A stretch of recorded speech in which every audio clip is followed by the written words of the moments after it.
Hello and welcome back to our channel. If you enjoy our content, don't forget to like and subscribe. Now, let's begin. Ages: Ash, 15. Misty, -16. Brock, 18. Gary, 15. May 14th. Max, 12. Dawn, 13. Paul, 16. Drew, 14. Lucian's alakazam goes down. The winner of the match is Ash Ketchum from Pallet Town. The announcer shouted over the intercom. Ash jumped up into the air in excitement. "We did it, Pikachu!" The roar of the crowd was enormous as Ash stood proud, one step closer to his dream. "Pika Pie," Pikachu responded while jumping into Ash's arms. "Yeah, go Ash!" A voice emerged from behind him. "You were awesome." Ash turned around to see his friends charging at him. He was about to go and greet them when he felt someone tap his shoulder. He turned around to see Lucian smiling with his hand held out. "Congratulations, Ash, I haven't had a match like that in long time. I wish you luck against Cynthia." "Thanks, that was a great battle, Lucian, and if Bayleaf hadn't evolved into Meganium I probably would have been done for," Ash said, shaking his hand. "Yes, and I would have never guessed that aiming for the horn would have been my Pokémon's one weakness," Lucian said, puzzled. Ash laughed as he remembered how it worked against Rhydon back in Kanto. "I guess it was just a lucky guess." "Well, I don't want to keep you from your friends," Lucian said while pointing at Ash's friends. "So I'll see you at your battle with Cynthia," he said while walking away. After his exchange with Lucian, Ash turned around to see all of his friends, Brock, Dawn, May, Misty, Gary, Max, Paul, who was standing in the background with a smirk across his face, and last but not least, Drew. "You were awesome, Ash," May excitedly yelled. "If I was battling him I would have used Charizard's flamethrower," Max said with a smirk. Ash couldn't help but smile at all of his friends' compliments. "Thanks you guys, without you all I know I would have never made it this far," Ash said, gleaming. "Well, if it wasn't for my cooking I bet that you wouldn't have made it to Viridian City," joked Brock. Yeah, and if it wasn't for me, you wouldn't be the Pokémon breeder you are today," replied Ash. "And if I didn't pull you away from all those girls you would probably be in jail for SXL harassment," explained Misty. "Alright, I get it," Brock screamed to end the onslaught of comments. "So Ash," Dawn said, changing the subject, "when is your battle with Cynthia gonna happen?" "It happens a week from now, so I'll start my training tomorrow. But that's the last thing on my mind right now. Tonight we celebrate. And best of all, Gary's paying," Ash declared as his stomach grumbling agreed with him. "Wait, what?" Gary asked, but his words were lost in the roar of the group. After the long day of excitement and almost losing their voice cheering, cooling down was all they could think about, especially at the expense of Gary's wallet. The group couldn't be happier as they walked back to the Pokémon Center, except for Gary. Their stomachs were full and emotions were at an all-time high. The streets were illuminated by lights as they walked down the sidewalk. Everyone had a smile on their face, except for Drew. He looked like a man who was bursting at the seams, ready to explode unless he let out whatever was eating at him. Just as they were about to reach the Pokémon Center, Drew walked up to May. Not being to keep quiet any longer, he went up to her ear and whispered, "Hey May, I know this is kind of sudden and all, but can we talk about something?" She was caught off guard by this at first, the serious tone in his voice bringing her emotions back down to earth. Never one to snub a friend, she eagerly nodded her head. "Of course, Drew, let me just tell the others," she replied as spoke up to the group. "Hey guys, me and Drew are gonna stay here for a little bit, you guys go ahead and we'll catch up in a bit." "Alright," Ash said, thinking nothing of it as he was on cloud 9, "we'll see you soon." Once they slowly made their way out of sight, May turned to Drew, her hands behind her back, curious. "Well, you've got me here now all alone, so what's up?" Drew hesitated, knowing that there was no going back after this. I've had something on my mind, about you. It's something that eats at me whenever I see you, something that I can't hold in any longer." Drew said with his heart racing. May's cheeks started to flush red. She had never seen him so flustered before, and she had a feeling she knew why. Where exactly are you going with this, Drew?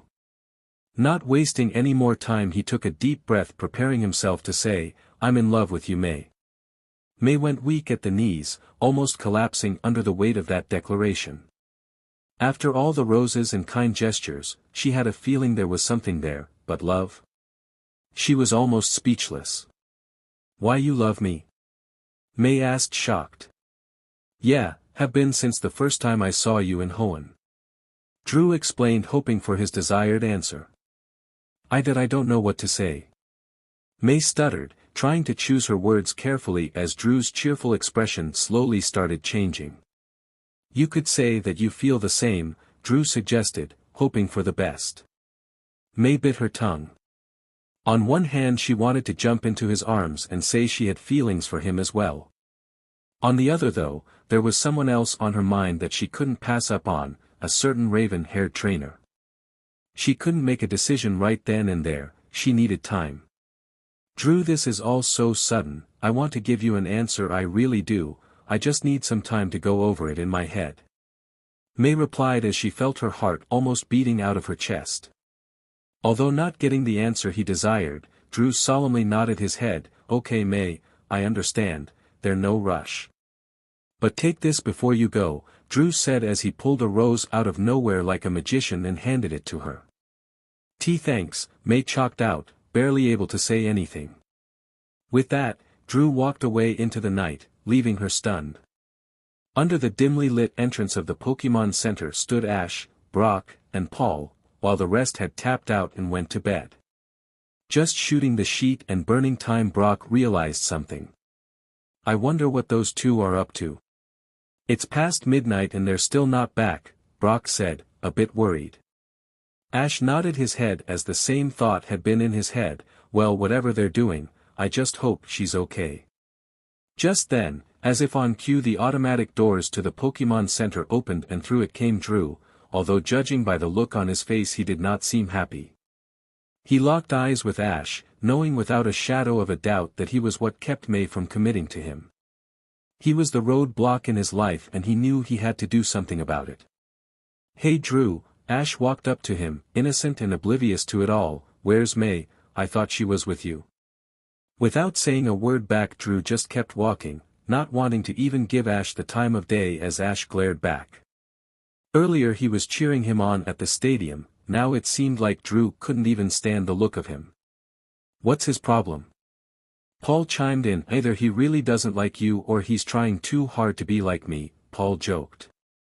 Something has to be up with that guy, what do you think, Ash? Hello Ash, you still there? Brock asked, trying to get his attention as it seemed like he was in his own world. Ash's eyes were still fixated on Drew as he turned the corner and headed into his room. It was only until he felt a tap on the shoulder did he come back to their world. Ash, Brock said, concerned, did you hear what Paul and I said? Oh. Sorry, I kind of zoned out for a second. What were you saying? Ash asked. Look Ash, Paul said angrily, grabbing his collar, I make one joke a region and you just missed my sin. No joke, so when I talk you listen, got it? Calm down Paul, I got.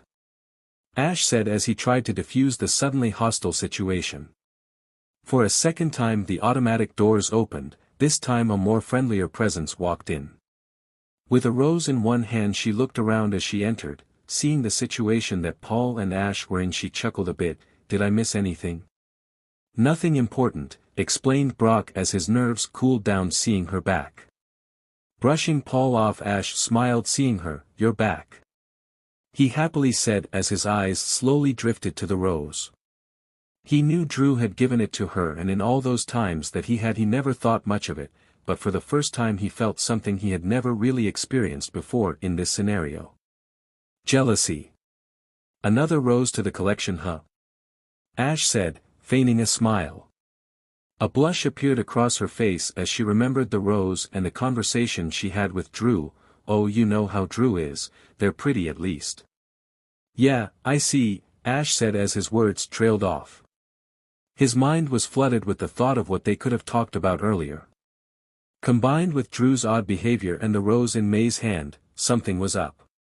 But he pushed it to the side for now. Rest and training tomorrow to beat Cynthia was what he had to worry about most. Well, Ash continued as he yawned, today has been great but I need to hit the old reset button, get some rest. I'll see you all in the morning, night. Everyone said their good night to Ash as he began to walk back to his hotel room to get some more rest. Turning around just a bit he stole one more look at May, smiling softly while doing so. But just as the good feelings warmed him up, his eyes diverted right back to the rose. The good feeling gone and the smile having been faded away. No one seemed to notice a thing, nobody except for Paul. He knew there was something up between the trio of Drew, Ash, and May, but he kept it to himself for now, curious to see where this would all lead to. The next morning. May's eyes opened as she stared at the ceiling. She pushed herself up, expecting Dawn and Misty to be awake, but she quickly realized that they were both still asleep. May was at the top of the bunk bed while Misty and Dawn had both decided to take the bottom ones. Looks like I'm the only one up, she thought to herself. She looked on the table next to her and saw the rose, her heart beginning to race. I don't know what to do, she said to herself. Drew has always been cocky and my rival and all, but deep down he's really sweet. But then there's Ash, he's always been there for me, cheering me on and believing in me, she whispered to herself as to not wake them up. Little did she know that a certain brunette was also awake, and had heard everything. I'm not one to eavesdrop, but this is just too good to pass, she thought. You're gonna have to choose May and DMN if I'm not gonna be the one to help you make your decision. Instead of getting up, Dawn stayed laying down, but for now, I want some more sleep. Well, if I'm the only one up here, I'll go see if anyone else is awake, May said, getting up. She walked outside, closing the door behind her quietly. She walked down the hallway and peeked inside where all the guys were sleeping to check if any of them were awake. She scanned the room, seeing Max, Brock, Drew, and Gary still sleeping in their beds. But there was one bed that was empty, and it was Ash's bed. I wonder where he went, she asked herself. He's probably out training. She decided to go look for him. She grabbed her Pokeballs from Nurse Joy and went looking for him. She went into the woods and walked around for a bit and was about to head back when she heard someone talking to their Pokemon. Pikachu, use Thunder Shock, Donphan use Rollout, a spiky-haired trainer with a cap to hide his hair said. May heard this and knew it was Ash. She decided to walk over and see him. The Thunder Shock wasn't able to stop the rollout and hit Pikachu square on. Pikachu was sent flying back and landed right into Ash's arms. Hey buddy, you alright? Ash asked Pikachu. Pikachu said with a smile. Alright, I think that's enough training for both of you for today, he said while pulling out a Pokeball. Return Donphan. Donphan replied. May walked closer to Ash and spoke. Hey Ash, May said to get Ash's attention. Ash instantly turned around at the sound of May's voice. Oh hey May, what's up? I woke up a bit early, so I decided to get some fresh air. I see you're up already training. Yeah, it just feels natural, you know. When I'm battling it feels like I'm doing exactly what I was meant to do all my life really. Outside of a battle, it almost feels like a second language to me at times. You really do love Pokemon battling, huh? I wish I could say the same thing about contests. I do love them more than just about anything, but I could live without contests. You though, it seems like you can't survive without Pokemon battling. I wouldn't go that far. Ash grinned as sweat was dripping down his face. It's not all just about battling. Having friends like you guys is just as important. May blushed at his remark. Well, a guy like you who has a heart of gold just attracts people towards themselves. You're special Ash, just think about it, you are the chosen one and you have the ability to control aura. Ash, there is no one like you. Ash was amazed, he never thought about it like that, but what surprised him most was that the way May talked about him, it made him feel special. Wow May, no one has ever said something that nice about me before. But I know that without all my friends there to help me, I might not be here right now. Thank you though, for the compliment, May. No problem, Ash. An eerie silence filled the air after that, so Ash decided to break the tension with a question he didn't really want to know the answer to. So May, what did Drew ask you yesterday while you guys were outside? She said, blushing, he just wanted to learn about some technique I did during a contest. Ash knew she was lying, it was written all over her face, but he didn't want to push the subject any further. Well, I'm going to go back to the Pokemon Center to get Pikachu healed up, he said while walking away. You have a contest in a couple weeks, right? Ash asked. Yeah, it's in Hearthome City. Why?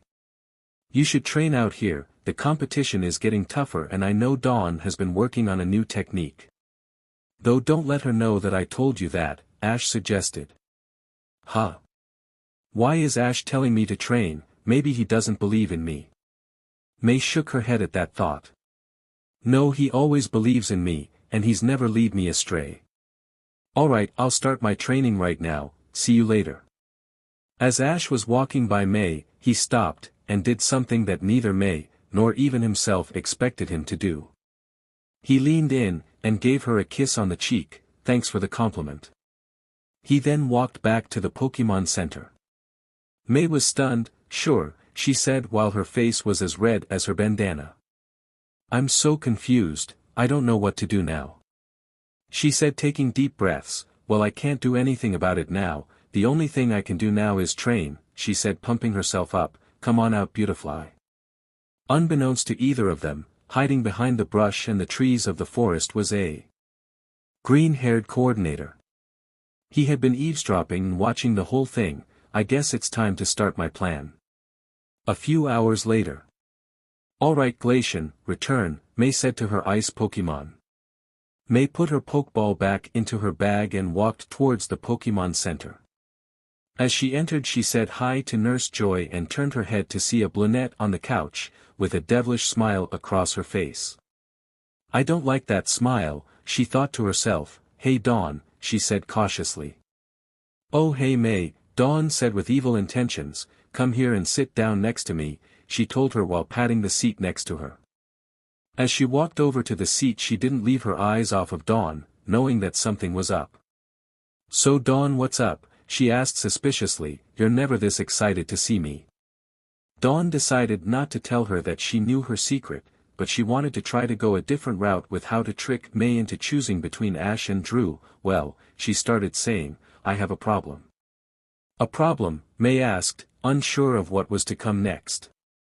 Yeah, you see, I can't decide between these two flavors of ice cream, Dawn explained, setting up the trap.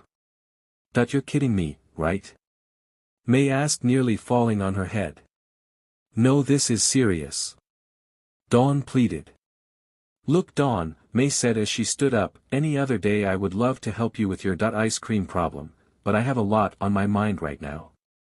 Dawn could see that May was walking away, so she decided to go to her plan B. But May, Dawn pleaded with fake tears coming from her eyes, if you don't help me decide what flavor I should get, then I'll never be able to eat ice cream ever again, she screamed. Alright, I'll help you. Just stop crying, May replied. Dawn looked up at May with tears in her eyes. Thank you. She took a deep breath and spoke. So Dawn, tell me what's the problem. Well, I have these two flavors of ice cream and they're both very tasty, but they have different factors that make them good, explained Dawn. Okay, I get that part, go on, she replied, trying to hurry her up. Well, one flavor can be a bit overpowering at times and is occasionally a little bitter. But this flavor can also be very sweet and be exactly what you need. Dawn said, explaining Drew in ice cream form. That's a very abstract way to describe a flavor of ice cream, but okay, tell me about the other type, May asked. Well, the next flavor is very different. This type of flavor is always welcome and is always there for you. An ice cream, that is always there for you, are you serious? May said, yelling the last part. Yes May, now let me explain, I wasn't done yet. Even though it is everything I just said, I mean it, can also be very stupid and stubborn, but it will protect you to the end. There, now I'm done, so what do you think? Dawn said, explaining Ash in ice cream form. Well, even though what you just said about an ice cream is both literally and figuratively impossible, I know you're not gonna let me leave without a decision. Soy would have to say my choice would be. Just then everybody who was asleep, Max, Misty, Brock, Gary, Paul, Gary, and Drew, who went back to bed after seeing Ash and May, walked into the room. Hey May and Dawn, what's up? The tan-skinned breeder asked. Oh, nothing, Dawn just asked me what type of ice cream I like, May explained. Well, I think that is obvious, Max said. And what would that be? Asked Misty. Mint chip, of course, Max stated. You're crazy if you think that, kid, Gary yelled, in an almost hysteria. Yeah, it's obvious that chocolate is the best, Brock said. As this went on, different flavors were called out, names were called and feelings were hurt. Dawn knew that her chance to figure out who May liked more was gone, so she went along with the argument. Paul knew this wasn't going to end well, so he was quietly exited the building. As he walked outside, he saw Ash and Pikachu laying down looking up at the sky. What's that idiot doing? Paul thought to himself. How do you expect to defeat Cynthia if you're just looking at the sky wasting time? Paul snarled at him. If I just trained non-stop and didn't rest every once in a while I would go crazy. Ash said, still looking at the sky. I didn't say that you should be training all the time, but right now you only have a week to prepare against Cynthia. So all of your time should be used training in preparation to battle her. Well, if you want me to train so bad, Ash said while pulling out a Pokeball, let's have a rematch. Typical, Paul thought while a smirk enveloped his face. I thought you would never ask. What idiots, Drew thought while walking out of the back door of the Pokemon Center. An argument about ice cream, but enough of that, I have to go do what I came here for. To make sure May won't fall in love with that Ketchum kid. Drew knew that to have his plan work he would need the strongest trainer he could find. Lucky for him, he knew the exact place to find a strong mercenary. He kept walking until he stopped right in front of a local bar. As he walked in quietly, he had to make sure that no one noticed that he was in a bar because he was only 14 years old. He crossed the bar and walked into the back room. He knew that there would be the place to look, to find the strongest trainer. Hey old man, he said to an elderly man who was sitting on a stool, I need to know who here is the strongest trainer out of all of you, Drew asked. A grin appeared on the man's face. Well kid, if you're looking for a strong trainer, this is the place, the old man said. Drew looked around the room and saw many different type of mercenary trainers, some big, some small, and some that didn't look that much older than Drew himself. Now most of the people here would say that they're the best trainer here, but if you're really looking for the best trainer I can tell you, the man explained. Alright, that's awesome, Drew cheered, so who is the strongest trainer here? While I do know which person is the strongest trainer here, but I never said it would come without a price, the man haggled. Give me a break old man, I don't have time for this, Drew pleaded. I've come across many trainers in my many years of life kid, I abandoned my ego a long time ago. So trust me when I say that I'm the only person here who can point you to the undisputed, strongest trainer in this bar, the old man explained. I need to make sure that I get the strongest trainer here, and I guess the only way to do that is to pay this old man, Drew thought. Alright, here's all the money in my wallet, now tell me who is the strongest one here, Drew said, tossing his wallet to him. The old man chuckled to himself as he could feel just how heavy the wallet was. Thanks kid, the one you're looking for is the kid in the back of the room by himself, he said pointing to the person. Him, Drew said amazed, he looks like he's only a few years older than me. Yup, that's him, the old man said, counting his money. He's a very quiet kid, but trust me he's the best. His prices are steep but he's worth every DMN penny. But I gave all my money to you, and the rest is in my bank account, Drew cried.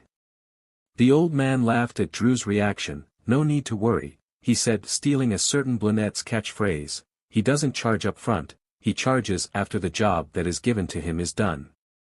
Well thanks old man, Drew said waving goodbye as he walked over to the mysterious trainer. Good luck, kid, the old man shouted, never to be seen in this story ever again. Drew walked towards the trainer but stopped when he heard him speak. What do you want me to do? The mysterious trainer asked, lifting an eyebrow. Drew nearly gasped, very intuitive. How exactly did you know I wanted you to do something for me? 2 reasons. 1, no one comes over to me just to talk. 2, you made such a ruckus that you would have to be deaf not hear what you were saying, the mysterious trainer explained. Well, if you heard what I said, then you know that I need your help, Drew said. Alright, you see there's this girl. The mysterious trainer interrupted him, look kid, I don't care about the how or the why of this job. Just tell me what you want me to do or get out of my face. Drew smirked, you're just the person I was looking for. 3 days later, early morning. Recap of what happened during the 3 days I skipped. May is still thinking about what to do, Brock gets poisoned jabbed a lot, Gary and Max continue to have one line this story, Dawn talks to May about her muffin problem but as always is interrupted by the gang. Ash and Paul train together and Drew continues to set up his plan with the mysterious trainer. Alright, you know the plan, the green-haired coordinator said into the phone. Look kid, we have been over this countless amounts of times, I got. The mysterious trainer replied. Alright, good luck, and with that he hung up the phone. Drew was in the bushes waiting for Ash to come out and train. DMN it, Drew whispered to himself when he saw that Ash was not alone. He was with Paul, the plan would never work if Paul was there. So Ash, Paul said to Ash, you ready for some more training? You know it, Ash giddily replied. Drew knew he had to get rid of Paul and he knew just the thing. He waited until they passed him and jumped out of the bushes. Hey guys, wait up. Drew said, calling after the 2 trainers. Huh, who the hell is that? Paul asked. A stern look appeared on Ash's face, it's Drew, he replied without looking back. Hey guys, where are you guys going? Drew asked. We're going go train, Ash has only 3 days left until his battle with Cynthia. So as much as I would love to wax poetic about roses and contests, Paul said in a sarcastic tone, we need to train. As they were walking away Drew pleaded with them, wait, let me train with you guys, I am one of the best coordinators out there, and I can more than handle myself in a Pokemon battle, Drew said showing his cocky side. We don't need it, Ash replied in a tone that even he felt came off as too sharp. The idea of him winning May's heart clouded his usual cheery attitude. Ash kept walking but Paul stopped, Ash turned his head back, what's wrong Paul? Look Ash, don't let your feelings toward Drew affect your judgment, even though you don't like the guy, doesn't mean he can't help us train. Ash bit his tongue, he knew Paul was right, and was disappointed in himself at his irrational dislike towards Drew. When you're right Paul. Hey, what are you guys talking about? Drew screamed because he couldn't hear what they were saying, are you guys gonna let me come or not? Yeah, you can come but stay out of the way until we need you, Paul ordered. An evil grin appeared on Drew's face, perfect. The 2 trainers waited until the coordinator caught up. Alright, let's go, Paul stated. Alright, now to put my plan into effect, Drew thought. Drew started to pat his pockets and a guilty look appeared on his face, hey guys, I really don't want to be a burden, but I left all my Pokeballs back at the Pokemon Center. So go get them, Ash quickly retorted. Well, I can't go by myself. There's a bunch of wild Ursaring out there, Drew stated. He's right Ash, Ursaring are common here, Paul claimed, don't worry I'll go with him. Never took you for an encyclopedia of Pokemon locations. Alright, just be careful, Ash replied. Please, my Ursaring would put the rest of them to shame. We'll be back in a little bit, Paul said. After they left Ash spoke to his yellow friend, I'm starting to get a bad feeling about all of this Pikachu. Pikachu agreed with a stern look. Paul and Drew started to walk back to the Pokemon Center, no words were exchanged between the 2 but anyone there could feel the tension. At about halfway between the Pokemon Center and where they last saw Ash, Drew suddenly stopped walking. Time for the plan, Drew thought. Drew started to put something into his ears and Paul quickly noticed this. "What are you doing?" asked Paul. "Putting in earplugs," Drew replied calmly. "Why?" Paul shouted at him, knowing something wasn't right. "You know, Paul, if you had just stayed out of my way this would have never happened. But unfortunately, you're just in my way. So what's your plan then? You're no match for me, and there aren't enough roses in the world for you to take me down." "You'll soon find out that I can be quite resourceful," Drew replied with evil intentions. "Rosalia, come on out and use grass whistle." Paul's eyes widened upon hearing this. There wasn't any time for him to call out his own Pokémon and stop the attack. He began to run away, but he quickly succumbed to the move, falling into a deep slumber. Though the plan had been a success, Drew knew that this was one loose end that would be difficult to tie up. Nonetheless, though, he continued his plan. "Now that that brood is out of the way, I can proceed with the plan." He turned to his Pokémon. "Good job, Rosalia, return." A red light appeared from the Pokeball and seeked the Pokémon back inside. Now to place his body somewhere out of the way. "Lucky for me I passed an abandoned cabin while walking here so I can put him there." Drew picked up Paul with all of his might and took him to the cabin. He opened the squeaky door and laid him in there. Drew grabbed a piece of wood he found in the cabin and put it on the door, locking him in. He also took his Pokeballs with him so he couldn't use them to break out. "I have no use for these, but as long as he doesn't have them," Drew said to himself, leaving the Pokeballs outside of the cabin. "I wonder what's taking them so long." "Pikachu," the raven-haired trainer asked his starter. "Pi Pika Pikachu," replied the mouse Pokémon. "Paul can take care of himself. Now let's get back to training before Paul and Drew get back." As if on cue, Drew returned. "Hey Ash, I'm back." Ash turned around, expecting two people but only saw one coordinator. "Where's Paul?" Ash asked worriedly. Sweat started to appear on Drew's forehead. "CRP, he thought, why didn't I think of something?" Just then a thought came to his head. "I'm waiting for an answer, Drew." "Oh well, you see, a gang of Ursaring attacked us, but Paul took them all on. It was awesome, but unfortunately all of his Pokémon were hurt, so I left him at the Pokémon Center, got my Pokémon and ran back here," Drew explained his intricate lie. "Well, I hope his Pokémon get better, but if it's only you and I guess we have to train together," Ash responded. "Yeah, let's do it," Drew replied. "Man, this is too easy, everything is going according to plan," Drew thought. 1 hour later. "Alright Drew, ready for round 3, the trainer asked the coordinator. "Actually I got to get back and do something, but I'll catch you later," and with that Drew ran off. "He's a weird guy, right Pikachu?" Pikachu agreed. 30 minutes later. "Well Pikachu, I guess it's time to go back, come on and rest in my backpack." Pikachu jumped up and landed inside the backpack. It wasn't long before Ash could tell that Pikachu was asleep. Ash kept walking until he reached the Pokémon Center, and as he entered he saw all of his friends. "Hey guys," Ash proclaimed to no one in particular. Out of nowhere May stood in front of Ash with red eyes and tears running down her face. She then brought up her hand and slapped Ash in the face. "How could you?" she screamed. Ash was speechless. What happened? 2 hours earlier, Cynthia was busy in her secret training facility.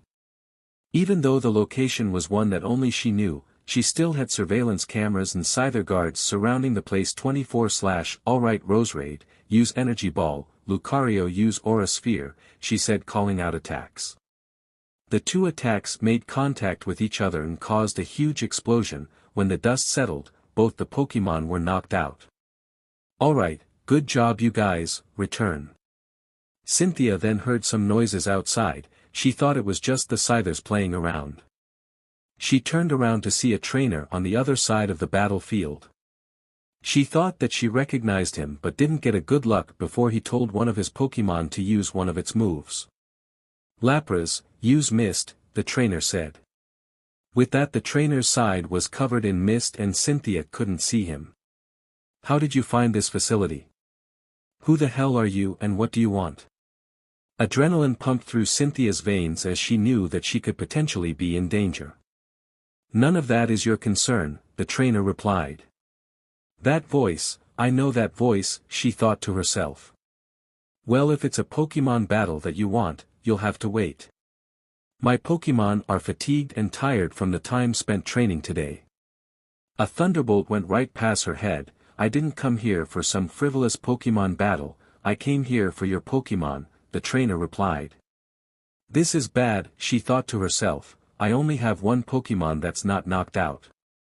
You underestimate me too easily, I'm the Sinnoh League champion for a reason. Cynthia regained her composure and got ready, try me then, come on out Garchomp. Haven't been this excited in a while, but you're woefully naive.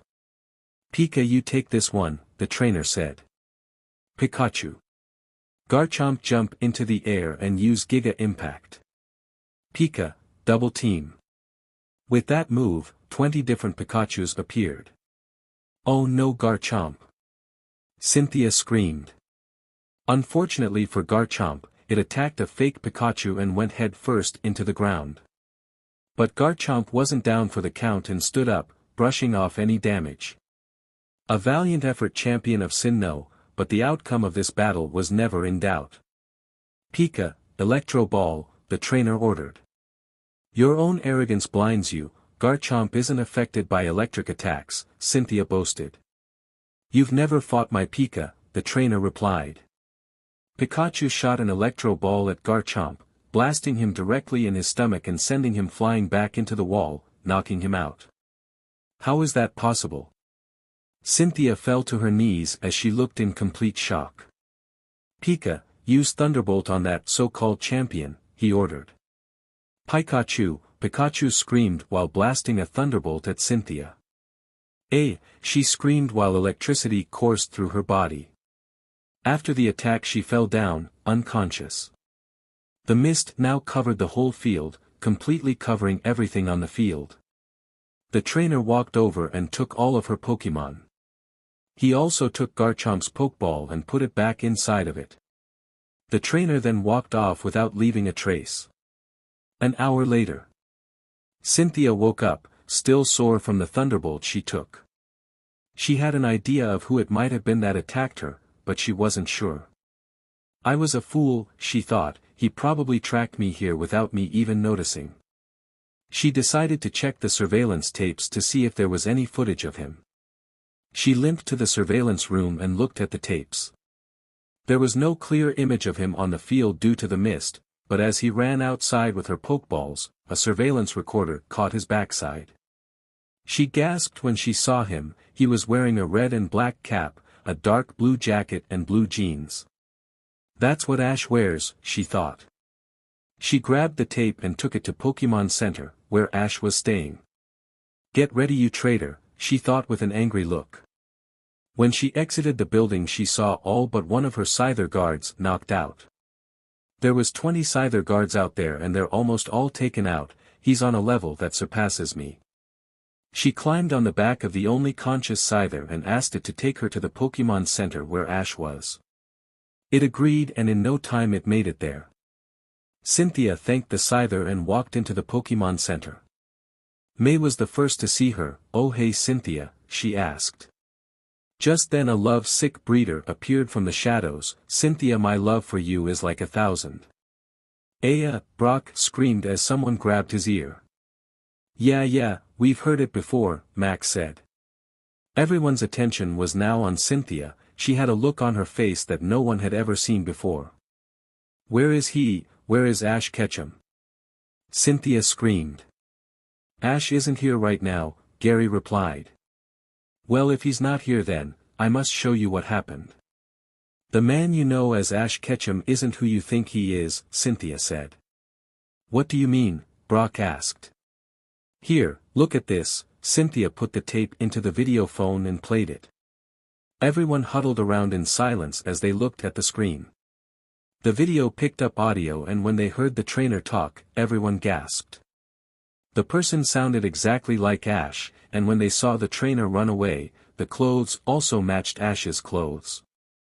Everyone was stunned, they didn't know what to say, some were in tears. They never thought that Ash would do something like that. I don't understand, what does he have to gain by attacking you? Brock asked. Once a date has been set for a match against a champion, there is no rescheduling, not even for special occasions like this. Without my Pokemon and the condition that I'm currently in, Ash would be made champion through my forfeit. I remember reading about that rule while looking through the Sinnoh League handbook, Max stated. Without my strongest Pokemon, he knows I have no chance. But if I have enough proof, I can ban him from ever challenging the Elite Four and champion of not just Sinnoh, but every region, Cynthia explained. I can't believe it, Misty said. I know Ash would do almost anything to try to become a Pokemon MSTR, but this is taking it too far, Gary claimed. I don't believe it, Ash would never do something like that. May screamed. May look at the tape, I'm sorry but, who else could it be? It sounds like Ash, it looks like Ash, and he also has a Pikachu and Lapras like Ash, Brock explained. But Ash released his Lapras, remember, Dawn chimed in. Ash actually reunited with Lapras a month ago, he kept it a secret because he was gonna use it as a secret weapon against Cynthia, Brock said. Then, they turned around to see someone entering the Pokemon Center, everyone expected Ash, but it was just Drew. Hey guys, what's going on? Drew asked. Drew looked around the room to see Cynthia pretty beat up. So, that mercenary did exactly what I told him to do, this couldn't have gone any better. Drew thought. Drew, May said as she put her arms around him, Ash attacked Cynthia and took all her Pokemon, I just never thought. Drew interrupted her, it's okay, he replied while enveloping her in his arms as. Well, I'm here for you, I'm always here for you. They all waited until Ash would return, they were gonna confront him. After 30 minutes Ash finally returned from his training. Hey guys, Ash said to no one in particular. Out of nowhere May stood in front of Ash with red eyes and tears running down her face. Then she brought up her hand and slapped Ash in the face, how could you, she screamed. Ash was speechless, what happened? Ow May, what did you do that for? Ash responded. You have some nerve Ash, Gary said. What do you mean? Ash asked, completely out of the loop. We know what you did Ash, it was all caught on tape, Gary explained. If you mean my training, then I'm flattered that someone would record my training, Ash said trying to figure out what was going on. Ash, don't play dumb, you attacked me, but you're pretty stupid not to try and disguise your voice or even change your clothes, Cynthia replied. What? I never attacked you, I've been training this whole time, Ash responded trying to defend himself. It's all on tape, I've seen some lows in all my days but this is a low I thought I would never see, Cynthia said, insulting him. What are you all talking about? Show me this tape, give me a chance to defend myself, Ash proclaimed. It's right over here, see for yourself how you attacked me, Cynthia said. Ash sat in front of the video phone and watched it all play out, he sat there in horror.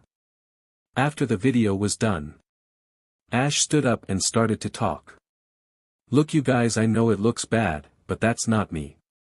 Just then Ash remembered something that could prove his innocence.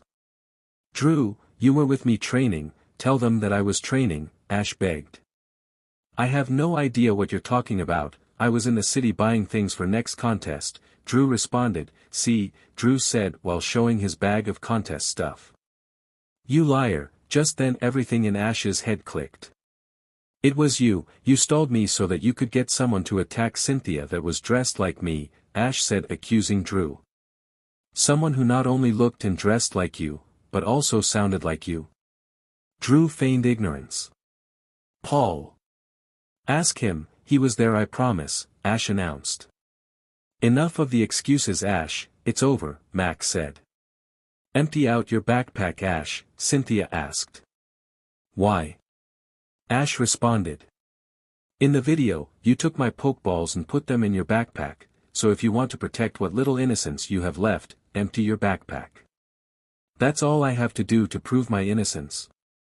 Then here, see that I have nothing to hide. Ash opened his backpack and dumped out all of his stuff in there. Out came a Pikachu, some extra clothes, and 6 Pokeballs unbeknownst to the raven-haired trainer. What, whose are these? Ash asked.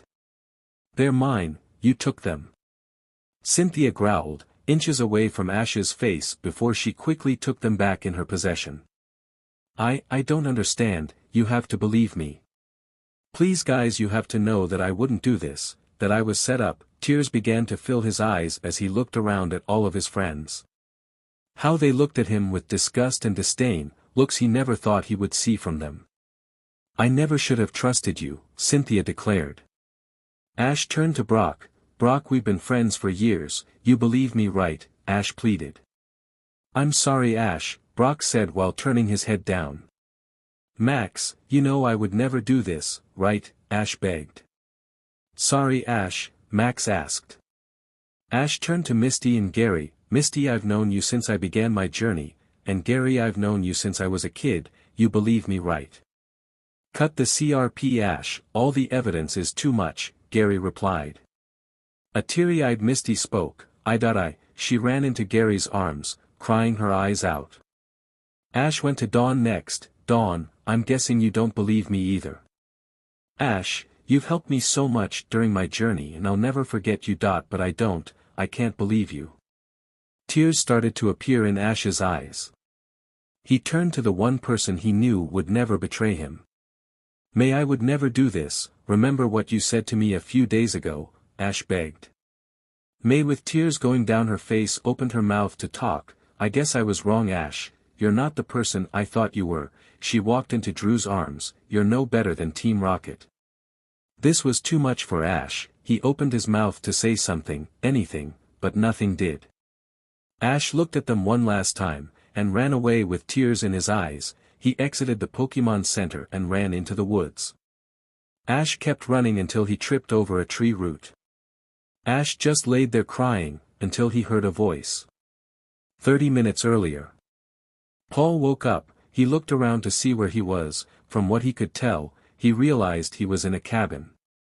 That green-haired son of a. When I get my hands on him. He reached into his pockets, looking for his Pokeballs, but he was surprised to see that he had none. DMN it, he must have took all of my Pokemon too. He looked at the door. I bet he locked the door too. Paul got up and rammed the door with his shoulder, but it was no use. The only thing he could do now was scream. Help, somebody, anybody. Paul continued screaming until he heard something outside. Hey, is someone out there? He yelled. It then hit him. It wasn't a person, it was a Pokemon.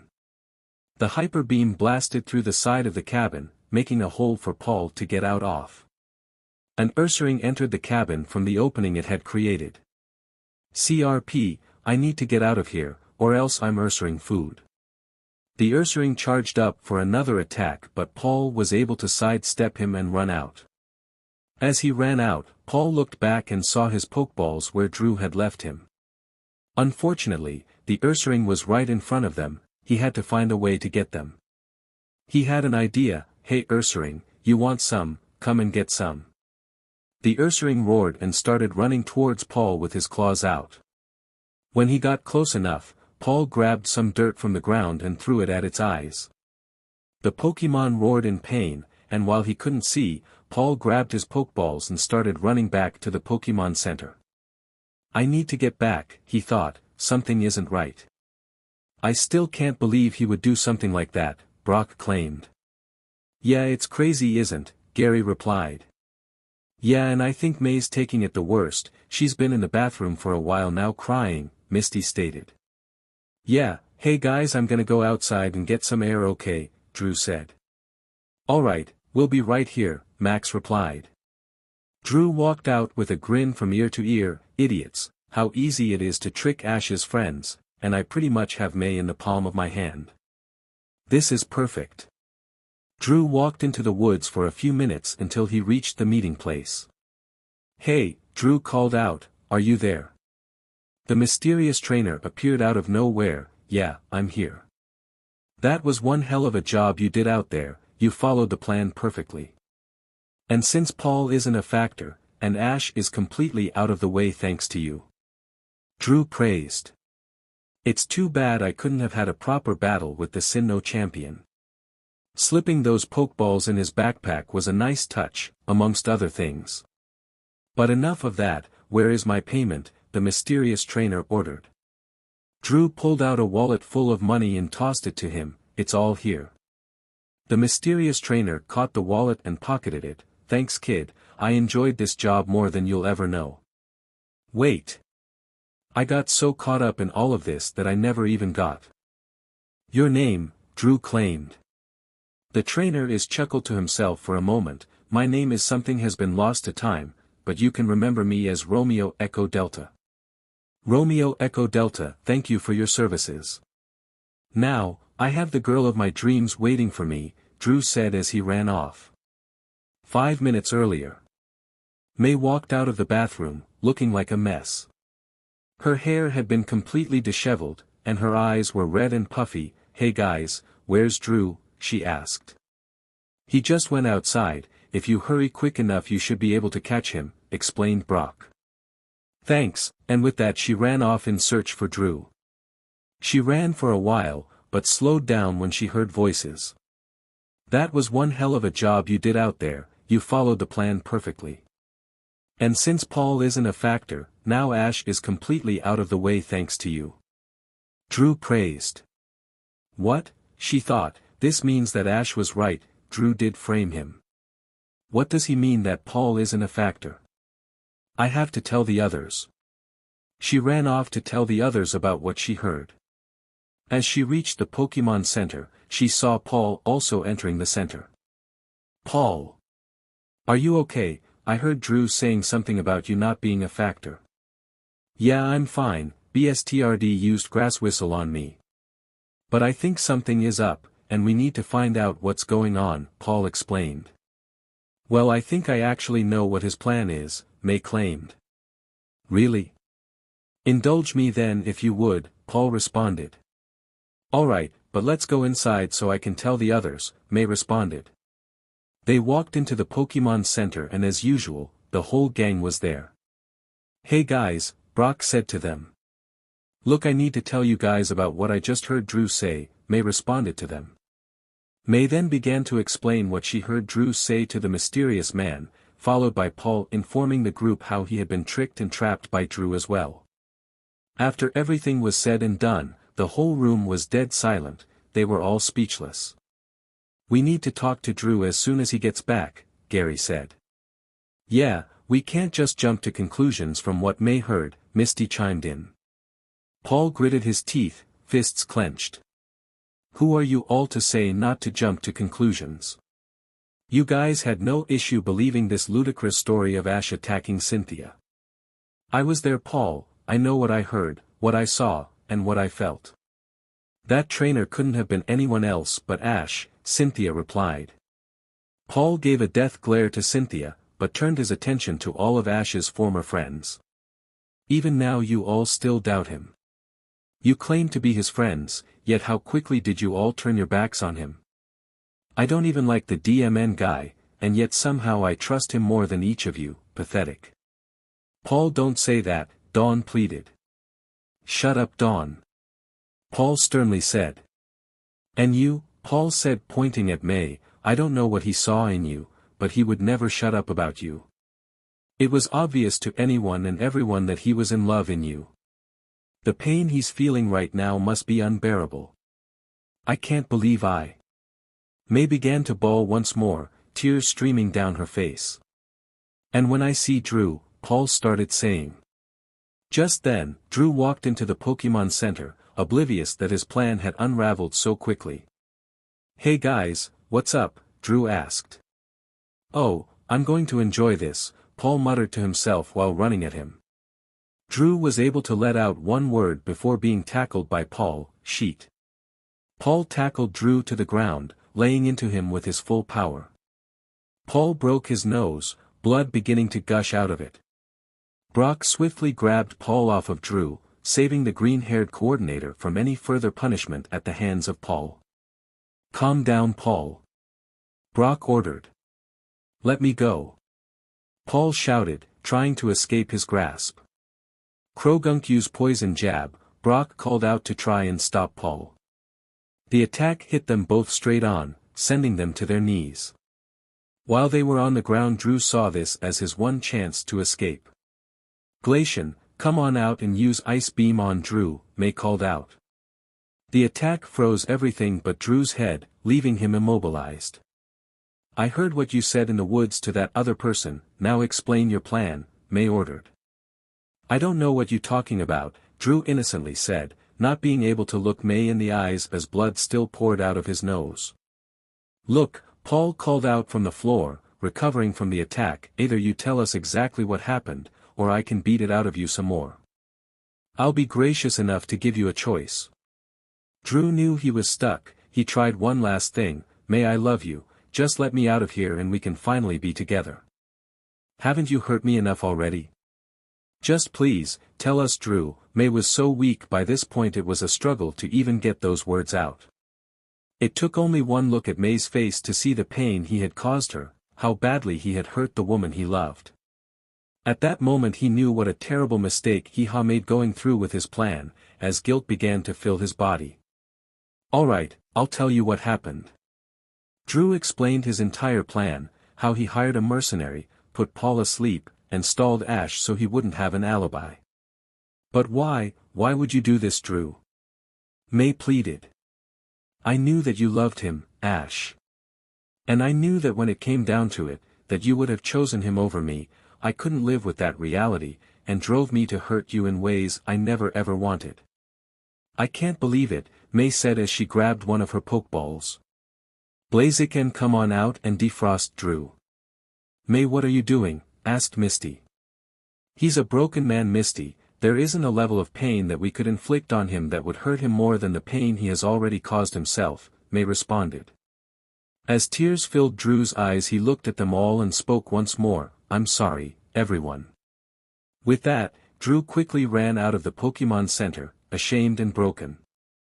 The level of guilt I feel, I can't believe I jumped to such conclusions, let me emotions get the better of me, Cynthia said to herself, having been so sure previously that Ash had committed these heinous acts. Paul quickly got up out of his seat and began walking towards the door. May thought that he was gonna chase after Drew. Paul, stop. He's been hurt enough. Paul turned his head, I'm not gonna chase after that idiot, I'm leaving because I can't stand the sight of you all. I'm gonna go look for Ash. I suggest you leave him alone, this level of betrayal can breed some dark emotions. With that, Paul walked away, leaving all of them to reflect on what happened the past few hours.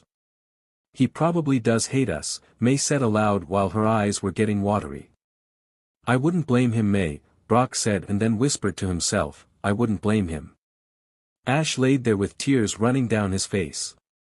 Something ran through his body that he had only ever felt with a couple people. Hatred. He hated them all, Misty, Brock, Dawn, Gary, Max, May, and especially Drew. Why, May, you made me feel like someone special, then you turned your back on me, you all did, he thought. Pikachu said, trying to make Ash feel better. Don't worry, Pikachu, we'll find somewhere else to go, but where? Mom died a few years ago, and besides, I wouldn't want to go back to Pallet and have to see any one of my so-called friends. I just don't know what to do, Ash screamed while crying. Why don't you come with us? A voice from the bushes said. What, who's there? Ash said while jumping to his feet. Meowth, Jessie, and James came out of the bushes, looking very forgiving. Pikachu said while charging up a thundershock. No, Pikachu, wait, Ash yelled. Pikachu relaxed and then Jessie spoke. Ash, but she was interrupted. Please don't call me that, not because I don't want you to, but that holds to many negative emotions. Just keep calling me Twerp, Ash said, still crying. Jessie continued, okay Twerp, we've seen everything that's happened during the past few days, and we know you must feel very alone right now. James started to talk, and you said that there is nowhere for you to go. So you want me to go with you guys? Ash asked. Yeah, but if you don't want to come with us, we understand that too, Meowth explained. Ash pulled out the thing he kept in his pocket at all times, the terracotta ribbon. He gazed at it one last time, and threw it to the ground. Ash looked back and saw the path he had ran on when he left the Pokémon Center. As if saying goodbye to his past life, he whispered something to himself, and then turned to Jessie, James, and Meowth and spoke. Let's go. Giovanni, a blonde-haired girl said as she walked into the room. Yes, Domino speak, the leader of Team Rocket responded, distracted by the stack of reports he was reading over. Jessie, James, and Meowth have returned, Domino explained. Is this your reasoning to interrupt me during my study? You know that this type of thing has no importance to me, Giovanni replied. Well, I completely agree. In every other scenario, Domino began to explain, but you see the thing is, they've recruited a new member for Team Rocket, Domino alleged. Giovanni started to get angry. Anyone who was able to be convinced to join Team Rocket by those idiots couldn't possibly be of any use to me. Why not just send him to the training facility instead of wasting my time? Believe me when I say that you'll want to see who they have recruited. Give this person just a moment of your time, she pleaded. Visibly annoyed, he rubbed his temple. Fine, just send them in then, but if it's anything less than a Pokémon champion, then it's on your head. Domino giggled, giddy with anticipation. Well, it's not exactly a champion, but it's DMN near close. Alright guys, come on in. Hearing their cue, the trio busted through the door with the new recruit following behind. Giovanni was already tired of this spectacle, but the boy whose face was covered by his hat caught his interest. Show some respect, you little brat, and take off that hat. Just who the hell are you? Not wanting to disappoint, the new recruit slowly lifted his hand to the bill of the hat and in one swift motion revealed his true identity. Giovanni was left speechless, his ability to form a complete sentence gone. Unbelievable. You're a dash, Giovanni was going to say until he was interrupted. Please, do not call me by that name. But you're right, I am the person you're thinking of, Ash abruptly and coldly spoke, looking directly at Giovanni.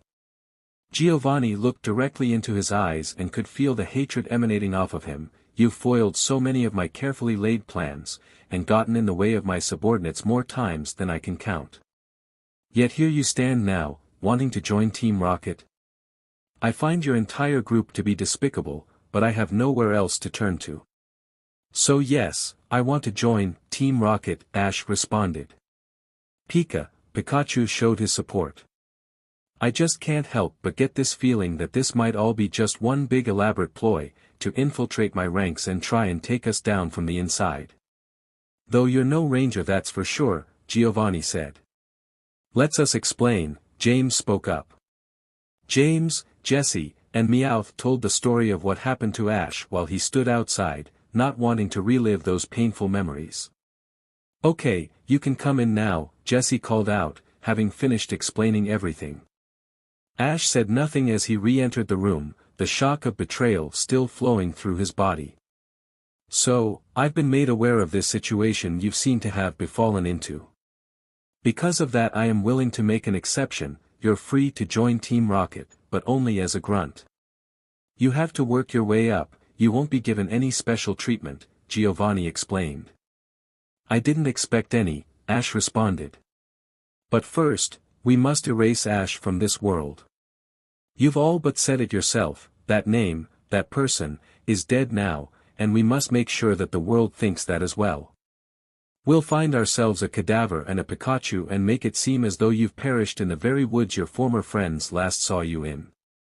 I'll have Domino retrieve your clothing and some of your belongings later, so that no one ever bothers looking for you afterwards. If that's what you think is best, Ash said, thinking about Giovanni's plan to fake his death. Jessie, James, and Meowth, good work on bringing this new recruit to me, I am quite proud of you all. Now, go out there and continue your duties, Giovanni ordered. Yes sir, they all replied in unison. As they were walking out, Jessie whispered to James, so what do we do now that we can't steal the twerp's Pikachu? Jessie asked. I don't know, I guess we should go steal other people's Pokemon, James suggested. It won't be the same, Meowth claimed. And with that, they walked away with tears forming in their eyes. So, if you don't want us calling you by your previous name, what do you want to be known as?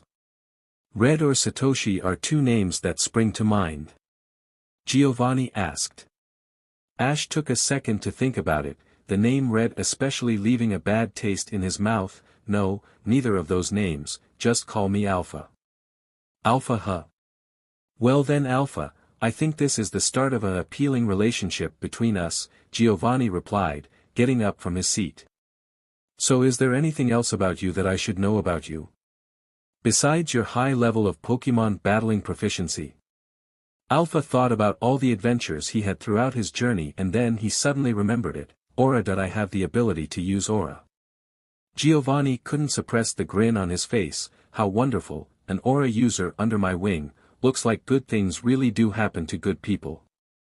I have just the Pokemon that can help you with that, though unfortunately it's back at the base at the moment. You may not be a ranger, but I'll mold you into a guardian of Aura. While I get all of that prepared, I have your very first official mission for you, Giovanni said. I may be an official member of Team Rocket, but there are still lines even I won't cross. I still have my morals, Alpha stated, holding firm on his beliefs. Is that so? Are those the same morals that led to your betrayal? It seems as though that Drew child I was told about lacked those same morals, and yet he still got the girl. He's living the life that should be yours. Think about that when you're out on your missions. Alpha wanted to respond, to tell Giovanni that he was wrong, but he couldn't. He always lived his life by being kind, by helping others and never expecting anything in return, and yet still it wasn't enough for the friends he had once loved. He still wasn't good enough for them. Giovanni spoke again, now go and meet up with Jesse, James, and Meowth and accompany them on their mission to retrieve more stolen Pokemon. When you're done, report back here. Alpha stared right at him, and nodded his head, entering the room as Ash, and leaving it as Alpha. Sevaper, use Poison Tail, Jesse yelled. Carnivine, use Bullet Seed, James ordered. Oh no you don't, Pidgeot use Tornado. A trainer screamed. Pidgeot's Tornado hit Sevaper and Carnivine straight on, knocking them out. You guys are scum, you don't even deserve to have Pokemon, and I'm gonna make sure you never hurt anyone ever again. Pidgeot, use Hyper Beam on those Team Rocket scum. Well I guess this is it, James said. I never thought that it would end like this, Jesse claimed. Goodbye you guys, Meowth said crying holding on to Jesse and James. Just when all hope seemed lost, a voice was heard from the bushes, Meganium, use Protect. A Meganium appeared suddenly in front of the attack, protecting the Team Rocket gang. Hey who the hell is there? The trainer angrily asked. Meganium, use your Hyper Beam. What? No. Pidgeot, get out of the way, he yelled. Pidgeot tried to dodge the incoming attack but it was too slow, getting his directly it was knocked out. Who are you claim others shouldn't have Pokemon when you yourself are nothing but a subpar trainer? I realize now that I'm not stealing these Pokemon from people like you, but rather I'm saving them, Alpha proclaimed, emerging from the brush. Is that your pathetic attempt at justifying taking away my friends? The trainer responded back, full of anger and rage. Had you been stronger you could have protected your friends, or perhaps they would have turned their back on you in due time. I suppose it doesn't really matter now, does it? Meganium, use Razor Leaf on the trainer. Wait what? It was all the trainer could get out before being hit by sharp leaves, cutting him up and leaving him incapacitated. Thanks, it wasn't for you we would have been done for, James weakly thanked him. I saved you three only as a way of paying back the favor that I owed you, that's it. We're even now and anything else that happens to you isn't my responsibility anymore. Weak-willed trainers, weak-willed people will never amount to much in this life. I suggest you three look for a new line of work, Alpha coldly said, taking the unconscious trainer's Pokemon and leaving the area. Are we really weak? Jesse asked aloud. Maybe he's right, we couldn't even steal a single Pikachu and look at us now, James responded. Looks like Team Rocket might be blasting off for the last time, Meowth said. Here, Alpha said, tossing Giovanni the Pokemon he took. Giovanni looked at the Pokeballs. Well, this is a nice surprise, your first day on the job and you got me 6 new Pokemon. Have you truly abandoned your morals, Alpha, or perhaps they have changed?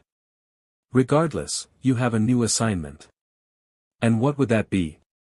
Alpha asked. Giovanni grabbed a Pokeball from his pocket. Riolu, come out here. A Riolu appeared from the Pokeball. The blue and black Pokemon said. This Pokemon will help you control your aura powers. Together you two will learn from each other and become stronger than ever before, Giovanni explained, pointing at Riolu. Alright, Alpha said while taking the Pokeball from Giovanni's hand, not thinking at all about that at the current moment, returned Riolu. A red beam come out from the Pokeball and seeked the Pokemon inside. You will train with Riolu until you mstr your aura powers, that is your only mission for now. Mastering your aura abilities is far more important than any Pokemon you could get for me, Giovanni said. For the first time since his betrayal, Alpha felt a bit of excitement and happiness. I won't let you down, Alpha replied. I have high expectations for you, very high, Giovanni spoke, a grin growing across his face. 3 years later. A man with brown hair looked out the window, gray hairs starting to appear as the affects of time grew with each passing day. Across from him was a young man, with a cloak to cover his face, dressed in black and red to signify his allegiance to Team Rocket. On his shoulder stood his Pikachu and to the side of him was his ever-reliable Lucario. 3 years to the date you walked into my office and joined Team Rocket. You were but a pile of wet clay at the time, the stench of betrayal emanating off of you and your hatred having grown exponentially. I molded you into the person you are now, into the best DMN member of Team Rocket I have ever seen. You've mstred your aura, taken out some of my strongest enemies, and gotten me countless strong Pokemon. I almost feel like a proud father, Giovanni complimented. Is this why you called me to headquarters, to reminisce? Alpha replied. Perhaps one day we can sit down and have a drink to really do all of that. No, I did not call you here just for that, rather I have a mission for you that I wanted to assign you to, one that I think you'll like quite a bit. There's a tournament that's being held in a few days, one that every noteworthy trainer has been invited to. You can see, can't you, Alpha, just how ripe for the picking this opportunity is, all these Pokemon that can and will become property of Team Rocket, Giovanni explained. This isn't anything that I haven't done before, you could have just radioed this information to me, Alpha responded, starting to get a bit annoyed. Surely by now you've realized it, haven't you? Though you'd never admit to keeping tabs on your former friends, you know that they'll be there. Max and Paul, Giovanni said. Alpha's eyes widened as the realization began to settle in. Even though 3 years had passed, the feeling of betrayal from his former friends had never left him. The pain and anguish that they had caused him, beneath his cloak he couldn't help but grin at the thought of it all. Can't wait. Alpha was trekking through the woods, making his way to the tournament he so desperately needed to be. Though his appearance had changed in the 3 years since he had last seen his former friends, he wasn't taking any chances, wearing a cloak in order to cover his face and identity. Giovanni had offered to have him flown out to the tournament location, but Alpha declined. The woods, Alpha thought, the trees and the open air, always reminded him of his former life. It would take a couple days to get there walking, but he didn't mind. However, before he even reached his destination, he needed to get the invitation from one of the competitors, and take their spot. He chuckled to himself, a devious smile was on his face. I wonder whose place I get to take, who knows, it might be someone I've battled in the past. In the 3 years, Alpha wasn't the only one who changed, the once happy and adventurous Pikachu had followed in his trainer's footsteps, growing cold and wary of others. The small cute Riolu that had been given to Alpha had also grown, into a might and powerful Lucario. Though him and Alpha could communicate to each other through aura, they rarely talked. Since Alpha joined Team Rocket, he didn't have to follow the official Pokemon League rules. He had every Pokemon he had ever caught on him. All but Pidgeot, who was still in charge of protecting the Pidgeys and Pidgeotos, Squirtle, who was still with the Squirtle Squad, and Butterfree. He reobtained Charizard not long after joining Team Rocket. Flashback. "Well, Charizard, are you excited to see Ash battle Cynthia?" asked Liza. Charizard roared in agreement as he watched with Liza on the TV she had. After 10 minutes of waiting, Charizard was getting furious that he had to wait so long. Liza saw this and tried to calm him down. "Don't worry, Charizard, they're probably still setting up all the cameras, I'm sure it will start any minute now." Charizard calmed down and patiently waited. After a few minutes, instead of seeing the battlefield, Charizard saw Cynthia standing on a podium. "Ladies and gentlemen, there will be no battle between Ash Ketchum and I until further notice. I will not answer any questions, that is all," Cynthia said while walking off with a swarm of reporters followed behind her. "What? I don't believe this, how could she not at least explain the circumstances?" Liza asked out loud. Liza looked at Charizard to see how he was taking it. She saw pure anger in his eyes, smoke was coming out of his nose. "Charizard, you need to calm down," she pleaded. Charizard paid no attention to Liza. He knew Ash almost as well as Pikachu, and he knew that he would never pass up a chance to fight anyone. Something was going on, and he was gonna find out. Charizard flew into the air and headed directly towards where the battle had meant to take place. He flew faster and with a level of determination he had never felt before. He had to be there for his original trainer no matter what. After a few hours of flying, he saw 3 familiar faces, and flew down right in front of them. "Oh my God, it's a Charizard," James shouted in disbelief. "How about we catch it?" Jessie suggested. Charizard paid no attention to them and looked at Meowth and spoke to him. Meowth paid close attention to what he said, and once he heard it he explained it to Jessie and James. "Hey guys, this ain't just any ordinary Charizard, this is Detup's Charizard." "Huh, really?" James replied confused. "Well, what does he want with us?" Jessie asked. "He wants to know if we know where Detup is," Meowth explained. "Well, we did hear the boss say that he was gonna send him out on a mission to Viridian City," James explained. Charizard heard this and flew off to Viridian City as quickly as he could. He didn't understand the boss part, but he didn't care. After another few hours, he finally reached the city, but Charizard was in bad shape, he was exhausted. He didn't know where to start, but he heard a guy scream, so he decided to go that way. When Charizard got there, he saw a man dressed in some sort of Team Rocket outfit, and a trainer on the ground. He heard a cold voice, "Pikachu, use Thundershock on the trainer." Charizard couldn't believe what the guy in black just said, and he wouldn't allow it. Charizard flapped his wings as fast as he could and sent the Thundershock in another direction. The man in black just raised an eyebrow, impressed at the speed and strength of the Pokemon, "So it looks like we have someone else here." "Hey you," he said to the trainer he aimed the Thundershock at, "get out of here before I change my mind. I have a more important matter I need to deal with." The trainer didn't think twice and ran away. The man in black then spoke. "So who's there?" Charizard thought this was his cue and stepped out. He glared at the man in black while walking out. "Funny, I had a hunch that it was you, but I never thought that my own Charizard would go against me, or did you not recognize me?" "I certainly wouldn't blame you if you didn't," Alpha said as he removed his cloak to show his face. Charizard was in shock, he couldn't believe it, it was Ash. At the same time it wasn't him though, he could feel this dark energy emanating off of his original trainer. He looked into his eyes and couldn't see a trace of the person that was once there. "Well, if you haven't heard, I'm a part of Team Rocket now.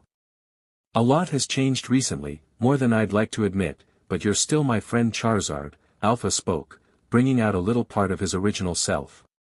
Charizard was just standing there taking in what he had just heard, he didn't know what to do. "I'm happy, really happy to see you, old buddy. It's why it pains me to have to give you this ultimatum so soon after reuniting. Join me, old friend. Travel together with me again and be a part of Team Rocket with me, or leave. Leave and never return to me, stay with Liza and forget my existence, it's your choice. Charizard couldn't believe what he had just said. On one hand he didn't want to lose Ash, on the other he didn't want to join Team Rocket. It went against everything that Ash had taught him. Here, he said, holding out a Pokeball, this is your Pokeball, I've always kept it with me in case you wanted to return.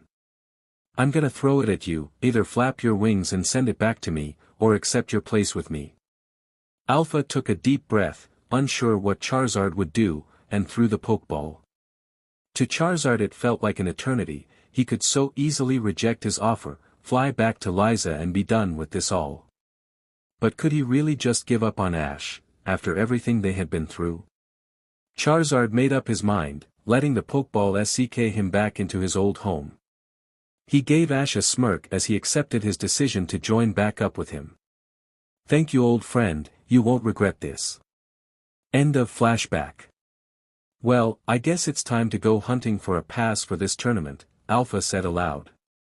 Just then he heard another voice from behind a tree. A trainer jumped out. Hey you, are you also on your way to the tournament? Well, this is almost too easy, he thought. You could say that. Are you battling in it? A smile appeared on his face. You bet, I'm Barry from Twin Leaf and I will become champion. Alpha just couldn't help but burst out in laughter. Well, I must say, I haven't laughed like this in years, but you Barry, you are just something else. I'm very glad I ran into you. This angered Barry. Well, you shouldn't be so glad cause I'm a top-tier trainer. And if you don't stop laughing I'll fine you. How about a Pokemon battle to settle this? I hadn't expected an opportunity like this to just fall in my lap, I might as well have a little fun with it, he thought. Well, you see, I just started my journey and I only have my Pikachu, but I have a proposition for you, Alpha suggested. A Pikachu, huh, reminds me of someone. But okay. What's your proposition? Well, how about my Pikachu against your strongest Pokemon, and if I win I get your tournament pass, and if you decline, an evil smile went across his face, I'll fine you. That did it for Barry. How dare you? I am the finer, not the finee. I accept your challenge. Too easy, Alpha thought. Alright Pikachu, you know what to do. Okay, come on out Empoleon, let's begin. Empoleon used Drill Peck. Pikachu Electro Ball. As Empoleon was rushing Pikachu, the Electro Ball hit him head-on and sent him back a few yards. Oh no, we're not giving up yet. Empoleon used Hydro Cannon. Pikachu dodge and use Volt Tackle. Pikachu easily avoided the Hydro Cannon and hit him head-on with the Volt Tackle. Empoleon was able to get up but barely, he was breathing heavily. But how? I don't understand, Barry asked, seeing his Pokemon in rough shape. Never underestimate your opponent, Barry. Now let's end this. Pikachu used Thunderbolt, Alpha said. What? No, Empoleon, get out of there, dodge. Barry yelled. The attack hit Empoleon directly, knocking him out. No, I can't believe I lost, and to someone who just started his journey too, Barry cried. Alpha walked over to him and spoke, it's over, now hand it over. Barry reached into his pocket and pulled out his pass, here take it, if I can't beat you then I never belonged in the tournament in the first place. Alpha took the pass, it was a pleasure. He then walked off, on his way to the tournament, leaving Barry on the ground, tears forming in his eyes. 2 days later. Alpha was almost at the place where the tournament was being held. From where he was he could begin to see the stadiums. Well, I guess we're just about there, Pikachu. Pika Pie, Pikachu replied. MSTR, we are gonna see them there, Lucario proclaimed, speaking to Alpha through their connection of aura.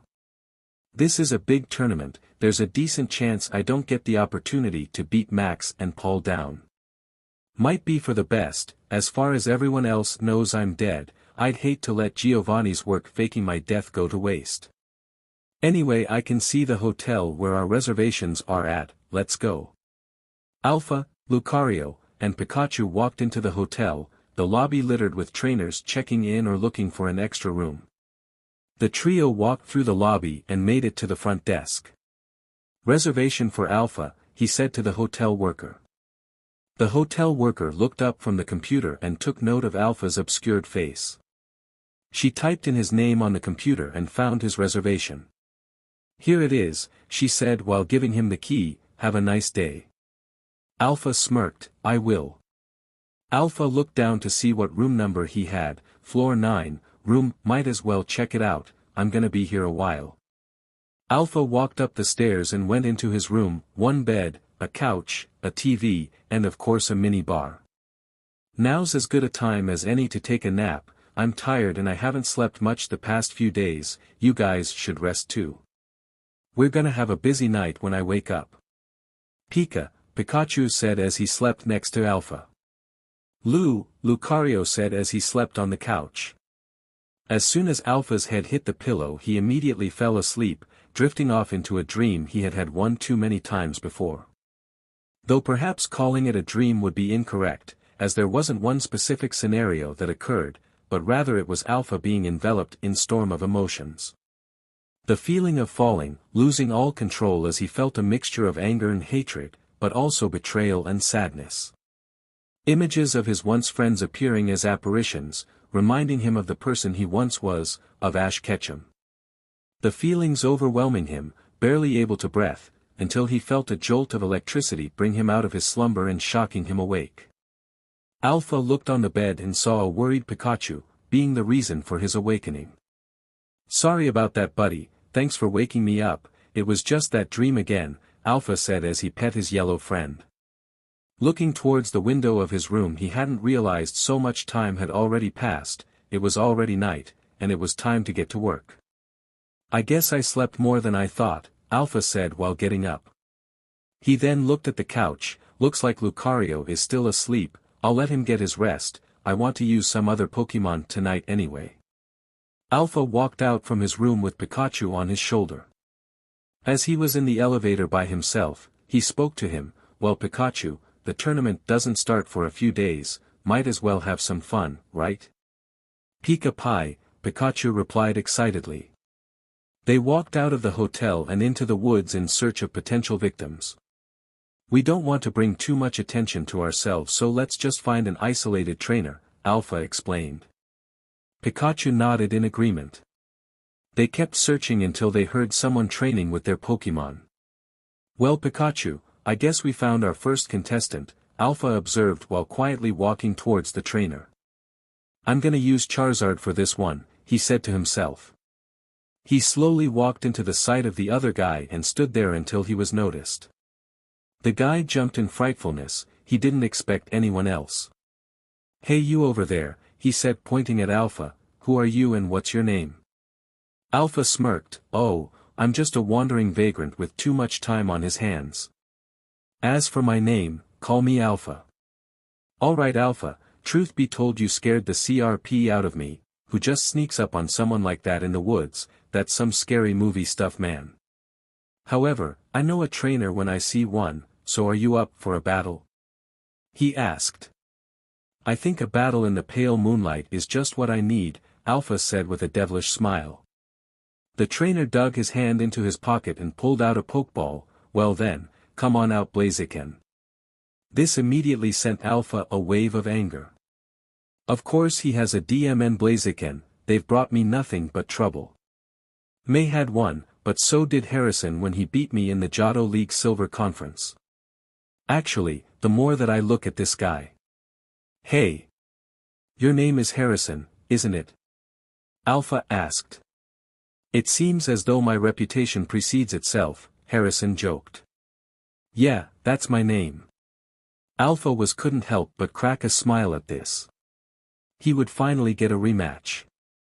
"I've been waiting for this, Charizard, come on out."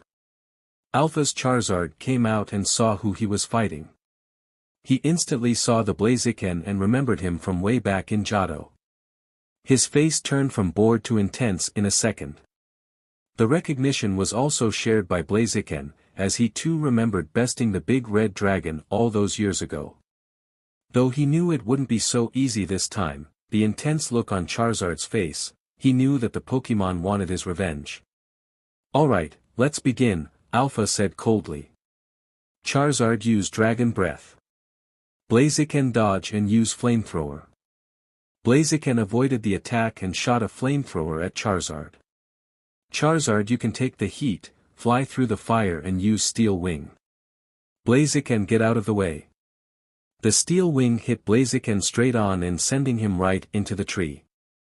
Blaziken, get up. Blaziken slowly was able to get up but was hit with something unexpected. I'm not gonna let you get up so easily, use Dragon Breath, non-stop, Alpha ordered. Try and get out of the way, Blaziken. Blaziken tried to move but was pushed up against the tree and being hit by Dragon Breath immobilized him. Blaziken cried out in pain, he couldn't move. Harrison saw this and he couldn't take it. Alpha, call your Charizard off, I give up. Alpha let a few more seconds pass before finally he spoke again. Alright Charizard, you can stop your attack, but why don't you give him a going away present, Alpha ordered. Charizard ended his attack but flew right in front of Blaziken. He just smirked and gave him a fire punch, sending him crashing through the tree. Hey, what the hell was that? I had already given up, you bstrd, Harrison insulted. Alpha eyeballed him and felt a shiver run down his spine. If only you knew how badly I needed to right that wrong. You've given me so much more than what I was looking for, goodbye Harrison. Alpha walked away towards the Pokémon Center. After he left, Harrison went over to his injured Blaziken. He's changed, but he's gotten a lot stronger, hasn't he? Blaze. Cold and ruthless, I won't say anything, but I know that was you, Ash. Alpha was walking back to the hotel, playing the match over and over in his head. I always did want a rematch with him, this mission has already bore more fruit than I could have expected, he thought to himself. Right as he was about to enter his hotel, he heard a familiar voice. I saw what you did back there, the guy said. Alpha immediately recognized the voice and responded, did you like what you saw? I thought someone like you would be proud of what I did. The man shook his head, I'm not that guy anymore, haven't been for a long time. Though I'm clearly not the only one who's changed, what happened to that happy, full of life kid I used to know? He died in that fire, didn't you hear? It was all over the news, Alpha explained. Do you expect me to believe that bullshit?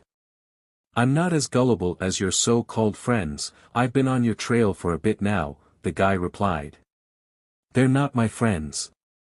And did you really think I hadn't noticed? I've been leaving hints for you for a while now, though even I don't know why I've been entertaining you, Alpha explained. I made a promise to myself on that day 3 years ago, that I would find you and bring you home, the guy said, full of adrenaline. Well, here I am, what are you gonna do now, Paul, Alpha said grinning. The next morning, Paul woke up on a couch in a room he was unfamiliar with. He didn't know where he was but his jaw hurt like hell. He looked around and saw Alpha right across from him with Pikachu on his shoulder. Where the hell am I? Paul asked while rubbing his jaw. You really don't remember, do you, glass jaw? Alpha insulted. Paul scowled at him. Keep talking like that and I'll kick your butt. Alpha and Pikachu burst out in laughter, leaving Paul steaming. Hey, what's so funny? He angrily said. Well, if you really must know, Alpha began to explain. Yesterday. Well, here I am, what are you gonna do now, Paul? I know you're working with Team Rocket, and I can't allow that to continue any further, Ash. Alpha grimaced when he heard that name. Don't call me that, Paul, it's Alpha now. That name represents a past that I'm no longer attached to. That person and that name disappeared when all of his friends betrayed and turned his back on him. I don't care what those idiots did, I never turned my back on you. Yet when I needed you most, where were you? Locked in that cabin? I know the entire story, I know how Drew's plan fell apart so quickly, though I suppose that doesn't really matter anymore, does it? Paul clenched his jaw. For 3 years I have fought for you, don't pretend like I'm just like the rest of them. Truthfully, Paul, I'm glad, I'm glad that Drew enacted his dumb little plan and everyone believed him. Had that never happened, I'd still be in ignorant bliss, unaware of just how naive my idea of friendship and love really was. Team Rocket saved me, they were there when I was drowning and saved me, I owe them my life. But Ash I dash. There you go again, calling me by that name. This will be the last time I say this, Alpha said while his aura surrounded his fists, do not call me that. Paul just smirked, the fact that you get so affected by that name is just proof that you haven't given up your past like you say, Ash Ketchum. Don't say I didn't warn you Paul, Alpha said while running at him, aura at the ready. Paul prepared himself, you really think I can't take you, I can kick your butt right now. Paul swung at Alpha's head but he ducked under it leaving Paul's jaw wide open. Without a word Alpha slamming his fist-coated in aura into Paul's jaw. The punch knocked Paul out, while Alpha just stood over him. Present time. So, still think you can kick my butt? Alpha grinned. Paul was about to say something but the pain of his jaw stopped him. Alpha saw this and tossed him an ice pack. Here, put this on your jaw. Paul smiled, wow, a sign of empathy, not very fitting for this Alpha persona of yours. The smallest of smiles appeared on Alpha's face as he shook his head, the first show of empathy I gave you was the fact that I took easy on you when I punched you. Aura unlocks a level of power that even I haven't fully discovered. The raven-haired trainer stood up as he took off his shirt, having been stained with red droplets of Paul's blood. As Alpha turned his back walking towards the closet, Paul's eyes widened in disbelief at what he saw. His back had been marred with burns and long scars, a window of what his life had been the past 3 years. What happened to your back? Paul was almost afraid to ask, but he couldn't not address it. Got into some trouble with Team Magma a year ago during a mission. I was sloppy and got caught, and had to pay the heavy consequences for it, Alpha explained. Paul tried to push the subject, but what were you? Let's just drop, I'm here and alive am I not? So you know the story has a happy ending, Alpha replied. Paul knew if he asked any more questions about it, he would get another sore jaw or something worse. So, didn't tell me why you didn't just leave me out there on the sidewalk? I didn't want any attention brought on me and an unconscious body wouldn't have exactly helped, Alpha explained. Paul just sat there, not knowing what to say next. Alpha decided to break the silence, so now that you're awake, Alpha said while taking a deep breath, the door is right there, literally like 10 feet away. Scurry on now. Paul shook his head, stubborn always, Paul replied while pulling out a pokeball, I'm not gonna let you keep working for Team Rocket. This isn't you, the Ash I knew would fight for good and make sappy dumb speeches about how to take care of your Pokemon and all that other CRP. Alpha frowned at Paul's words. I knew this mission was gonna be different because all of the familiar faces, but this is too much, Alpha thought. Paul, my mission here is to take all the strong Pokemon I see. And for old time's sake, I wasn't gonna take any of your Pokemon, but if you keep insisting that I need to leave Team Rocket, I will have no problem taking yours instead, and leaving you in the nearest ditch that I can find. However, Team Rocket is always interested in some new members, so if you want I can pull some strings and make you an honorary member, Alpha suggested. A stern look appeared on Paul's face, no thanks, he said while getting up, I'm leaving for now Ash. And you keep calling me that name, Alpha added. I wasn't done, I'll leave you alone for now, but since you have that tournament pass, Paul said while pointing at the pass, you're gonna be competing, which means you will be seeing me in some other familiar faces. I know, I've been over this.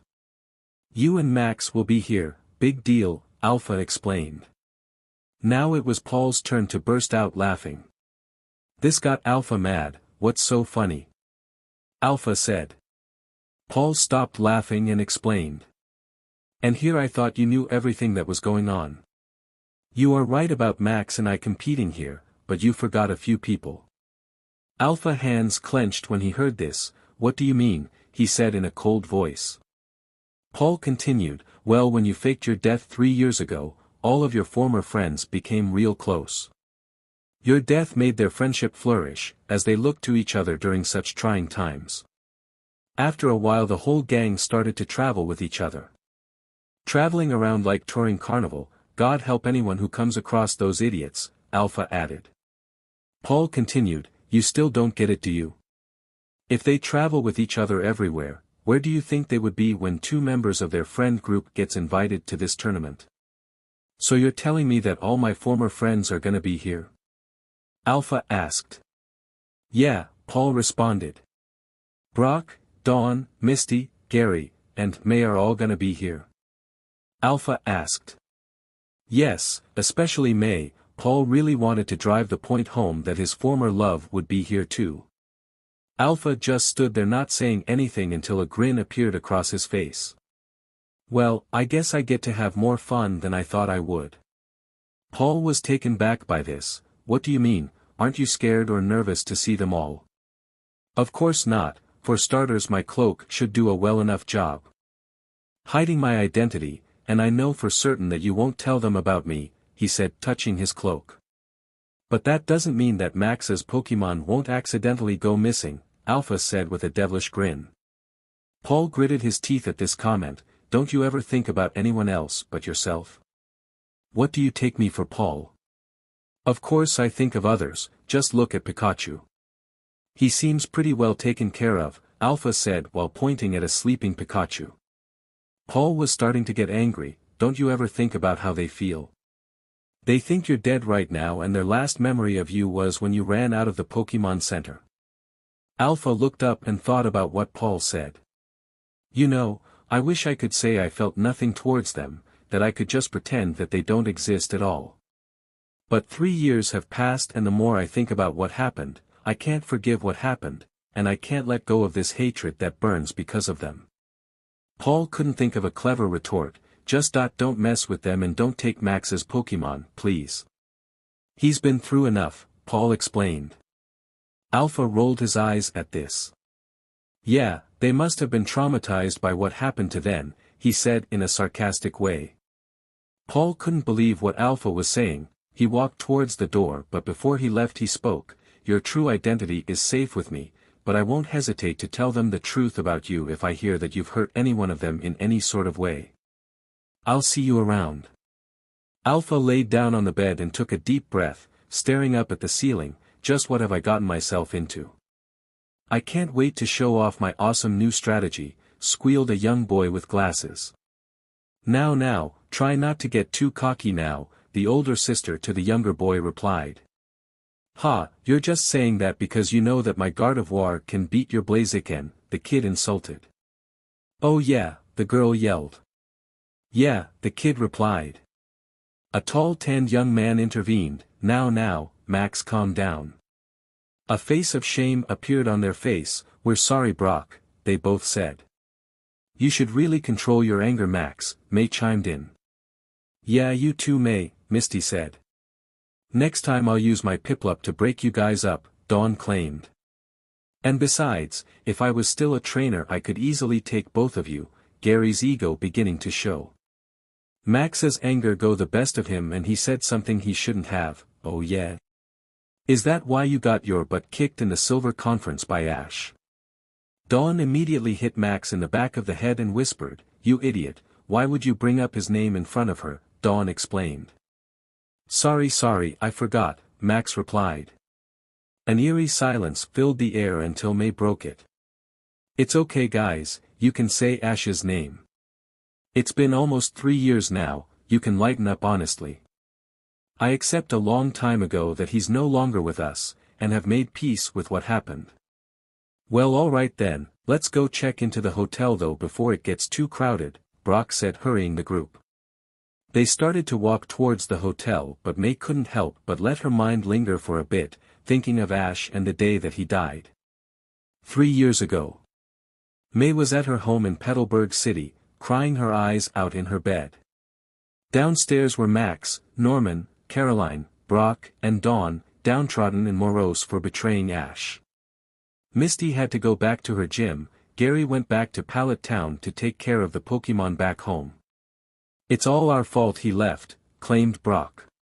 If only we weren't so stupid, chimed in Dawn. We can't begin to imagine how you all must feel, but just sitting here blaming yourself is not gonna bring Ash back.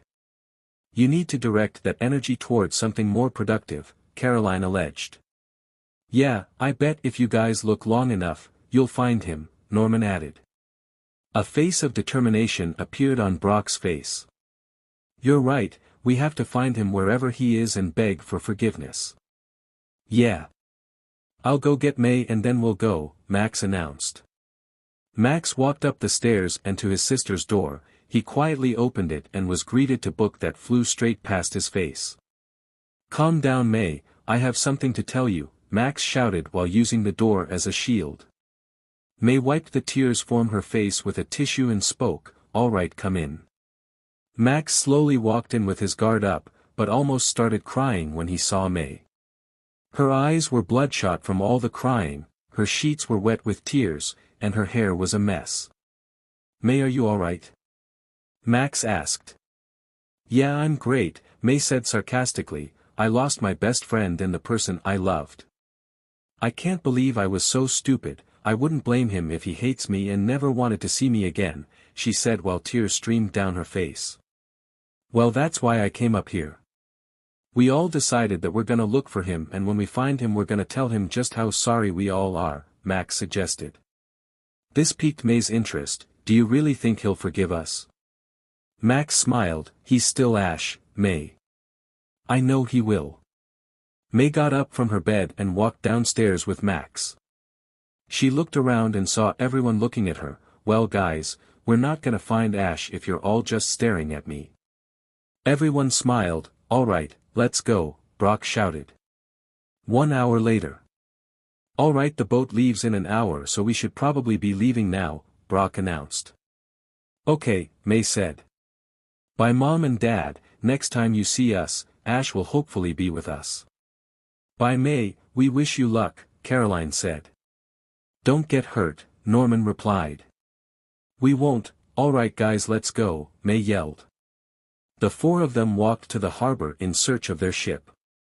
By the time they reached it, there was only 5 minutes left. They gave the man their passes and walked onto the ship. So do you really think that Sinnoh is the best place to look for him? Max asked. Of course, that was the last time we saw him remember, Dawn replied. Dawn's right, but we should get some rest while we can.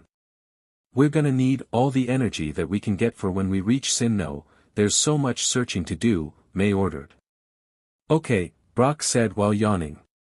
Well I'll see you tomorrow. Yeah I'm pretty beat too, Max announced while walking to his room. Night. Everyone walked to their room.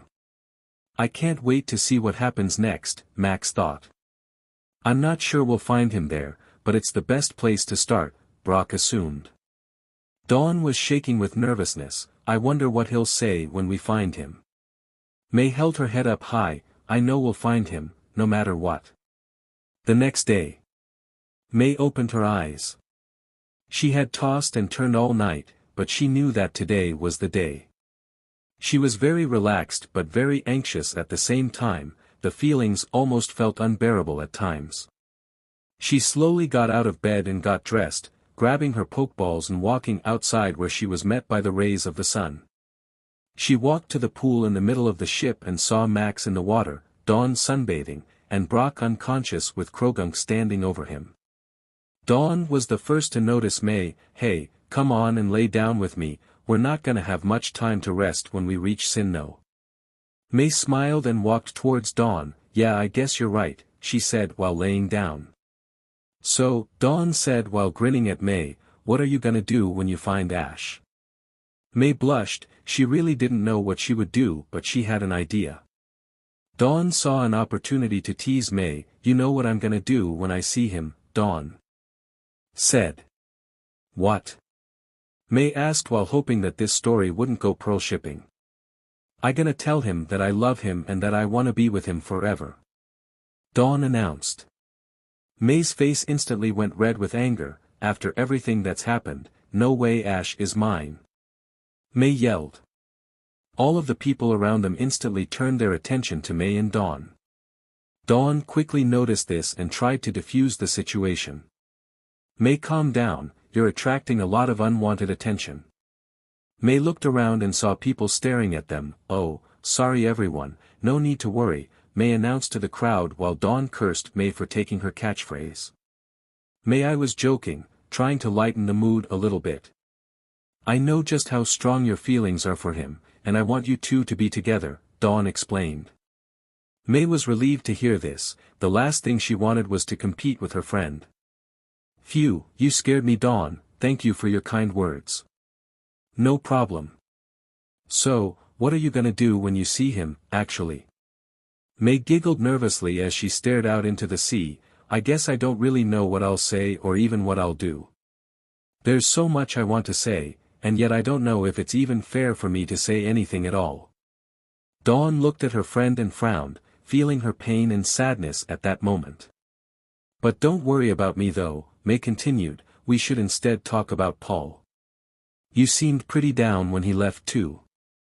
Dawn's face instantly turned red, those feelings of pain and sadness being quickly replaced with embarrassment. Paul? That purple-haired guy? Ash's rival Paul? Yeah, right, as if, no way, not ever. Oh. Is that why your face is as red as the bandana I'm wearing right now? May said, pointing to Dawn's blushing face. Dawn instantly grabbed a towel and covered her face.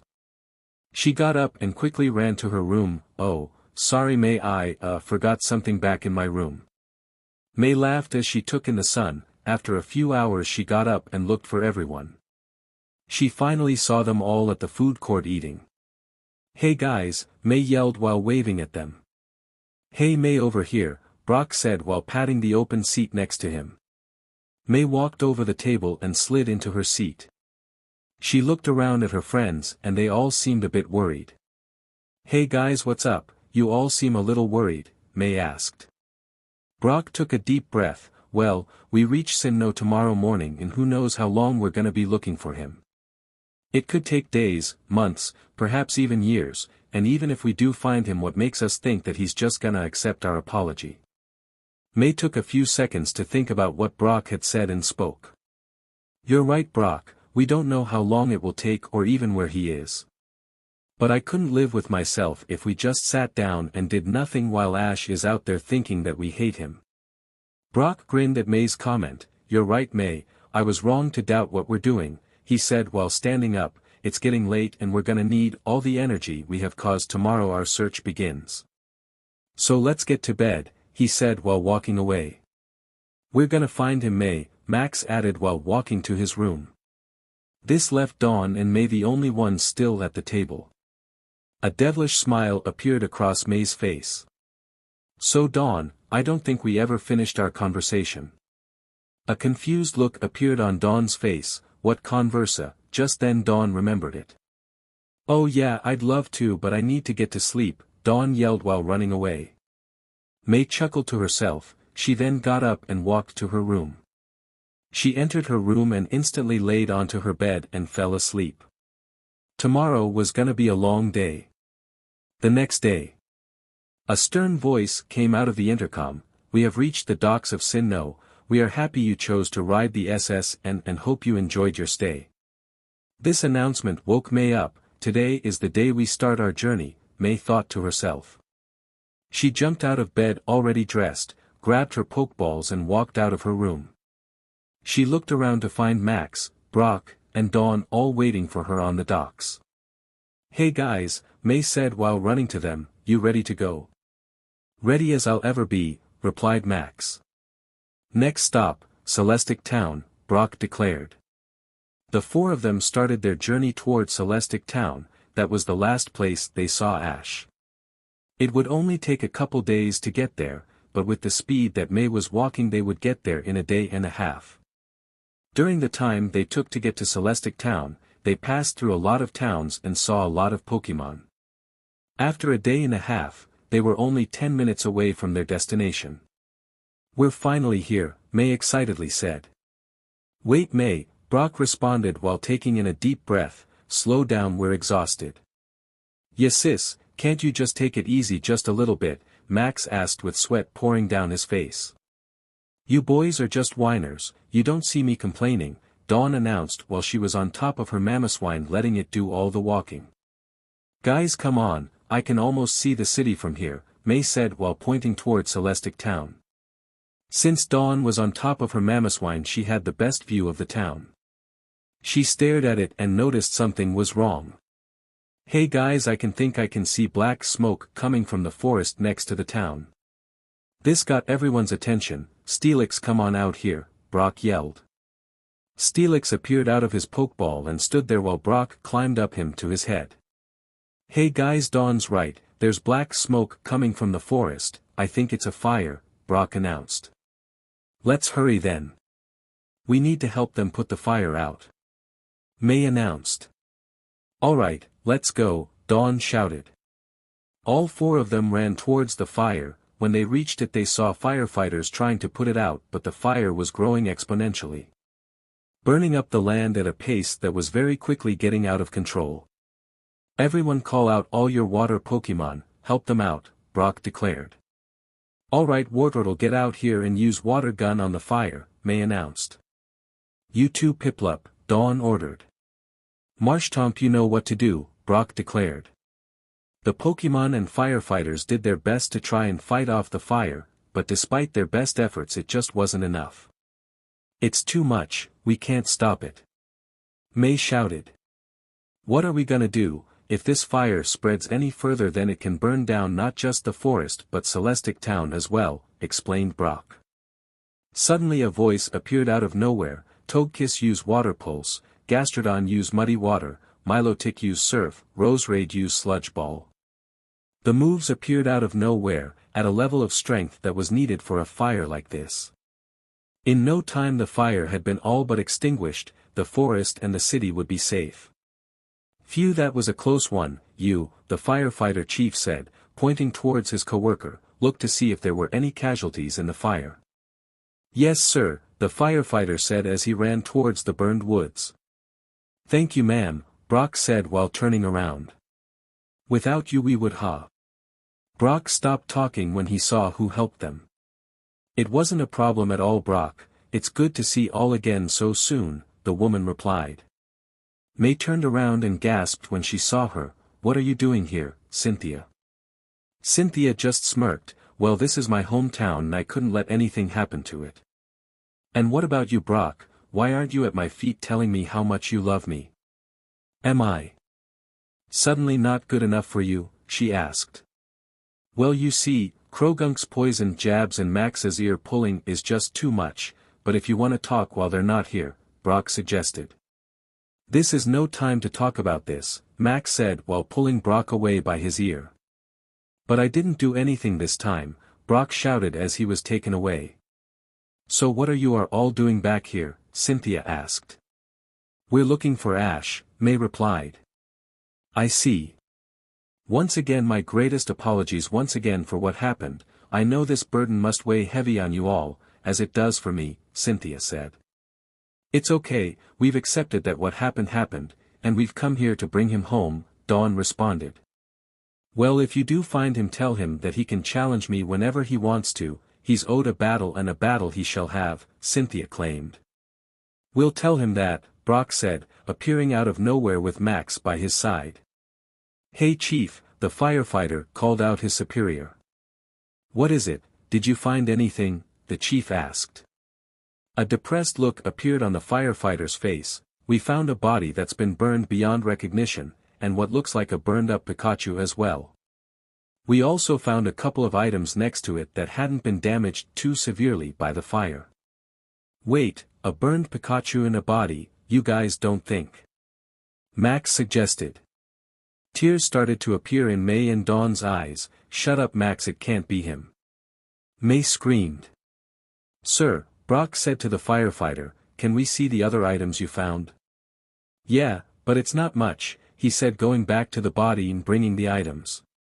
He returned with a red and black hat with a semi-blue circle and a full blue circle inside of it.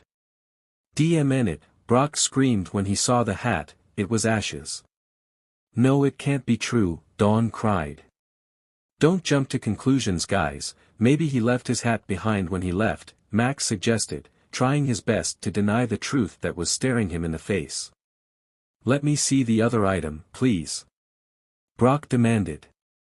"Maybe this might mean something to you." The firefighter dug into his pocket and pulled out the final item. Brock screamed out in anger when he saw it, ASH.NO. "I can't believe this is real." Max couldn't even begin to form any words as he cried out into the sky, the realization finally hitting him. "Forgive me, Ash, I guess we won't be having that battle then," Cynthia with tears forming in her eyes. "No, this isn't right, oh God, why?" Dawn yelled while falling to her knees with tears rolling down her face. May saw the item and instantly fell on the floor, crying harder than she ever had. The firefighter chief looked at the crying group and went to the firefighter. "What's going on here? Why are these kids all crying?" The firefighter shrugged his shoulders. "I don't know, I just showed them this and they all started crying," he said while holding it out. The firefighter chief examined the item. It must hold some sort of significance to them, a contest ribbon that's been cut in half. Present time. May, Max, Brock, Misty, Gary, and Dawn entered the hotel where they were staying. They went to the front desk and got their room keys. They had reserved 3 rooms and their rooms were on floor 9, numbers 12, 13, and, "Well, let's go put our stuff in our rooms," Brock suggested. "Alright, but then we're gonna train after we get situated, okay?" Max said, pointing at Brock. "Calm down, Max, instead of worrying about training you should be scouting out who you're gonna be battling in the first round," May said. Max scowled. "Fine, I guess you're right, May, let's just put our stuff in the rooms for now." The 7 of them walked to their rooms. Right before they were gonna enter, Misty asked Gary something. "So Gary, can you give us the keys?" "What do you mean?" "I thought you had it," Gary said. "No, I specifically remember handing them to you to hold on to," Misty replied, starting to get angry. "Calm down you guys, there's no need to scream," Brock said. "Stay out of this, Brock," they both yelled. Inside room 14, Alpha was gritting his teeth. "Who the hell is making all that noise out there?" Alpha opened the door and walked outside. "Hey, will you idiots shut up," he said with his head down, not looking at anyone. They all stared at the man. Though his face was obscured by the cloak that he was wearing, they could feel a mysterious type of energy emanating off of him. An eerie silence filled the air, but May decided to break it.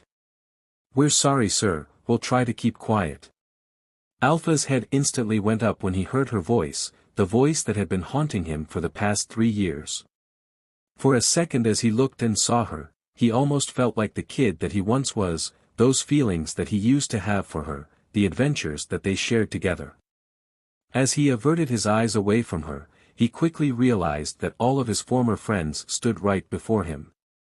Though he'd never admit it himself, a small part of him had missed them all, and the memories of all their journeys together flooded his mind. "Hello, sir, are you okay?" Brock's voice broke him out of his trance and snapped Alpha back to reality. He quickly regained his composure as the pain and hurt replaced those good feelings. "I'm fine, thank you actually for making such a fuss out here and waking me up. You see, I was having this horrendous nightmare about being abandoned by my friends and the people I loved, and being burned alive. Quite odd as you can tell, but that's all it was, just a nightmare," he said as looked towards May. "Isn't that right?" May's eyes started to water. I need to go outside and get some air," May sputtered out while she very quickly walked down the hallway. That went better than expected, Alpha thought. He decided to play dumb. What's wrong with her? A depressed look appeared on all their faces. "It's just something that happened a long time ago," Gary stated. "Here, I found the key in my back pocket, let's go inside, May needs her space." They walked into their rooms but Misty stayed back a bit. "We're sorry for causing you any trouble, it's just that she's been through a lot, so if it wouldn't be a bother could you please not bring up abandonment or death around her." Alpha smirked. "Oh, don't worry, I'll try my best not to put her through anything else, I swear on my friends' lives." Misty smiled. "Thanks," she said while walking into her room. "Idiots," Alpha thought as he walked into his room. "Those were your former friends, MSTR?" "Not at all what I expected," they seemed nice, Lucario stated through aura to Alpha. You don't know them like I do, Lucario, so keep your mouth shut and don't assume things you don't know, Alpha said, annoyed. They seem to care about you a lot. I said keep your mouth shut. Alpha nearly screamed. You don't know what they put me through, ask Pikachu. He was there, he said while pointing at his starter. Pikachu just nodded his head in agreement. Lucario tried to reason with him, but Mstr. Alpha couldn't take it anymore. Screw you, Lucario, don't forget your place. You're just an instrument to help me perfect my aura, don't step out of line and assume that we're friends, Alpha said while grabbing his Pokeballs.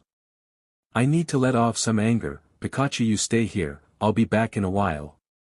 Alpha left, leaving his 2 Pokemon there.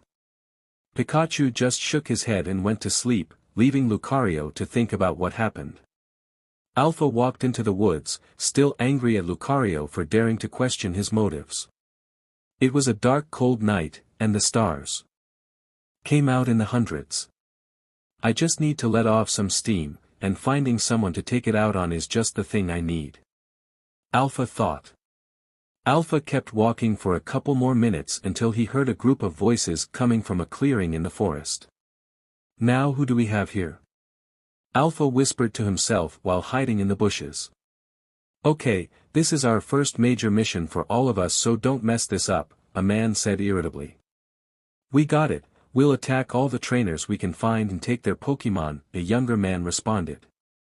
Looks like someone has the same job as me, but who are these people, Alpha thought to himself. We won't let Jupiter down, and who knows what she'll do if we fail her. She might kick us out of Team Galactic, a taller man said. An amused look appeared on Alpha's face, so Team Galactic is here. I guess Jupiter took it over with Cyrus gone. And here I thought it wasn't gonna get any better, but now I get to release my anger on these stupid little grunts. Alpha was about to get up when he heard a familiar voice. Hey! Who the hell do you guys think you guys are, stealing Pokemon like it's nothing? You guys are despicable and I'm gonna stop you. A brunette said angrily. Alpha just shook his head in frustration. Seriously, of all the times you had to get in my way, it had to be now, always a pain in my butt, May. The man just grinned maliciously. Well, miss, as you can see it's 5 against 1, so if you think you can take all of us down at once, good luck. May's eyes scanned the 5 guys in front of her and she instantly knew she may have bit off more than she could chew, but her sense of justice compelled her to step up. I've faced worse odds and taken on people much worse than you. I can and I will stop you guys. The man just laughed at this. Well, if you were so tough and smart, then you would have noticed my buddy sneaking up right behind you. Wait, what? She said while turning around. Tangrowth, use Vine WHP to restrain her, ordered the man from behind. The vines grabbed May's arms and stopped her from grabbing any of her Pokeballs. Ah, she cried out as the vines tightened around her arms. Alpha's head fell as he shook it in frustration. Of course she got herself captured, why even try and step in when you're so DMN weak? She's not my problem, she got herself in this mess, she can get herself out of it, Alpha thought to himself as he began to sneak away. A hostage will be a nice addition, or we could use her for other things. A pretty girl like you, how about I let you go if you agree to be my girl, the man suggested, touching her face in a stuck manner. Hearing that stopped Alpha dead in his tracks. Before he could even realize it, he had jumped out from behind the bush and started charging at the grunt. That's enough, he screamed while running towards the Tangrowth with aura surrounding his fists. Alpha sprinted towards the Tangrowth and when he got close enough he slammed it into a tree. The force of the Tangrowth hitting the tree caused it to release May. May looked her savior in disbelief. Thank you, without you who knows what they wow. Get out of here, Alpha interrupted in a cold voice. May was stunned at what he said, but I can help you. You'll only get in the way, you were already caught once. Now get out of here. May looked at him with weary eyes and slowly started to back away. Alright, but be safe, she said while running off. Ash turned to the 6 guys in front of him. He started to surround himself with aura and looked at each and every one of them, trying to decide who to take out first. You, he announced while pointing at the man who had been speaking to May, making him shiver in fear. You're first. He sprinted to him at a pace that not even a Deoxys could match. With one punch in the face the big man was sent a few yards back, knocked out before he even hit the ground. The other guys were scared and amazed at the same time. His speed was incredible, but they knew they would be in trouble if they didn't do something quick. They all reached for their pokeballs to try to defend themselves. Too slow, Alpha said as he took all 4 of them down with one punch to face before they could take out their pokeballs. Alpha stood there standing with his arms crossed and a smirk across his face. 6 bodies littered the ground, each one knocked out. That was a nice warm-up, too bad it had to end so soon, he declared while looking at the bodies. I was just starting to have fun too. As Alpha was about to leave he felt a freezing feeling on his legs. What the? He said while looking down. A woman appeared from the trees with a weird type of gun in her hands. The aura, the speed, the cold tone in your voice, you must be the famous Alpha from Team Rocket that I've heard so much about. Alpha looked down and saw that he was frozen from the neck down. Can't say that I'm not surprised to see you, Jupiter, it's been a while. Jupiter was shocked that he knew who she was. I think I'd remember meeting someone of your caliber. How did you know it was me though? Let's just say that I met you in a previous life, but I'm impressed with your little toy, that freeze gun of yours, he said while pointing at the gun. I'm assuming that you harnessed the power of some ice Pokemon and transferred it to the gun. I'll have to ask Giovanni to commission one for me. Jupiter chuckled to herself, you'd be surprised at how much a Glalie ice power can offer. So, you have me frozen here, what's your plan? Alpha asked. An evil smile appeared on Jupiter's face, I know what you've done, the way you act as Giovanni's dog. I also know about how you took down Team Magma, so you're obviously gonna be a problem. I don't think I'll get another chance like this, so the only rational course of action now, would be to eliminate you permanently. A weary look appeared on Alpha's face. CRP, I'm in more trouble than I thought, there's no way I can get out. This ice has been modified somehow to be rock solid, not even with my aura can I escape, Alpha thought. Jupiter aimed her gun right at Alpha's head, knowing that all it would take is her pulling the trigger, and that would be the end of that. It's too bad it had to be this way, Alpha, it pains me to have to put down such a handsome yet powerful man such as yourself. If you're just gonna finish me, then get it over with already, Alpha yelled. Jupiter raised the ice gun to his forehead, in a hurry to die are you? Then let me take care of that for why Jupiter paused mid-sentence, falling to the ground, knocked out. Alpha looked at Jupiter's body, stunned at what happened. Hey, who's there? First day here and already finding yourself in so much trouble, Ash, you're lucky I was here to save your butt, said the man who saved Alpha. Alpha instantly recognized the voice, have nothing better to do than follow a dead man, Paul. Paul came out of the shadows and into the shine of the moon. That's a very nice way of thanking me for saving your life. Alpha glared at Paul in anger, fine, thank you Paul. Now get out of here, I'm on official Team Rocket business and as far as I can tell, you're not a member of. Paul gritted his teeth as he freed Alpha from his icy tomb, well if you just listen to what I have to say and not jump to conclusions every 5 seconds I can tell you what I want to say. Well Mr. Tough Guy, what do you want to tell me, Alpha sarcastically said. Paul took a deep breath and spoke, I want to take you up on your offer and join Team Rocket. Silence filled the air for a few seconds, Paul looked at Alpha with begging eyes. Alpha just said one word, why? Because, Paul replied, choosing his words wisely. I know that this is the only way that I'll be able to get close to you. I'm willing to sacrifice my morals and throw away my pride if it means that I can bring you home. They may be complete and total idiots at times, but they care about you more than you'll ever know. Alpha shook his head in despair, when the hell did you get so soft, Paul, whatever. Just know as a formal member of Team Rocket now I expect you to live up to your duties, find me strong Pokemon, one way or another. Paul smirked. It was just a start, but he could really start to see a future where this was all worth it. Just don't forget, I will do everything in my power to bring you back. Yeah, whatever you say, Alpha said while walking back to the hotel. Alpha walked a few minutes until he reached the hotel, though he once again ran into some familiar faces along the way. He saw May, Brock, Max, Misty, Brock, Gary all running towards him. Oh great, what do they want now? Hey sir. May said while coming up to him, I told my friends what happened and we were just about to go and bring some reinforcements in case you needed it. Though seeing you here now, I'm just glad you're okay. Alpha groaned, feeling annoyed and uncomfortable by all the attention he was getting. The name's Alpha, so don't call me sir. As for what happened back there, think nothing of it, and I mean that in the most literal sense of the word. Brock examined him from afar, trying to spot any injuries on May's savior, but it was pretty hard due to the cloak covering his face.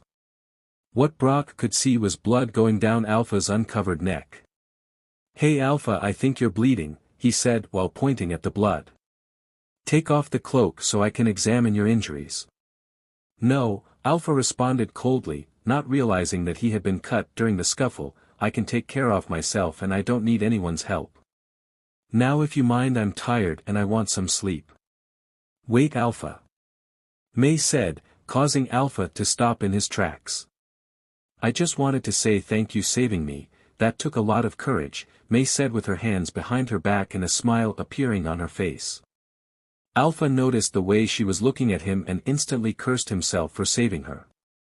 Why the hell didn't I just sneak away when I had the chance? Had I known the mess that this would make, I would have just left her at the mercy of those galactic guys. I don't want your thanks, and I didn't fight them to save you, because I couldn't care less about you. I had some anger to let off and those galactic grunts were at the wrong place at the wrong time. That's it, I'm no hero. Dawn rolled her eyes at Alpha's statement. Oh please, could you be any more obvious? What exactly is so obvious? Alpha asked, a bead of sweat starting to fall down his face. This bad boy facade that you're putting on. Just admit it, you saw a pretty girl in trouble and decided you would be her in knight in shining armor. Alpha glared at Dawn, but after a few seconds he burst into laughter. Dawn looked at him, puzzled. What's so funny? Alpha could barely speak for a moment as Dawn's idea of him had tickled him so. Eventually he regained his composure and spoke again. If you believe me to be some valiant defender of the downtrodden, then so be it, but you couldn't be more wrong, Dawn. Dawn. How do you know her name? Misty spoke. Yeah, I'm curious myself. Dawn turned her head and looked at the cloaked man, ever so suspicious. Alpha gripped his hands tightly as he realized the slip of his tongue. Oh, well, I had not overheard one of your friends call you by that name. So it seemed like a good guess. Regardless, I have to get some rest for my match tomorrow. Max's interest instantly peaked as he realized Alpha was one of the competitors. Wait, you're in the tournament? I'm certainly not here for the conversations. No need to worry, if I face any of you rejects I'll go easy on you, Alpha proclaimed. Dawn said nothing, but rather made a mental note of Alpha using her common phrase. She knew that there was more to this mysterious man than meets the eye. Yeah, right. You wish you were as good as me, Max boasted. Yeah, whatever you all say, now I just want some sleep, Alpha said while walking toward the elevator. Max looked at Alpha walking away and said, one more thing, I'm gonna win, Alpha, because I'm not just battling for myself, you know. I'm doing this for an old friend, who isn't here with us anymore. I can't let him down. Alpha smirked at Max's comment, feeling the tiniest bit of admiration for him. I guess we'll just have to see if you're not just full bluster and PSS. Words hold little meaning, prove it to me by winning your battle tomorrow. For you and my friend, I will win, Max replied. Whatever you say, kid, Alpha said right as the elevator doors closed. They're just as annoying as they were 3 years ago, Alpha thought to himself. Alpha wiped the blood from his neck as he reached the floor of his hotel room, making his way to his room and the bed that he so desperately needed. As he entered his room he saw a sleeping Pikachu on his bed and his Lucario looking out the window. "Hello MSTR," Lucario said to Alpha through Aura. Alpha looked at Lucario with anger still inside of him from the conversation they had had before he went into the woods. "Be ready for tomorrow Lucario, I'm using you first for the tournament." "I won't fail you MSTR," Lucario replied. A smile appeared on Alpha's face. "I know you won't, you're not weak. I trained you almost as hard as I have trained Pikachu. Now rest easy, you'll need it." Lucario was happy at what his MSTR had said to him. Better get some sleep, Lucario thought to himself. Alpha got into his bed quietly as to not wake Pikachu, and quickly slipped into unconsciousness. The next morning, Alpha slowly opened his eyes, the rays from the sun being blocked out by the thick curtains that dimmed the room.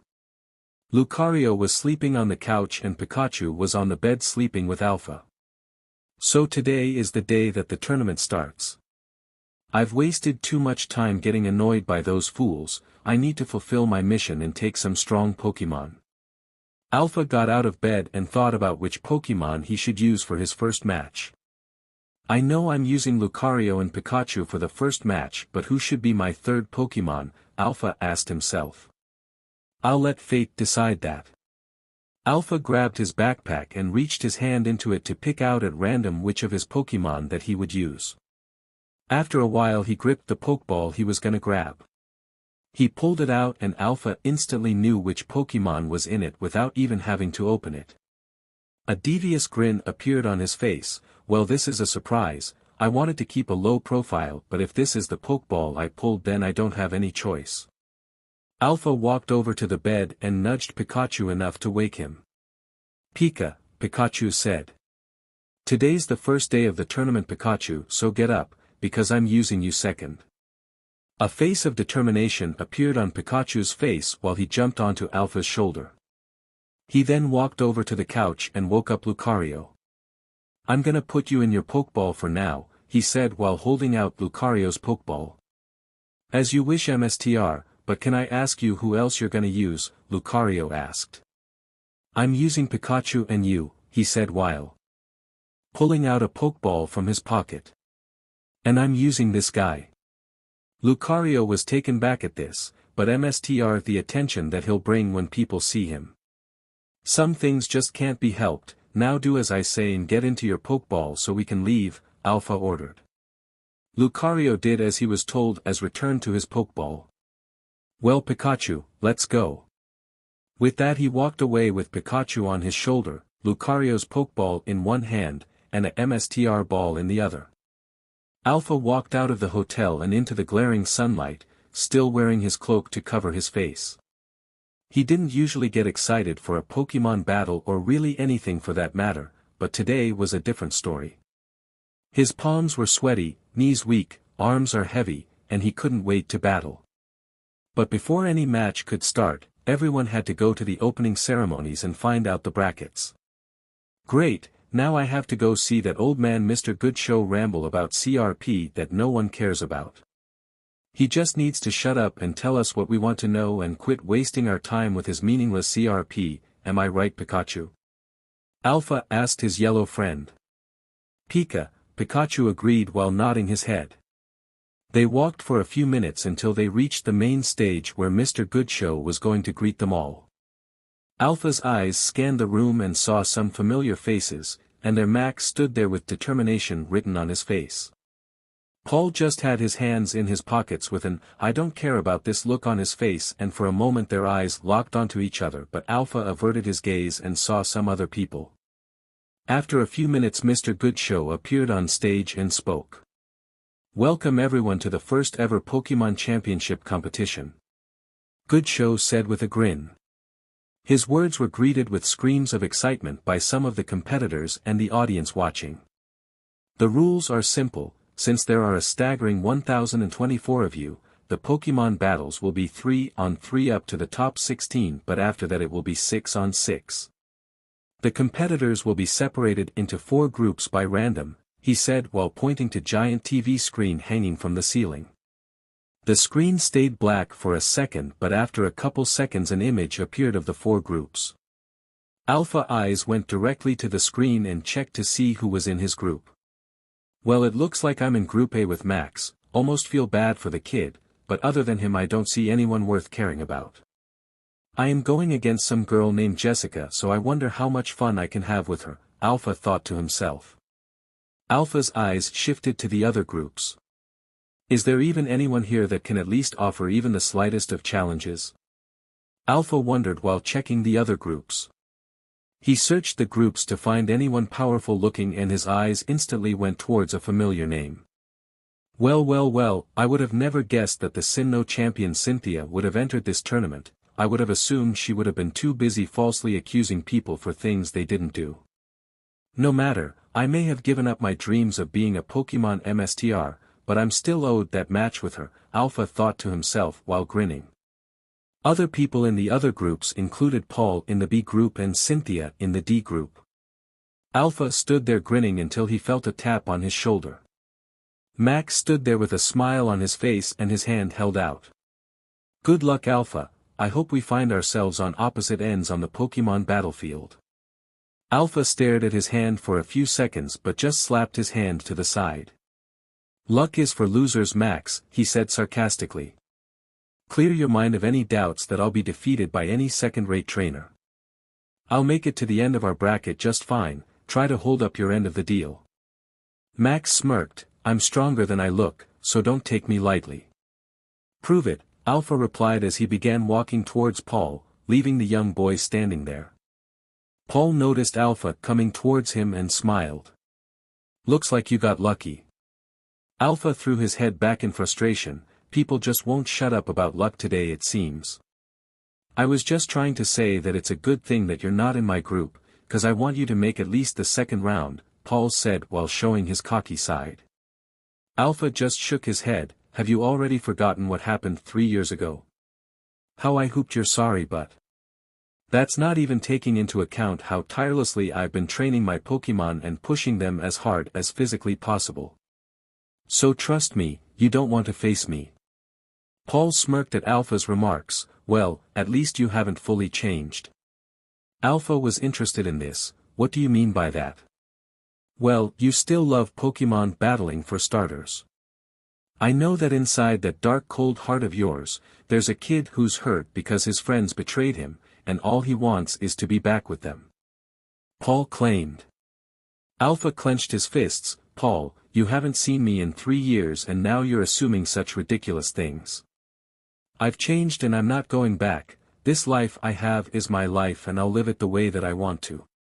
I guess you're right, but just hear me out.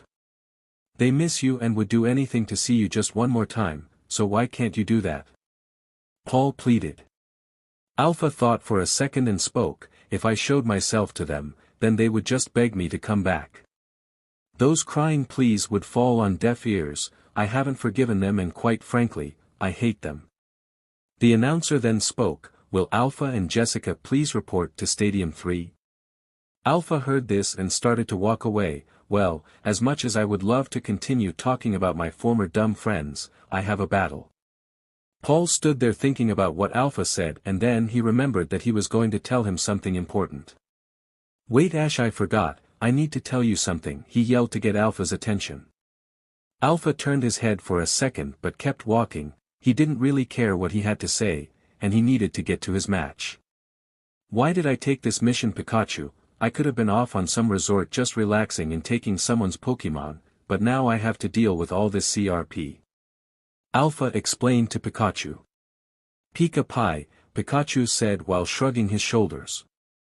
They walked a few minutes in silence until they reached the stadium. It wasn't too big and only seated a few hundred people. Alpha smirked when he reached the front of it and entered. He walked through a dark hallway and as he reached the battlefield he was greeted with the rays of the sun.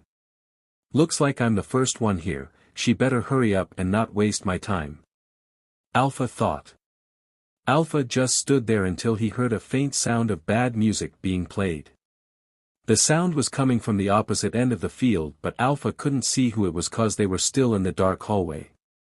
3 people appeared out from it. a man who looked like he was in his 40s and had a gut, a woman who was in her 50s who had dressed way too scantily clad, and a small 14-year-old girl with brown hair, violet eyes, and wearing a dress.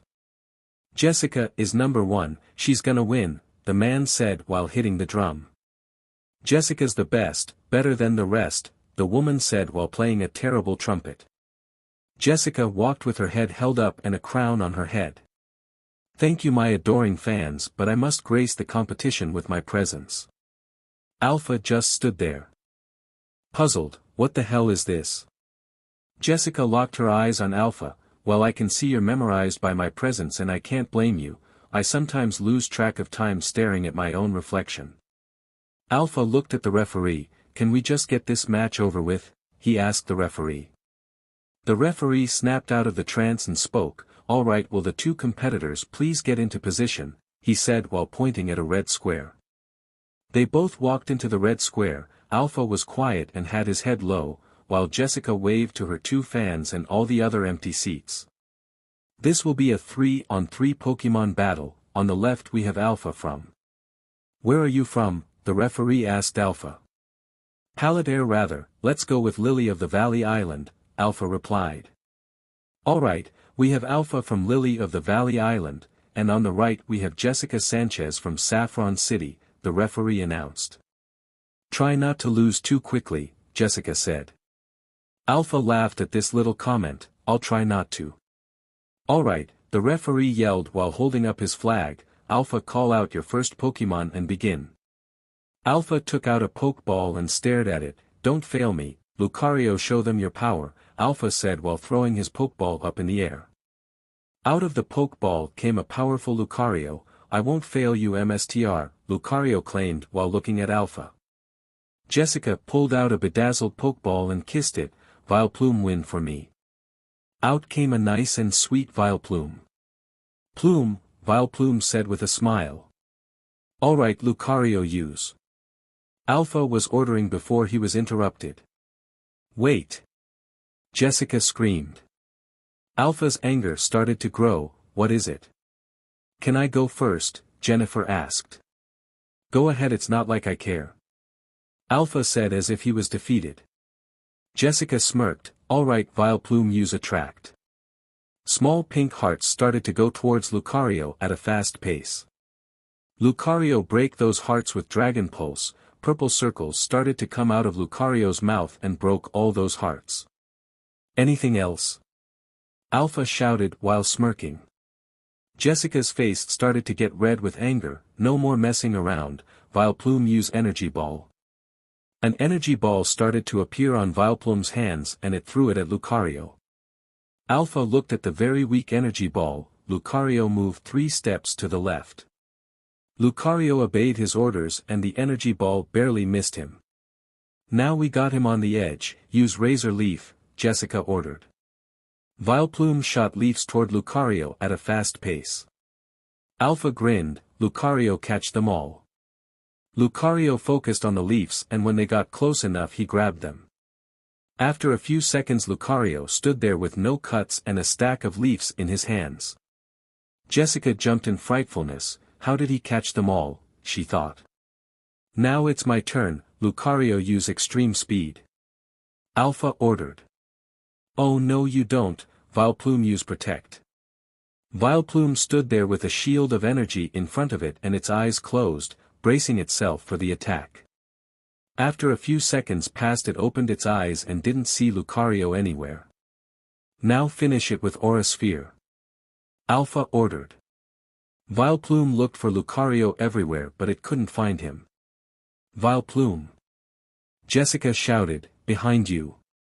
Vileplume looked behind her and saw Lucario standing there with a giant Aura Sphere. Vileplume tried to run away but Lucario released his Aura Sphere and it hit it dead on. The attack sent Vileplume right into the wall. Dust and dirt clouded the Pokemon. "Vileplume!" Jessica shouted. The dust settled and showed her knocked out Pokemon. "Vileplume is unable to battle, Lucario wins," the referee announced loudly. Alpha smiled. "You did well, Lucario, return," Alpha said while a red beam enveloped Lucario. "Thank you, MSTR." Lucario replied while going into his Pokeball. Jessica, call out your second Pokemon, the referee ordered. Jessica smiled, I know you won't lose, Umbreon, win this for me. Jessica threw her Pokeball up and out came an Umbreon. Alright Pikachu, you take this one.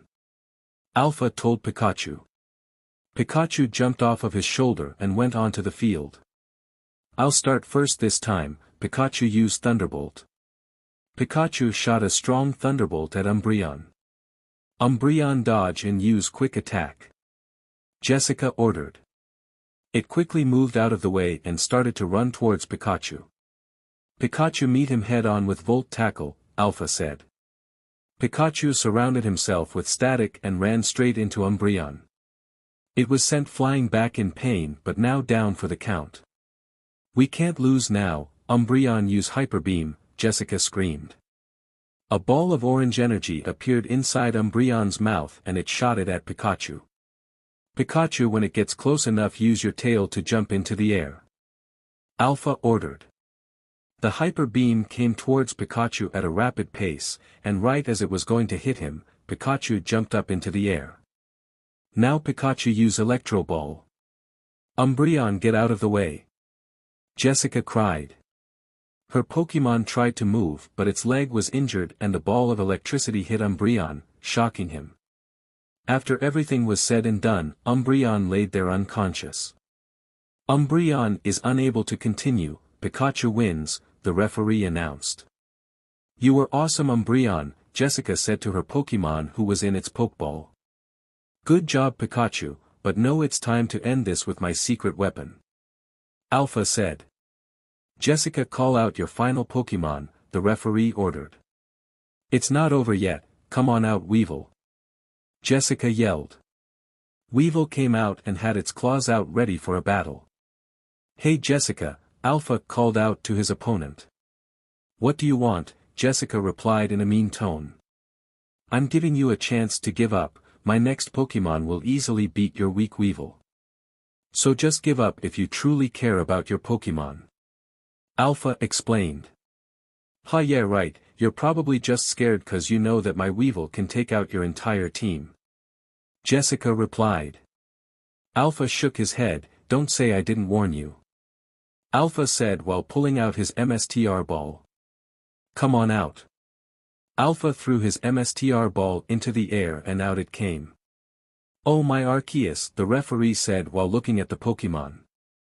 Jessica fell to her knees in disbelief, how did you capture that Pokemon?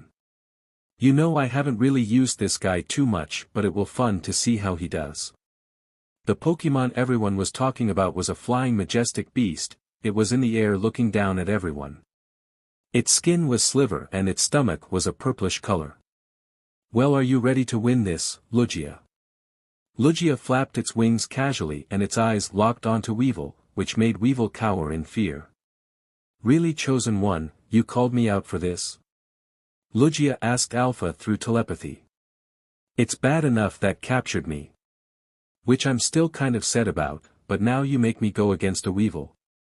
Oh come on Lugia, wouldn't you rather be out here with Pikachu and me instead of being cramped inside your Pokeball? Alpha asked. I guess you're right, let's just get this over with, Lugia said. Jessica was shivering in fear, that's not fair, you're cheating. Where does it say that having a Lugia is cheating? Alpha asked. How would I know? Jessica yelled back with her hands on her hips. You know what, I'm annoyed, you're annoying me. I'm gonna finish this quickly, Alpha claimed. Lugia used Ice Beam on the entire field. Lugia shot its Ice Beam almost hitting Weevil, after a few seconds the whole field was frozen. So what's that supposed to do? Jessica asked. Look at your Pokemon, Alpha said while pointing at Weevil. Weevil couldn't even stand on the ice, it kept slipping and falling on its face. Weevil, try and use your claws to stand your ground. Weevil did as it said and now stood straight up. You could have just given up but now look at your Pokemon, look at the punishment it must endure because of its foolish trainer. Lugia, use Aeroblast, Alpha said. Lugia shot a vortex of air at Weevil, the speed of the attack was unbeatable. No. Weevil, you have to move. Jessica cried. Weevil was too scared to move and its claws clenched even harder on the ice. The attack was a direct hit and it sent Weevil flying into the stands. Weevil! Jessica screamed. Weevil was really beat up and it looked like he was knocked out. Weevil grunted while it slowly got up. That's one tough Weevil if it's still standing, Alpha thought. Weevil stood up on a chair while its legs were wobbling. It stood there just staring at Lugia until it fell face first, unconscious. Weevil in unable to battle. The winner of this match is Alpha, from Lily of the Valley Island, the referee yelled. Good job Lugia, return. Alpha said while the MSTR ball SCKED it back in. Next time you use me chosen one, don't let it be for something as trivial as this, Lugia replied. Weevil return, Jessica said while tears formed in her eyes. It's not fair, you cheated, Jessica screamed while she was having a tantrum. She laid on the floor and swung her legs and arms while crying her eyes out, her crown falling to the ground. The man and woman walked onto the field, next to Jessica. Let's go home daughter, the man who was in the stands solemnly said. The man grabbed Jessica into her arms and they walked away. That was weird. Alpha declared. Pikachu replied. Let's just go back to the hotel. Alpha said while walking away from the field. Alpha and Pikachu walked out of the stadium and through the woods. Right as they were going to exit the woods, Alpha heard something. Golduck use water gun on the targets, a trainer said while throwing plates into the air. The Golduck accurately hit every plate straight on, breaking them. I'm pretty worn out, but I guess I can take this guy's Pokemon real quick. Lucario come out, Alpha whispered. Lucario came out of his Pokeball. Yes MSTR, Lucario asked. We're gonna take this guy's Pokemon so get behind him and when I give the signal you attack the guy, Alpha explained. Alpha walked up to the guy and spoke, Hey I'm lost can you help me? The trainer looked up and saw Alpha, Yeah sure, where do you need to go? Well you see I just got some new Pokemon and I need to find a Pokemon Center so I can transfer them, Alpha explained. That's cool, what kind of new Pokemon did you get? The trainer asked, happy for the stranger he just met. Oh just a few random ones and this cool Golduck, Alpha said. Sweet, I have a Golduck too. Can I see yours? The trainer asked. Sure, it's right there, Alpha explained while pointing at the trainer's Golduck. The trainer was confused, but that's my Golduck. Alpha smirked, I know. It took him a few seconds to understand what he was saying but when he did, he jumped back. There's no way I'm letting you take my Pokemon. Alpha grinned, that's too bad, unfortunately I wasn't really asking, now Lucario. Lucario came running from the trees and had a bone of energy in his hands. He swung it at the trainer and it hit him right in the face, knocking him out. Golduck stood there shocked at what happened, his trainer was unconscious and Alpha, Pikachu, and Lucario stood there. I want you to take a moment Golduck and look at your former trainer on the ground.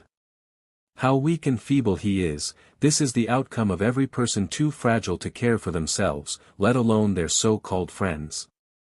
Now join me, I don't want to give to force you, Alpha offered.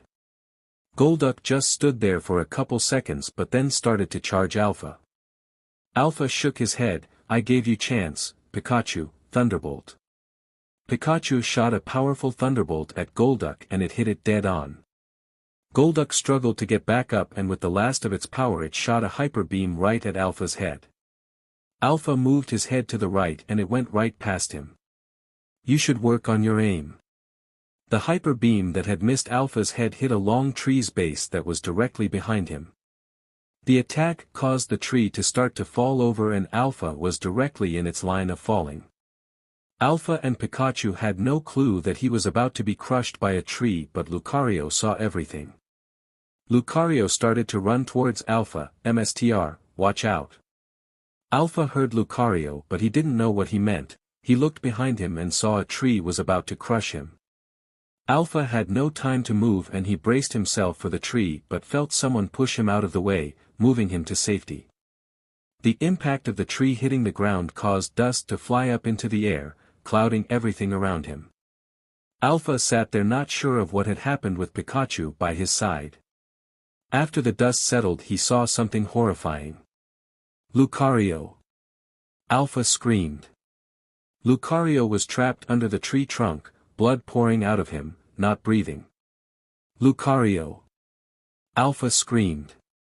Lucario was trapped under the tree trunk, blood pouring out of him, not breathing. Alpha jumped to his feet and sprinted to Lucario. Infernape, get out here and help me pick up the tree, Alpha yelled with his voice cracking and eyes starting to get watery. Infernape came out of his Pokeball and instantly went to Alpha's side to help pick up the tree. Now get ready Infernape, Alpha said while getting a good grip on the tree. Push up now. Alpha and Infernape both started to use all their strength to lift the tree. Alpha's veins were popping out and aura started to surround his hands. Infernape gritted his teeth and sweat started to appear on his forehead. Slowly but surely they started to lift the tree off of Lucario, who was still not breathing. Pikachu! Alpha screamed. Pikachu, who was on the side, just watching what was happening in horror, ran up to Alpha. Pie! Alpha had to make sure not to loosen up his grip on the tree while talking to Pikachu. I need you to drag Lucario away from the tree, but be careful, Ash pleaded. Pikachu nodded his head with a stern face. He went up to Lucario and pulled him by his ears away from the tree. After Pikachu had dragged Lucario away from the tree, Alpha and Infernape dropped the tree and went to Lucario's side. Infernape, return, Alpha said while looking at Lucario. He quickly checked for a pulse from Lucario but couldn't find one. Alpha picked up his broken Pokemon and held him in his arms as sprinted towards the Pokemon Center with Pikachu right behind him. Don't give up on me Lucario, Alpha pleaded with tears going down his face. We've been through too much, DMN it, why did you sacrifice yourself by pushing me out of the way? My life isn't worth yours, you can't die. Lucario laid lifeless in Alpha's arms as he ran towards the Pokemon Center. After a minute more of running, Alpha finally reached the Pokemon Center. Without hesitation he crashed through the doors and ran straight to Nurse Joy. The pink-haired nurse had her back to Alpha as she organized the Pokeballs, but she could hear that someone had entered the building. Well, hello there and welcome. Nurse Joy, Alpha screamed, the pleading sound of his voice echoing through the building. Please help my friend, please, Alpha said while crying. Nurse Joy turned around and saw the horrific scene. Before her, the young man was covered in blood from his Pokemon, and his Lucario seemed lifeless in his arms. Oh my goodness, he needs medical attention right away. Nurse Joy called her Chansey over and lifted Lucario onto a stretcher. As Nurse Joy was taking Lucario away in a stretcher, she said something to Alpha, we will do our best to save Lucario, so stay in the waiting room while we operate, she said with sympathy in her voice. Alpha was barely able to stand and resist the urge not to completely fall on his knees and cry, please, do whatever you have to do to save him, he was able to choke out before Nurse Joy went into the operating room. Alpha sat down on one of the chairs and sat there with a stoic look on his face while tears streamed down his face. Pikachu did his best to try and cheer up Alpha, but nothing was working. All he could do was stay by his trainer's side. Alpha took off his cloak and ran his hands through his hair, trying to relieve some stress. At the point he didn't care if anyone saw his face. After everything we've been through, Alpha thought, I can't believe that it might end like this. I still remember the first time we actually met, not with Giovanni but in the woods. You were so naive and happy, and maybe I worked you too hard at times, but you never backed down, because I knew you could take it. On our first mission together, you were like a professional and did everything to perfection, even when they were torturing me you found me and saved my life. Besides Pikachu, you were the one who was always there for me and would risk your life just to protect me. Alpha looked down as he gripped his breaths and tears started to flow down his face. You showed me so much love and reminded me of my old self, and what did I give you in return? I put you down, took my anger out on you, when you never deserved it, you never deserved any of it. I never deserved you, friend. After a few hours, and having been given a new shirt to replace his old bloody one, Nurse Joy came out of the operating room. Alpha's head went up when he heard the doors open and he went up to Nurse Joy faster than Brock ever could. Nurse Joy, Alpha said with a weary voice, is Lucario. Alpha couldn't get the rest of his sentence out. Well, Nurse Joy said while taking off her gloves, the surgery was a success, and Lucario will survive, but it was touch and go for a while. He'll have to stay in our care for the time being, he needs time to recover, but he'll be okay, she said with a grin. Alpha's frown instantly turned into an uncontrollable smile. Oh, thank you, Nurse Joy, he yelled while hugging her. Nurse Joy blushed at the hug. Your love for your Pokémon is clear, I'm happy that I could treat his injuries. If you'd like, you can go and see him now. Alpha instantly nodded his head and thanked her for her help. Putting his cloak back on, he and Pikachu went to Lucario's room. They reached his room and quietly walked inside as to not cause a disturbance. When Alpha saw Lucario laying there asleep hooked up to all sorts of different machines, he couldn't help but smile at the fact that Lucario was alive. He knew that he should let his friend rest, but he couldn't help but to gently shake Lucario. Hello MSTR, Lucario said weakly. Alpha knelt down next to friend. Hey Lucario, how are you feeling? Besides the broken ribs and punctured lung that I heard Nurse Joy mention, I could be doing worse. Alpha laughed at his comment. You didn't have to do that, Lucario, sacrifice yourself the way that you did for me. All the times that I've mistreated you and hurt you with my words, that tree should have been my punishment. You were hard on me at times, but it was so that I could get stronger, and be able to protect you and everyone else if it came to it. You helped push me past my limits, and there wasn't a second that passed where I wasn't grateful to be by your side, Lucario explained. Alpha shook his head. Your words are incredibly sweet, and you're right for the most part, but it still doesn't justify my treatment towards you. I'm sorry, old friend. Once you're healed up and out of this Pokemon Center, I'll treat you the way you deserve to be. Alpha's comments brought a smile to Lucario's face.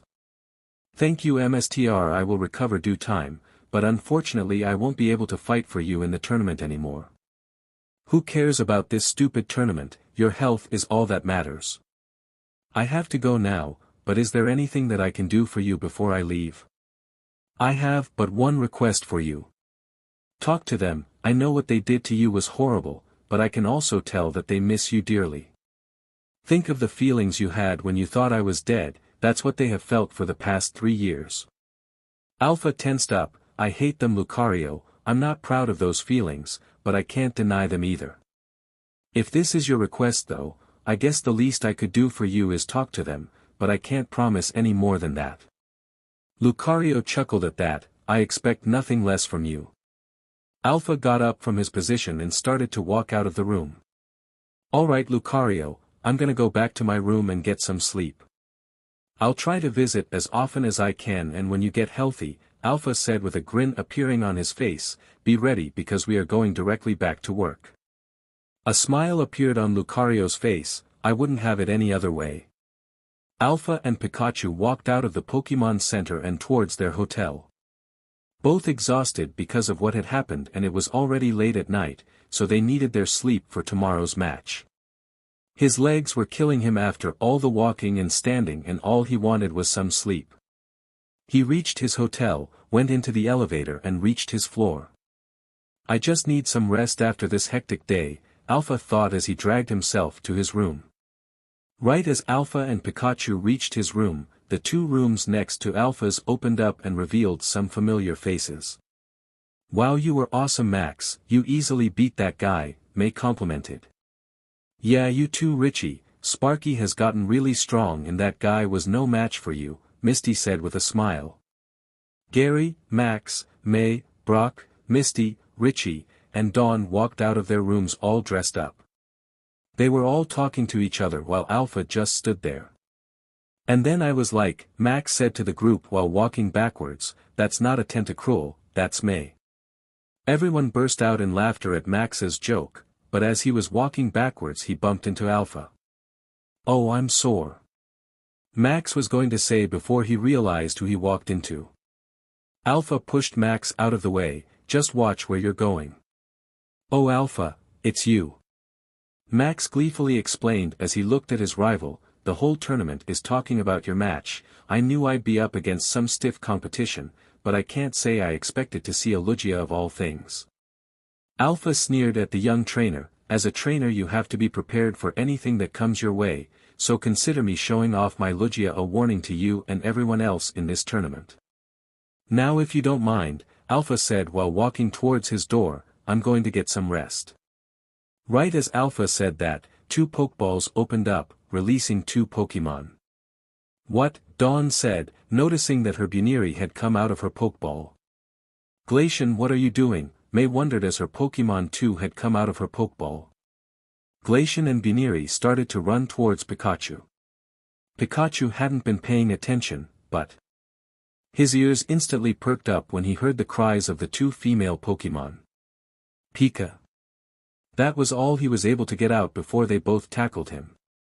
They both tackled him to the ground hugging. It took them a few seconds to realize that they were both doing the same thing. Static shot out of their eyes as they glared at each other.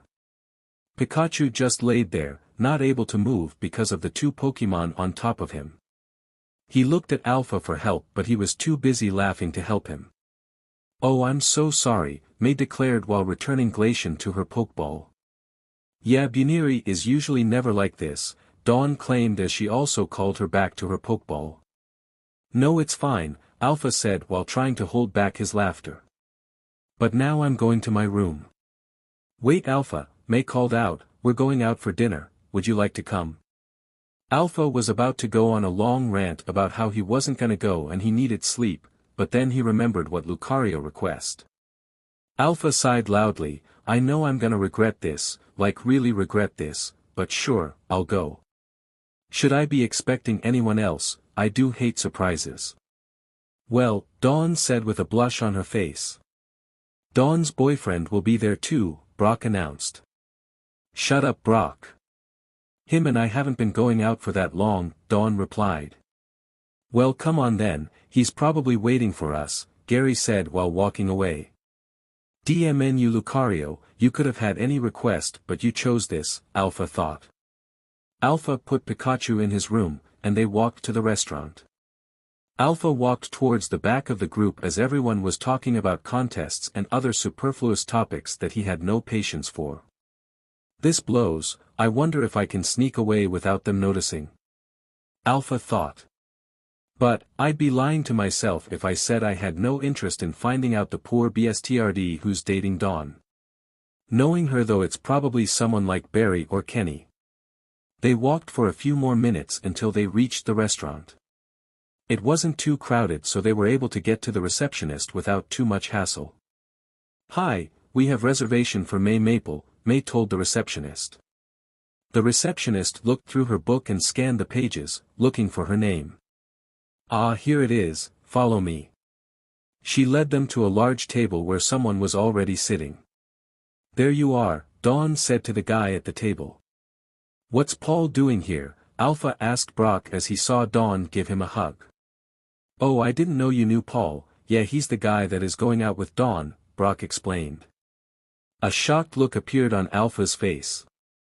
He stared at Paul for a few seconds before he decided to sneak up on him. He went behind Paul and he went up to his ear and whispered, "Boo." "Oh my God," Paul yelled while he jumped up in frightfulness. "DMN man, you scared me." Alpha crossed his arms. "You never told me you were going out with Dawn. I hadn't realized you were so curious about my love life." "Wait, how do you know Paul?" Dawn asked. "Let's just say we were rivals once, before I showed him how a real trainer fights," Alpha explained. Just the mention of the punch Paul received made his jaw hurt. "Yeah, we go back a few years, isn't that right Ash?" Paul's eyes immediately widened upon realizing the slip of his tongue. "Paul, why did you just call him Ash?" May asked while her heart started to beat faster than it ever had before. "Yeah Paul, you know my name isn't Ash, it's Alpha," he said through his clenched jaw. Sweat started to appear on Paul's forehead while Alpha was calm. Well, you see, It's a nickname, Alpha said, trying to cover it up. He calls me Ash because when he first met me, I was next to a volcano and ash was all over me. Yeah, what Alpha said. And then after I met him we had a Pokemon battle and I beat all of his Pokemon easily, Paul lied. Don't push it, Alpha said through bared teeth. Strange, but okay. Well then, does everyone know what they want to order? May asked. While everyone was giving their orders, Alpha whispered to Paul, so how long have you two been doing it? Paul almost spit up his water at his comment, we've only been going out for a couple months. Alpha shook his head, so you haven't. Well, what about you? Dawn was telling me all about how May had feelings for this mysterious man who saved her from Team Galactic, Paul explained. For a second Alpha paused. Had this been 3 years ago, hearing this news would have sent him to the moon. Instead, he felt rage simmer within him. The time for that came and passed years ago. Paul, you all of people should know that. Look, I get it, I see the irony in this entire situation. But this is a big deal for her and the rest of them. You're the first person she has had feelings for in years. Do you realize who the last guy she liked was? Alpha took time to think about this. Harley. Having taken a sip right before, Paul almost spit out his water. Harley. The Cacturn guy. He's like 40 years old. But in Cacturn years that's only like 16, didn't think about that one, Paul, now did ya? Paul sat this with his mouth agape. I hate you. No, it wasn't Harley, it was you. A grimace started to form on Alpha's face. For once, he didn't really know what to say. Not sure whether to reply angrily and with venom dripping off his words, or for a moment reminisce about what could have been so many years ago. And what would you two gentlemen like to eat? The waitress asked, interrupting the conversation and giving Alpha time to think. Alpha scanned the menu quickly. Steak, medium rare. The waitress quickly wrote the order down. And what would you want? I'll take the ribs, Paul responded. All right, we'll bring your orders right away. After the waitress left it got really quiet. Max was bored but he decided to break the silence. So Alpha, where's your Lucario? He was so awesome in your battle earlier, I wanted to see him in all his glory. The mention of Lucario sent Alpha's mind back to when Lucario wasn't breathing. He's not at the Pokemon Center right now, just getting fixed up after our grueling battle. Grueling? He didn't even get touched in your match, what could he possibly need to get healed? Max asked. Well, you see, Alpha explained, he got this new disease called, why don't you mind your own business? It's very serious, as you can tell. Wow, I've never heard of that disease, but I hope he's okay, Max replied, not taking the hint. Alpha slumped over in hopelessness, and you wonder why I left, Alpha told Paul. Paul shrugged his shoulders. It was Gary's turn to speak up. So Alpha, how did you catch Lugia anyway? Alpha sat up in his chair. Well. Flashback. Alpha, Giovanni said, talking to Alpha through a video phone in his office. Now that you're in Goldenrod, go to the radio tower and convince the manager to give you the silver wing. It's the only way we can get Lugia. Yes sir, I'm right next the radio tower, so I'll inform you when the job is done, Alpha replied. Good luck, Giovanni said while hanging up. Alright Pikachu, Lucario, are you guys ready? Pika. I'm ready MSTR. They walked into the radio tower. It was pretty empty, so they walked for a while before they even saw anyone. Alpha avoided any contact with anyone and after some careful sneaking and well-timed sleep powders, he made it to the manger's room. Mr. Stone was doing some paperwork but he looked up when he heard the door open. Hello? Who's there? Is that you, Jimmy? Gold? Funny, you're asking for gold and here I am demanding your silver, Alpha said while walking in. My silver? Mr. Stone started to break out in a sweat. He knew exactly what the young man was looking for, but how did he know that he had it? Cut the sheet, old man, your silver wing. I know that you have it, my intel says as much, now hand it over before anyone gets hurt. Stone knew exactly what he wanted the silver wing for. Please, you don't understand the power of the silver wing, what would happen if it fell into the wrong hands? Alpha extended his arms out and flexed his gloves, lucky for me then, since these hands have never been wrong. I know full well the capabilities of it, I know it has the power to summon Lugia, and I will HRNSS that power for Team Rocket. Stone gulped at the idea of that, Team Rocket having such limitless power at their fingertips. You'll doom us all, you fool. Giovanni cannot be allowed to have such a Pokémon under his control, please, don't do this.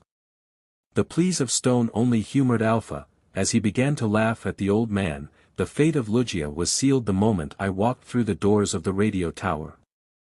The power emanating off of the wing, I can feel it, I know that it's in the file cabinet behind you.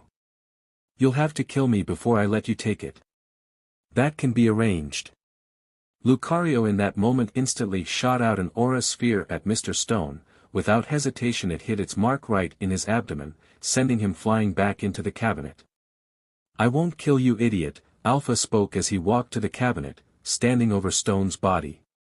I need you alive to tell people, to tell everyone what Team Rocket is capable of, let them know the power that we in short time will HRNSS. Tearing the locked file cabinet open, Alpha searched through different documents and folders until finally, he found it. Too bad your precious Jimmy wasn't here to save you. Let's go guys, we're headed to the Whirl Islands. Alpha quickly made his way out of the tower and to coast. There he swam to the Whirl Islands atop of Lapras and he entered the murky cave with Lucario and Pikachu by his side. This place gives off some weird vibes, Alpha said aloud to no one in particular. They walked for a few more minutes, going deeper and deeper into the cave until they reached a waterfall. This is the place, he thought to himself. I'm here, Lugia. In my possession I hold the silver wing, now show yourself. Alpha screamed. The wing started to glow and Pokémon cry came out from behind the waterfall. Slowly Lugia came out and he was shocked to see who stood there looking back at him. Chosen One. You of all people, why have you come here and awoken me from my slumber? Lugia said through telepathy. I came here to capture you, nothing more, nothing less. Standing in your presence now I can feel it, the power you contain, it burns with an awesome power. Lugia's anger started to raise. What happened to you, Chosen One, why do you walk this dark path? Surely if you can feel my power then you must know that you cannot beat me. You will die. Alpha smirked, you will serve under my command or I will perish here, there is no other outcome. Now fight me, Lugia, just try and kill me. Insolent human, Lugia roared at the trainer, the walls of the cave shaking in the ground beginning to crack. Before Alpha could even realize it, an aeroblast was heading straight for them at an incredible speed. Alpha and Pikachu jumped to the side, narrowly avoiding the vortex of air that shot past them. The young trainer looked back quickly and saw the damage the blast wreaked, leaving a crater in the cave wall that stretched for miles. Alpha responded quickly by firing off aura spheres at Lugia, while Pikachu did his part by shooting thunderbolts at the legendary Pokémon. Lugia did not move, but rather embraced their attacks head-on. The duo looked on as they grinned, seeing how they were able to weaken their target. Those grins however were quickly wiped away as they saw exactly what little to no effect the aura sphere and thunderbolt had on the winged beast. How easy do you think it is to tame a god? Lugia asked, before slapping its wings, sending out a force of air that threw Alpha and Pikachu against the cave wall, incapacitating them. How far you have fallen, from the Chosen One to an also-ran. Any last words? Alpha could feel that at least one his ribs were broken having been sent flying back, the pain and discomfort that he felt. He looked and saw the giant beast preparing one last aeroblast, one that him nor Pikachu would be able to dodge. Last words, huh? Well, maybe just a couple, now Lucario. Lugia's eyes widened suddenly as he realized that those two were merely a distraction this whole time. Before he could turn around and aim his aeroblast at the Pokémon he sensed behind him, it was already too late. Lucario had been hiding this whole time, waiting for and finally finding an opening, to throw and hit Lugia square on the back with the MSTR ball. Struggle as he might, even the legendary Pokémon could not resist the pull of it, as he was quickly SCKED and doing his best to break out of it. For a moment Alpha wondered if the impossible could be done. Could Lugia truly not be captured, even by a MSTR ball? Those worries were quickly put to rest however, as he heard the ding, signifying that Lugia had finally been caught. Alpha struggled to get to his feet, having difficulties breathing. I'll have to pay for the sins of my actions one day, but it won't be by your hand Lugia. End flashback. I found him on Route 18, he was just flying around, chucked my Pokeball and caught him, Alpha explained. Well, that's story SCKED, I thought it was gonna be cooler, Max said with his arms crossed. With that, their food soon thereafter arrived and they began to chow down. Unbeknownst to Alpha though, it was Dawn's turn to start her plan. She gave a hand signal to everyone involved in the plan and things started rolling. Well, I need to go to the bathroom, Misty said aloud. Gary, don't you need to go? Oh yeah, what about you Max, don't you need to go? Gary asked. Are you guys gonna help each other? PSS, why are you all going to the bathroom together? Alpha asked, completely puzzled by the situation unfolding before him. And if I hurry quick enough I might be able to nurse Joy again, Brock said as he abruptly left. Perfect timing since Paul and I need to go to the hotel to get our wallets, Dawn claimed while standing up. What do you mean? Paul asked with his eyebrow arched. I have my wallet right here and your purse is right next to you. Shut up, Dawn whispered, just go along with it, she said through bared teeth. Paul didn't know what was going on. He went with it. Oh yeah, she's right, how forgetful we can be. Hey Alpha, keep me company while we're gone. Alpha gave Paul an I'm gonna kill you after this look and cursed everyone who had already left. Once all was said and done, it was only May and Alpha left at the table. You know, this whole time I just realized, I don't think we've been properly introduced. I'm May Maple, she said with her hand held out and a warm smile on her face. I'm doing this for you Lucario, Alpha thought to himself. I'm Alpha, he replied while shaking her hand. Alpha had to restrain himself from not gripping her hand too hard and put off his hatred for now. I watched your battle by the way, I had to miss the beginning of my brother's Max's match, but you were awesome, May complimented. Alpha nearly choked on his bite of food. You did what? Yeah, May awkwardly giggled. As she rubbed the back of her head, I hope you're okay with that. I was kind of watching from afar, so you wouldn't have seen on the bleachers. I did find it pretty cute how that Jessica girl had her own little fan club. From the way you've been keeping tabs on me it seems like I might have a fan club of my own now, he replied. May laughed, am I one of your fangirls now huh? I wouldn't go that far now, but you can consider me an Alpha enthusiast. Though if you go up against Max or Paul, I think you know where my allegiance lies. Wouldn't be the first time you've turned against me, the thought running through his mind. I'm guessing by the way that all your little friends aren't coming back, are they? May hesitated for a moment, and then spoke, no, they aren't. I'm sorry, I feel so bad. It's just that Dawn had this plan to bring you here and leave us alone together. And you didn't try and stop her plan, did you? She let out a heavy sigh before continuing, have you ever heard of a trainer named Ash Ketchum? At that exact moment, Alpha realized what a mistake he had made coming to this dinner. How May even had the gall to bring up his old self, the person most responsible for sending him down this path. He was furious. I have. Then you must have heard about what happened to him too, right? In that fire. That's besides the point. He was my best friend, I looked up to him, in fact I'd go as far as to say that I admired him and what he stood for. He had this innate sense of justice and if he felt as though someone was being wronged, he'd risk his life for them in order to do what was right, what was good. May's body began to shake and tears started to form in her eyes as Alpha looked on. I love him, I'll never stop loving him no matter how many years go by. Yet right before he passed, I fed up. I made the biggest mistake of my life, when he needed me the most, at his time of weakness, I turned my back on him. Every day I think about what I did, how I failed him, and how I wish it was me who died in that fire, not him. As May paused to clear her throat and dry off her cheeks, the recounting of his betrayal left Alpha in a fury of rage and hatred. He was being made to relive the events of his past, of his betrayal. All of the goodwill that had formed between the two had all but disappeared. Yet he held his tongue, just barely being able to keep his cool. "I'm sure you must think I'm crazy, recounting this horrific event to you. There's a purpose to it though. I don't know why, and I can't exactly put it into words, but you remind me of him, of Ash. You two are so different in so many ways, yet so similar in other. I guess more than anything I wanted to be able to have the chance to tell you all of this, that's why I didn't go against Dawn's little plan." Having finally finished speaking and leaving the floor open to Alpha, he began, "Do you see me as some sort of surrogate for Ash? As though I'm supposed to fill the spot that was left with his death?" No, of course not." May quickly reassured, "No one could ever replace him, Alpha. But you make me happy, and give me feelings that I haven't felt since he passed."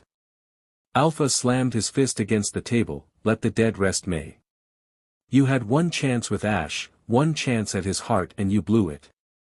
Now you look to me as a way to right the wrongs of your past. Pathetic. Ash is dead, and I am nothing like that fool." May's face instantly went red with anger hearing Alpha insult Ash. "Don't you ever call him any sort of names ever again. Call me names if you'd like, but leave him out of this. Did I strike a nerve, Princess of Hoenn? But oh, what's a princess without her prince? It's too late for Ash to be your knight in shining armor, but hey, I hear Drew is Dash." Before he could finish that sentence, May slapped him.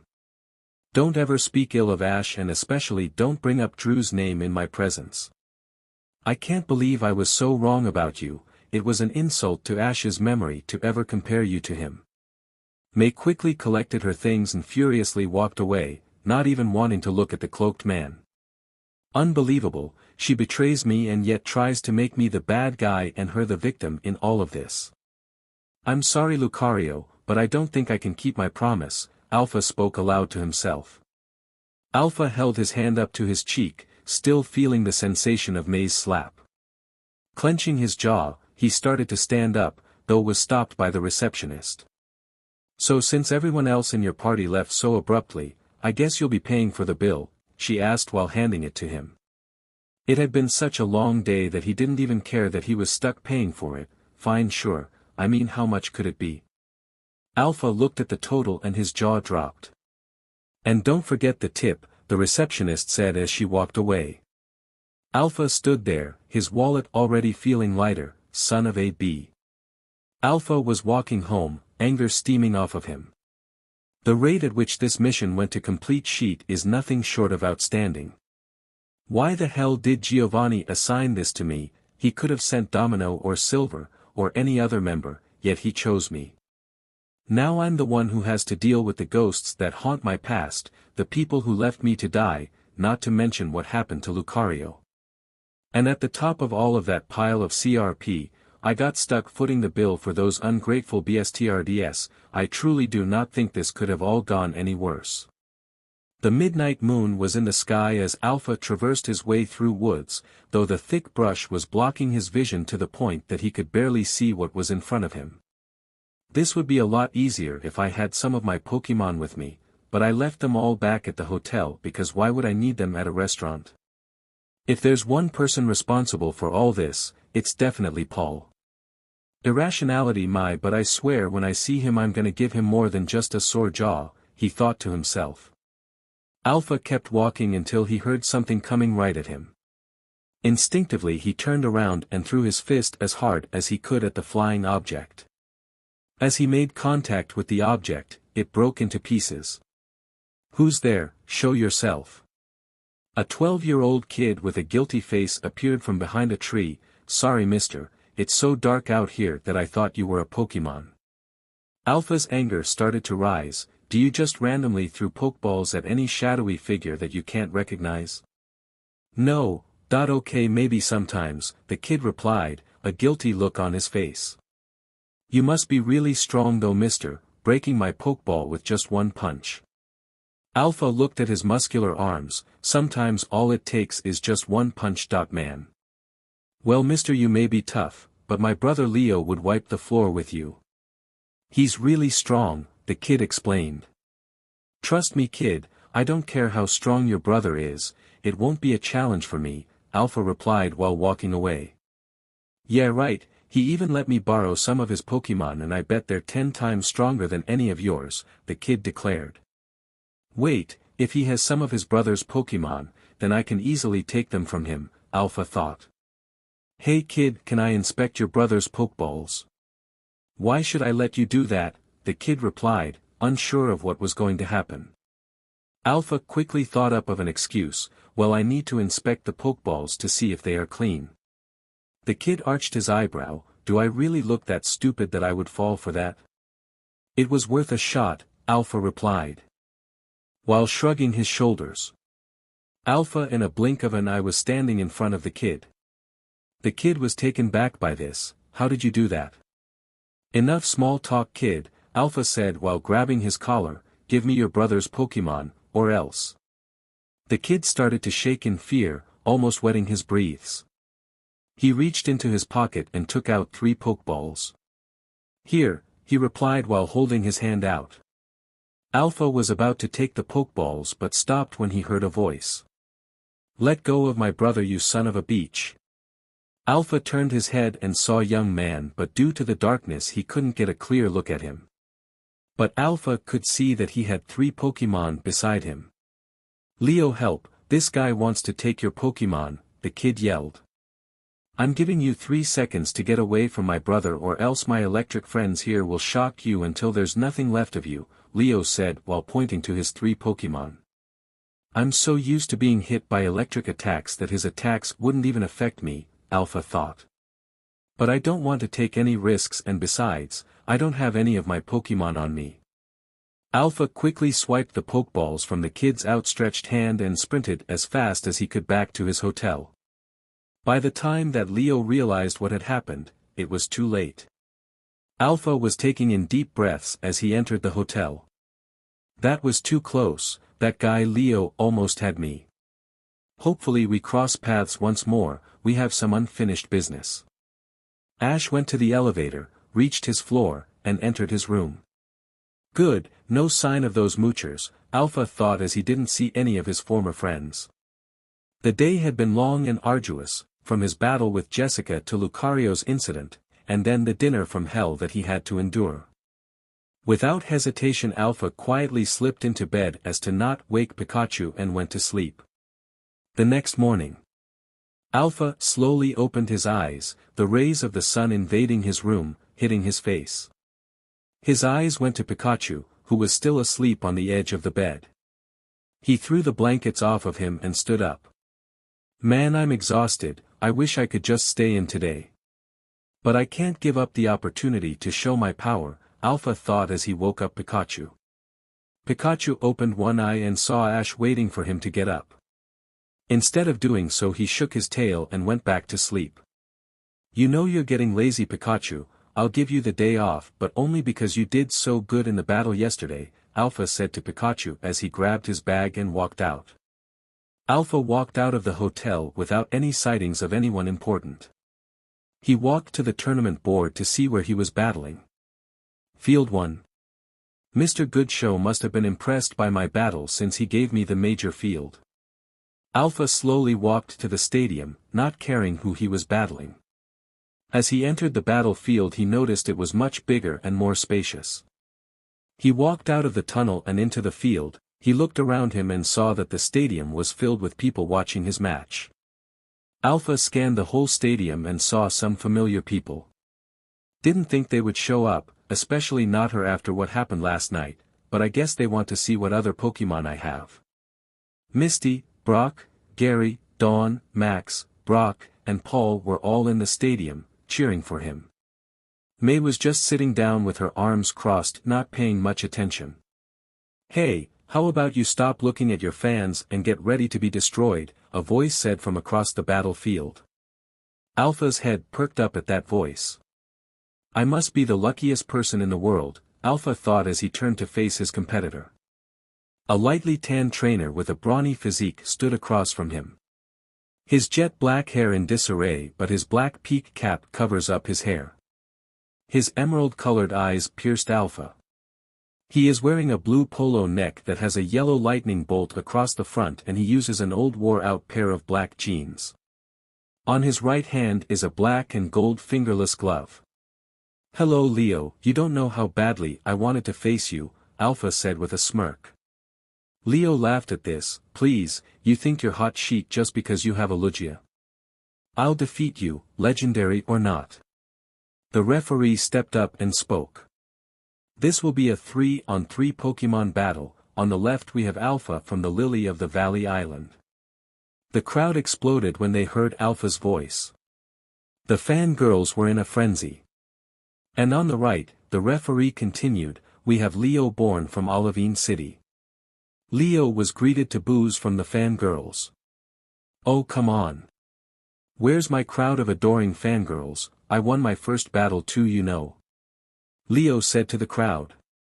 He then turned to Alpha. "I'm not one to make excuses, but someone stole 3 of my Pokemon last night. Though it doesn't matter one bit, you're still going down." Alpha smirked. "You're right about one thing Leo, it wouldn't have mattered either way." "Alright," the referee said, "Alpha, call out your first Pokemon." Alpha dug his hand into his pocket. "Show them your power, Charizard." Charizard appeared from his Pokeball, stronger than he had ever been. He had a determined look on his face as he waited for Leo to call out his Pokemon. "Show them how it's done, Electivire," Leo said while throwing his Pokeball into the air. Electivire appeared and had a mean look on his face. "Now," the referee said with his flag in the air, "begin." "Electivire, use Thunder," Leo ordered. Electivire shot a Thunderbolt at Charizard. "Charizard, use your wings to blow that Thunderbolt away," Alpha said. Charizard waited until the attack got close enough and he then flapped his wings, sending the Thunderbolt to the side. "Now Charizard, fly up in the air," Alpha yelled. Charizard flew up into the air and just stayed there. "What is he up to?" Leo thought. "Alright Electivire, use Flamethrower," Leo screamed. Electivire shot fire at Charizard. As soon as Electivire shot it, Leo knew why Alpha told Charizard to fly in the sky. "Wow, this is too easy to dodge, Charizard, just fly to the left a bit," Alpha said. Charizard flew to the side as the attack went by him. "You told Charizard to fly in the air because you know that he can dodge almost everything I shoot up there," Leo said to Alpha. A small smile appeared on Alpha's face. "You figured that out fast, but I'd rather finish this now rather than later." Charizard used Flamethrower on the entire field. Charizard shot fire out of his mouth, burning the entire battlefield. A puzzled look appeared on Gary's face. No one noticed this except for Max. "Hey Gary, what's up?" he asked. "Well, it's nothing really, it's just that Ash used the same tactic against me when we had our battle," Gary replied while focusing on the match.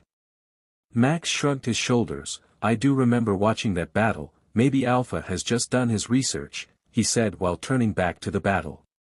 The field had gone from a nice green field into a fiery wasteland.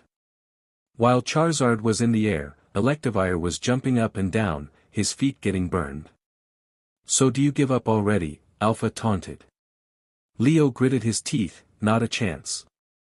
Alpha shook his head. "They never learn." Charizard fly at Electivire and use Steel Wing. Charizard's wings started to glow and he flew right at Electivire. "Electivire," Leo yelled, "use Light Screen." Electivire created a light screen in front of him as to protect himself from the upcoming attack. "Charizard, full power at the light screen," Alpha shouted. Charizard flew straight at the light screen, cracking it. But he wasn't strong enough and he was sent flying back onto the ground with bruises all over him. "CRP, Charizard, get up," Alpha screamed. Charizard gritted his teeth as he pushed himself up, pain coursing through his whole body. "Now," Leo screamed, "use Giga Impact." Electivire charged up all of its energy and started to charge the weakened Charizard. Charizard grab onto Electivire when he gets close enough, Alpha ordered. As Electivire rushed at him with all of his might, Charizard was somehow able to grab and stop him. Charizard and Electivire were at a stalemate, both tired from this match. Alpha smirked as he watched, now that you have him so close Charizard use overheat. No Electivire, get out of there, Leo screamed. Alpha laughed at Leo's scream, too late. Electivire tried to escape but Charizard had a good grip on him. Charizard's body started to turn red and when he charged up enough energy, he shot white fire with a red-orange flame spiraling around it at him. The attack hit Electivire right in the face, burning him in the process. Electivire was somehow still standing after the attack but was on the verge of fainting. Now Charizard, finish this with seismic toss, Alpha screamed. Charizard grabbed the almost unconscious Pokemon and soared up in the air. Electivire, try getting out by shocking him with your thunder, Leo ordered. Electivire used everything that was left in him on the thunder attack. He shocked Charizard but he just brushed it off as he flew higher in the air. Once Charizard was high enough he flew in a circular motion and started his descent back to the arena. Once he got close enough, Charizard threw him straight into the ground, dust flying up into the air as he made contact. Alpha shielded his eyes as the dust enveloped him. He waited a few seconds to open them again and when he did he saw a very tired Charizard and an unconscious Electivire. The referee saw this and spoke, Electivire is unable to battle, Charizard is the winner. The crowd erupted in cheers and everyone was cheering for Alpha. Alpha looked at the crowd and just shrugged his shoulders, DMN it, the last thing I need are people cheering for me, this is gonna make my mission that much more difficult. That was too close Charizard, return, Alpha said as Charizard was SCKED back into his Pokeball. Don't think this match is over yet, Leo claimed as he returned his Pokemon. Leo, call out your second Pokemon, the referee ordered. Leo smirked, well now it's time to show them how it's done. Come on out Ampharos. Ampharos appeared out of the Pokeball with a determined face. Alpha dug his hand out of his pocket and smirked, show them your power, Sceptile. Out of the Pokeball came out Sceptile with his arms crossed and a twig in his mouth. Now, the referee said with his flag in the air, begin. Sceptile, use Bullet Seed, Alpha ordered. He shot a barrage of seeds at Ampharos. Ampharos dodge and use Thunder, Leo yelled. Ampharos skillfully dodged the seeds and shot a powerful thunder attack at Sceptile. Sceptile deflected away with Leaf Blade, Sceptile's leaves on his wrist started to glow and when the thunder came, he deflected it away from him. Now Sceptile, quick attack, Alpha ordered. Sceptile started sprinted towards Ampharos with a white stream behind him as he ran. Ampharos meet him head-on with Wild Charge, Leo said to his Pokemon. Ampharos covered himself in electricity and sprinted right at Sceptile. They met right in the middle of the battlefield, Sceptile was sent flying back while Ampharos stood proudly. Now Ampharos, before Sceptile can recover, use Thunder Punch, Leo ordered. Ampharos started running at Sceptile who was still trying to get up with an electrified fist. Sceptile, get up and use Leaf Storm, Alpha yelled. Sceptile was able to push himself up just in time to see Ampharos' fist slamming into his face. The attack sent Sceptile flying back into the wall, dust flew up into the air as he hit the wall.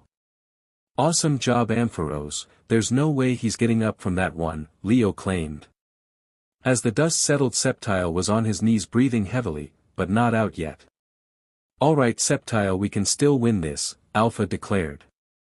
Oh no you're not, Ampharos finished this up with one more Thunder Punch, Leo yelled. Ampharos once again started to charge Sceptile with an electrified fist. Alright Sceptile, wait until he gets close enough and use Bullet Seed on his eyes, Alpha ordered. Sceptile waited until Ampharos got close enough and right as it was gonna use another Thunder Punch, Sceptile shoot a barrage of seeds right at Ampharos' eyes. The attack left Ampharos temporarily blind as he was sent back a few feet, trying to regain his vision. Ampharos, just stay in there, it's almost over, Leo pleaded. Alpha saw that this was his opportunity to finish it. Now Sceptile finished this with Leaf Blade. The leaves on Sceptile's wrist started to glow and he charged Ampharos. Alright, Ampharos, use Thunder Punch, but only swing when I tell you, Leo ordered. He waited until Sceptile got close enough to tell Ampharos to swing. Right as Sceptile got close enough, both trainers yelled the same thing to their Pokémon. Now, they both yelled. Sceptile swung at Ampharos' head and made direct contact, but at the same Ampharos made direct contact with his Thunder Punch. Both Pokémon were sent flying back as they had both endured a long battle. The referee saw both Pokémon laying on the floor, not moving, and decided to make his call. Both Sceptile and Ampharos are unable to battle. This battle is a draw. The crowd was in shock of what had just happened. Both Sceptile and Ampharos had knocked each other out. Wow, that was a great battle between Sceptile and Ampharos, Brock said aloud. Paul nodded in agreement. Yeah, I thought this battle was just gonna be another blowout, but this Leo guy is really giving Alpha a run for his money. Yeah, but I wonder where his Pikachu is. It's usually with him all the time. Dawn wondered. May shrugged her shoulders. I don't know, but Glacian and Buniri sure took a liking to him. I wonder why. Be quiet, you guys, no cares about your filler talk, let's just get back to the match, Max said, trying to get this story back on track. Wait, but I didn't get say that. Misty was about to say before she was interrupted by the battle. After both trainers had recalled their Pokémon, the referee spoke. Alright, Alpha, call out your next Pokémon, the referee ordered. Alpha smirked as he pulled the next Pokeball out of his pocket. Show them your power, Garchomp. Ash threw the Pokeball into the air and out came the purple pseudo-legendary in all of its glory. Leo threw his head back in anger. Really, a Garchomp? Alpha chuckled at this. Oh come on, I promise he doesn't bite. Leo dug his hand into his pocket as he grabbed his last Pokémon. Well, let's go, Jolteon. Out of the Pokeball came the electric Pokémon. Jolteon looked all around him but he couldn't find the Pokémon he was battling. His eyes scanned the field until he saw two long purple legs standing in front of him. He looked up those purple legs to see Garchomp with a mischievous look on his face. He looked back at his trainer for some support. Come on, Jolteon, I know you can beat that Garchomp, Leo claimed. Now, the referee said with his flag in the air, begin. Jolteon use Shadow Ball, Leo ordered. Jolteon opened its mouth and a black and purple ball formed in front of it. After it was big enough, it fired it at Garchomp. Garchomp counter with Dragon Pulse, Alpha ordered. Garchomp shot purple circles at the Shadow Ball. At contact they both exploded, stopping each other. Now Garchomp, charge it and use Brick Break, Alpha yelled. Garchomp's hand started to glow white and it charged Jolteon. Jolteon dodge with agility, Leo commanded. As Garchomp swung at Jolteon, it disappeared and the only thing that Garchomp hit was the air. Now Jolteon, use Thunder Fong, Leo ordered. Jolteon appeared behind Garchomp and sung his electrified teeth inside Garchomp's leg. Garchomp stood there unfazed, not affected by the attack while Jolteon hung on his leg. Idiot, electric attacks don't affect Garchomp, Alpha mocked. A concerned look appeared on both Jolteon's and Leo's face. DMN it, Jolteon, get out of there. Oh no you don't, Alpha yelled. Garchomp grabbed Jolteon and throw it into the air. Garchomp grabbed Jolteon from his leg and threw him into the air. Now Garchomp, finish it with Hyper Beam. Alpha ordered. An orange ball appeared in front of Garchomp's mouth and it fired it at Jolteon. Jolteon counter with your Hyper Beam, Leo screamed. While Jolteon was flying in the air, it straightened itself out and shot its own Hyper Beam at the oncoming attack. As the two attacks met, they stayed even for a few seconds until Garchomp's Hyper Beam overpowered Jolteon's attack and the Hyper Beam slammed into Jolteon. No, Jolteon! Leo screamed. Jolteon crashed into the ground, just enduring a Hyper Beam head-on. A loud thud could be heard as Jolteon slammed into the ground. Garchomp stood smirking over Jolteon's unconscious body. He stared at him for a few seconds before he started to walk back to Alpha. The referee saw Jolteon and decided to make his decision. Jolteon is unable to. The referee stopped when he saw what was happening. Jolteon, covered in bruises, slowly started to get up, barely keeping himself awake on pure adrenaline. Leo looked on as he saw his injured Pokémon get up. Jolteon, it's okay. This match isn't worth you getting injured, Leo pleaded. Jolteon paid no attention to Leo and slowly started to walk towards Garchomp, who just stood there. Jolteon walked with a limp and slowly reached Garchomp. His eyes met Garchomp's eyes before Jolteon gave a weak tackle to Garchomp. Alpha's attention was on what Jolteon was doing. The thing that Alpha was feeling, was respect towards Jolteon. Garchomp, just put it out of his misery, he's put up a good fight, Alpha ordered. As Jolteon went for another tackle, Garchomp's hand started to glow a weak shade of white and Garchomp hit Jolteon right in the midsection, knocking it out. The referee knew that Jolteon wasn't getting up again and decided to call it. Jolteon is unable to battle. The winner of this match is Alpha from the Lily of the Valley Island. The crowd erupted in screams as Alpha was declared the winner. Good job Garchomp, return, Alpha said as he saw Leo return his Pokémon and walk away. Alpha decided to say something to Leo and ran towards him. Hey Leo, wait up, Alpha called out to Leo. Leo stopped and turned around, waiting for Alpha to reach him. Alpha stuck his hand out. Good match, you did better than I expected, Alpha claimed. Leo stared at his hand for a few seconds until he slapped it away. No thanks, I don't need your pity, Leo said as he walked away. Alpha stood there shaking his head. This is what I get for trying to be nice. Alpha looked at the crowd one more time before he walked out of the arena, leaving the Alpha chants behind him. Alpha walked out of the stadium with surprisingly no one chasing after him. As he walked past the entrance, a certain someone was waiting for him. Hey Alpha, can I talk to you for a sec? He immediately paused, dreading the conversation he was about to have. What do you want, May? The young coordinator stepped out of the shadows and stood in front of him. I wanted to apologize, for last night. How I slapped you and went off on you like that was completely inappropriate of me. I understand now why you reacted the way that you did. Paul told me everything. Paul did what? Alpha feared the worst. Had Paul really outed his true identity to May? Yeah, after I left the restaurant last night I saw Furious and I vented to Paul and Dawn for a while. It was only after I had finally calmed down that Paul told me your relationship with Ash. How you guys had grown to be such good friends before he passed, and how you had heard the entire story about what happened 3 years ago. Alpha opened his mouth to reply, but was truly left at a loss for words. Paul had so masterfully given him a justification for his hatred, that he didn't know whether to be mad at him or impressed.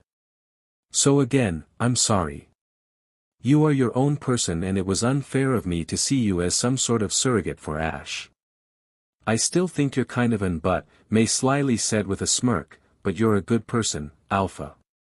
Having said all of that, May quickly scurried away, not giving Alpha a chance to reply with some sort of rude remark or anything that may ruin the moment. DMN, that brunette-haired, bandana-wearing woman. The type of woman a guy could see himself falling for all over again, right? From behind a pillar emerged Paul, having heard the whole thing. You're becoming much too comfortable around me, listening into my conversations.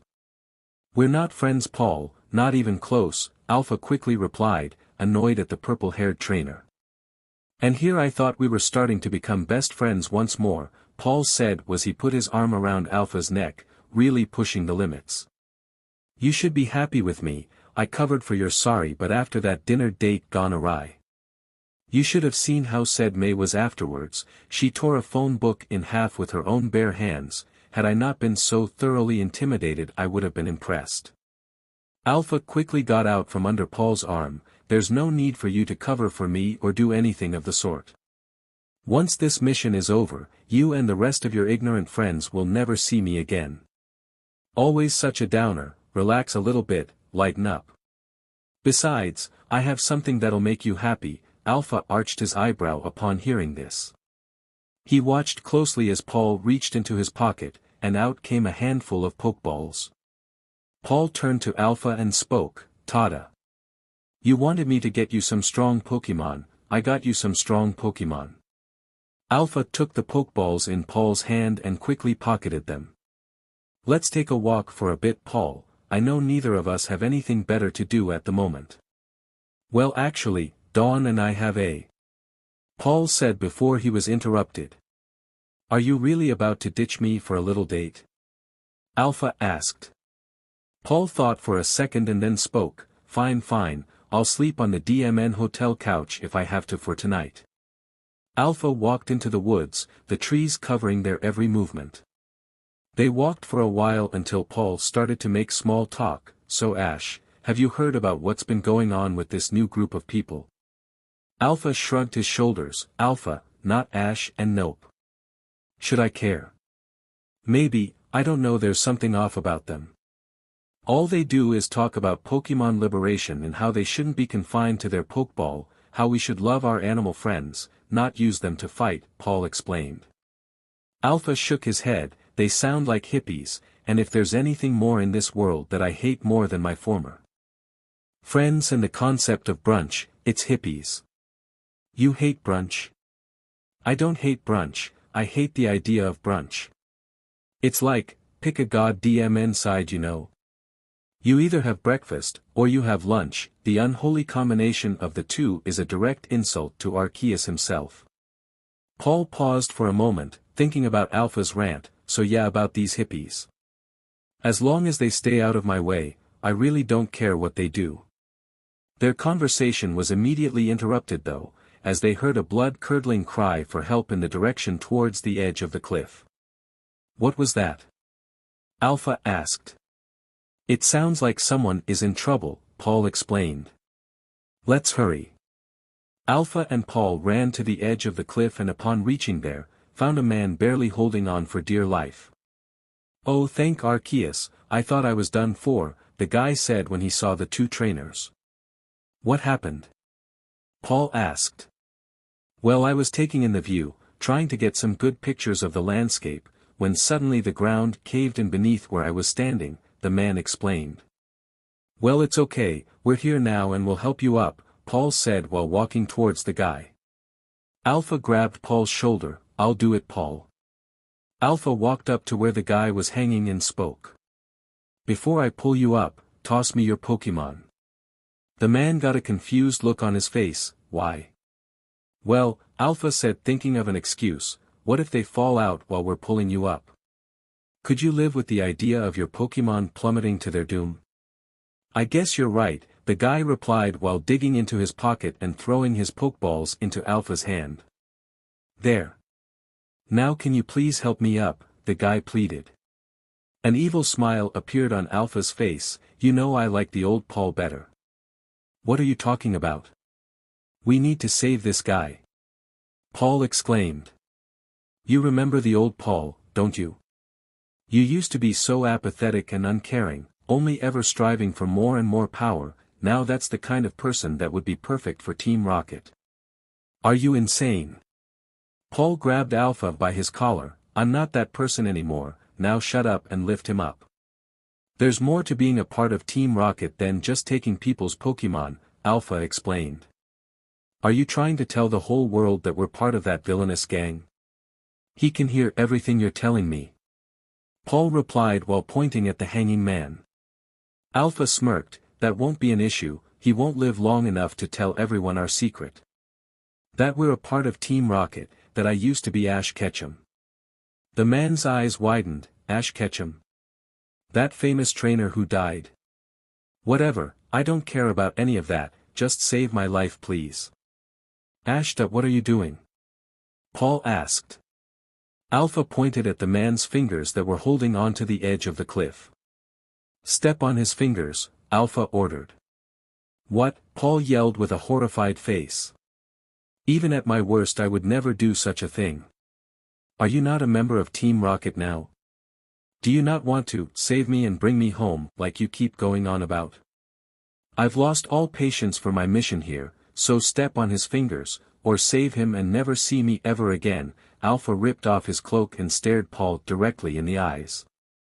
Paul walked to where the man was hanging on, not taking his eyes off of Alpha. Paul looked down and saw the guy shedding tears, shaking in fear. Please, you don't have to do this. Tears began streaming down the man's face. Finish him, Paul, I'm ordering you. Alpha said. Paul couldn't even look the man in his face as he spoke. I'm so sorry. Paul put his foot on his fingers and stepped on them. The man screamed in pain, feeling his fingers being crushed under the weight of Paul's boot.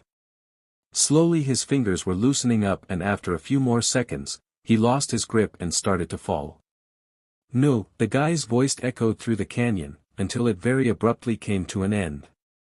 Didn't think you had it in ya, consider me impressed, Alpha spoke as Paul stood there, motionless. Surely you must have something you want to say. Paul didn't give Alpha an answer as he began to walk away. Hey!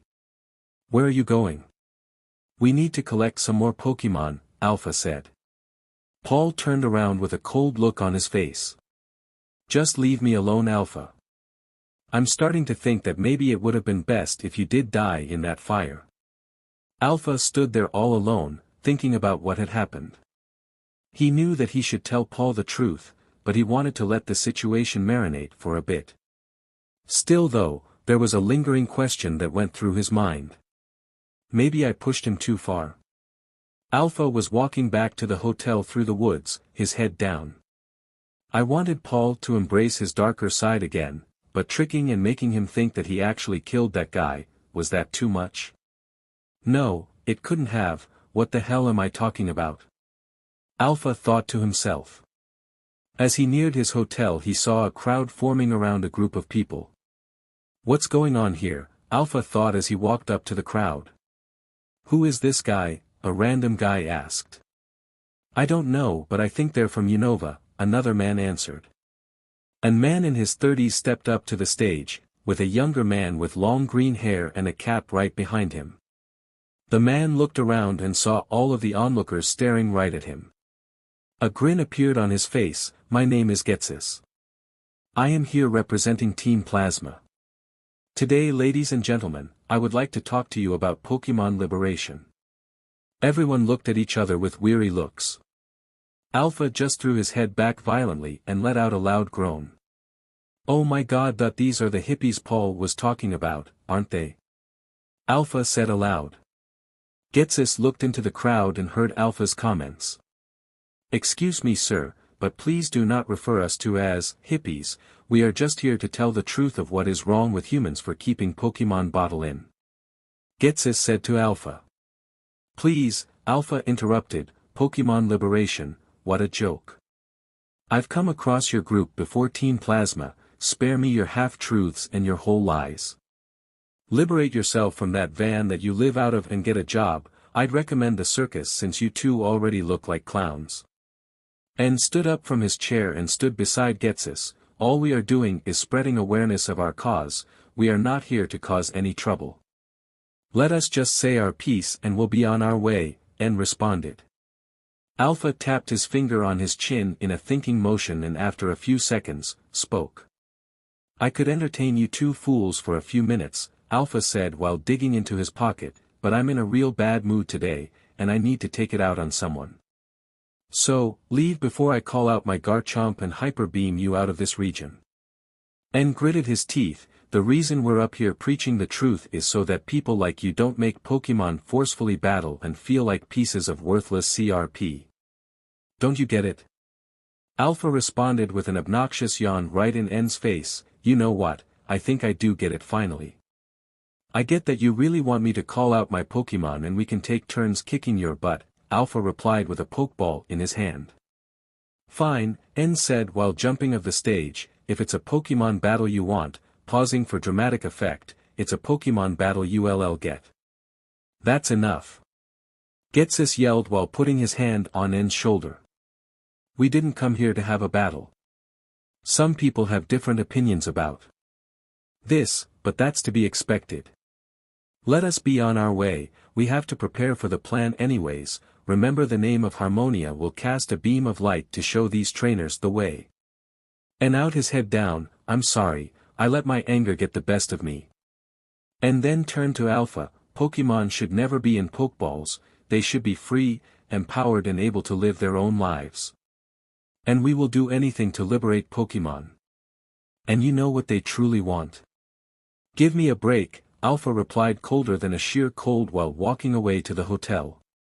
And turned to Getsis. When do we start our mission? It would be best if we did it while everyone is asleep, we wouldn't want to wake anybody, Getsis said with a wide grin. May, Dawn, and Misty stood in the hotel lobby, talking about miscellaneous subjects while the sun was setting in the background as the darkness of night took over. Wow, I never knew Max and Paul were such good trainers, Misty said. Yeah, ever since they started traveling together Max has really improved, May explained. But they took out those trainers like they were nothing, Dawn added with a grin. By the way, where are those two? They're up in the hotel room talking about battling, May explained.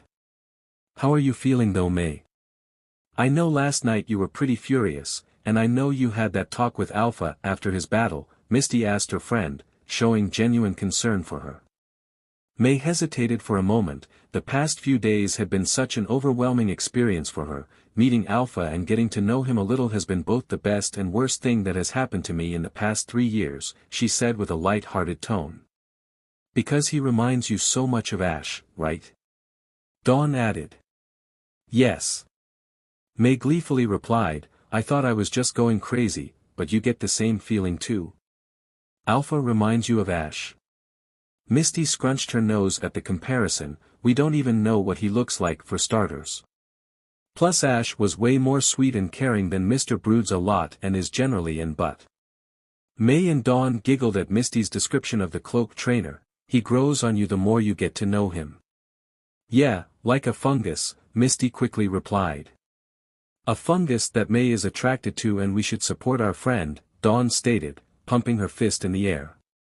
Oh God, we're gonna be known as Mr. and Mrs. Fungus, aren't we? May solemnly said as her friend sneered at her. And wait. Who said I'm attracted to him? May. Come on. May stammered for a moment before relenting, I hate you both. Just as the two were berating May, Brock entered the hotel lobby and dejectedly walked towards them. What's got you so down, Brock? Did Krogunk poison jab you in the pokeballs again? Misty asked.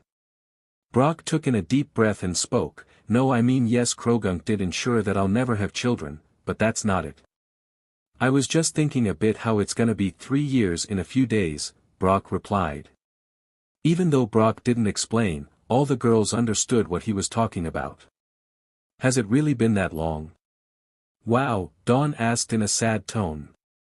Time can be a real son of a beach, it seems like only yesterday that we were traveling through Kanto, Misty added.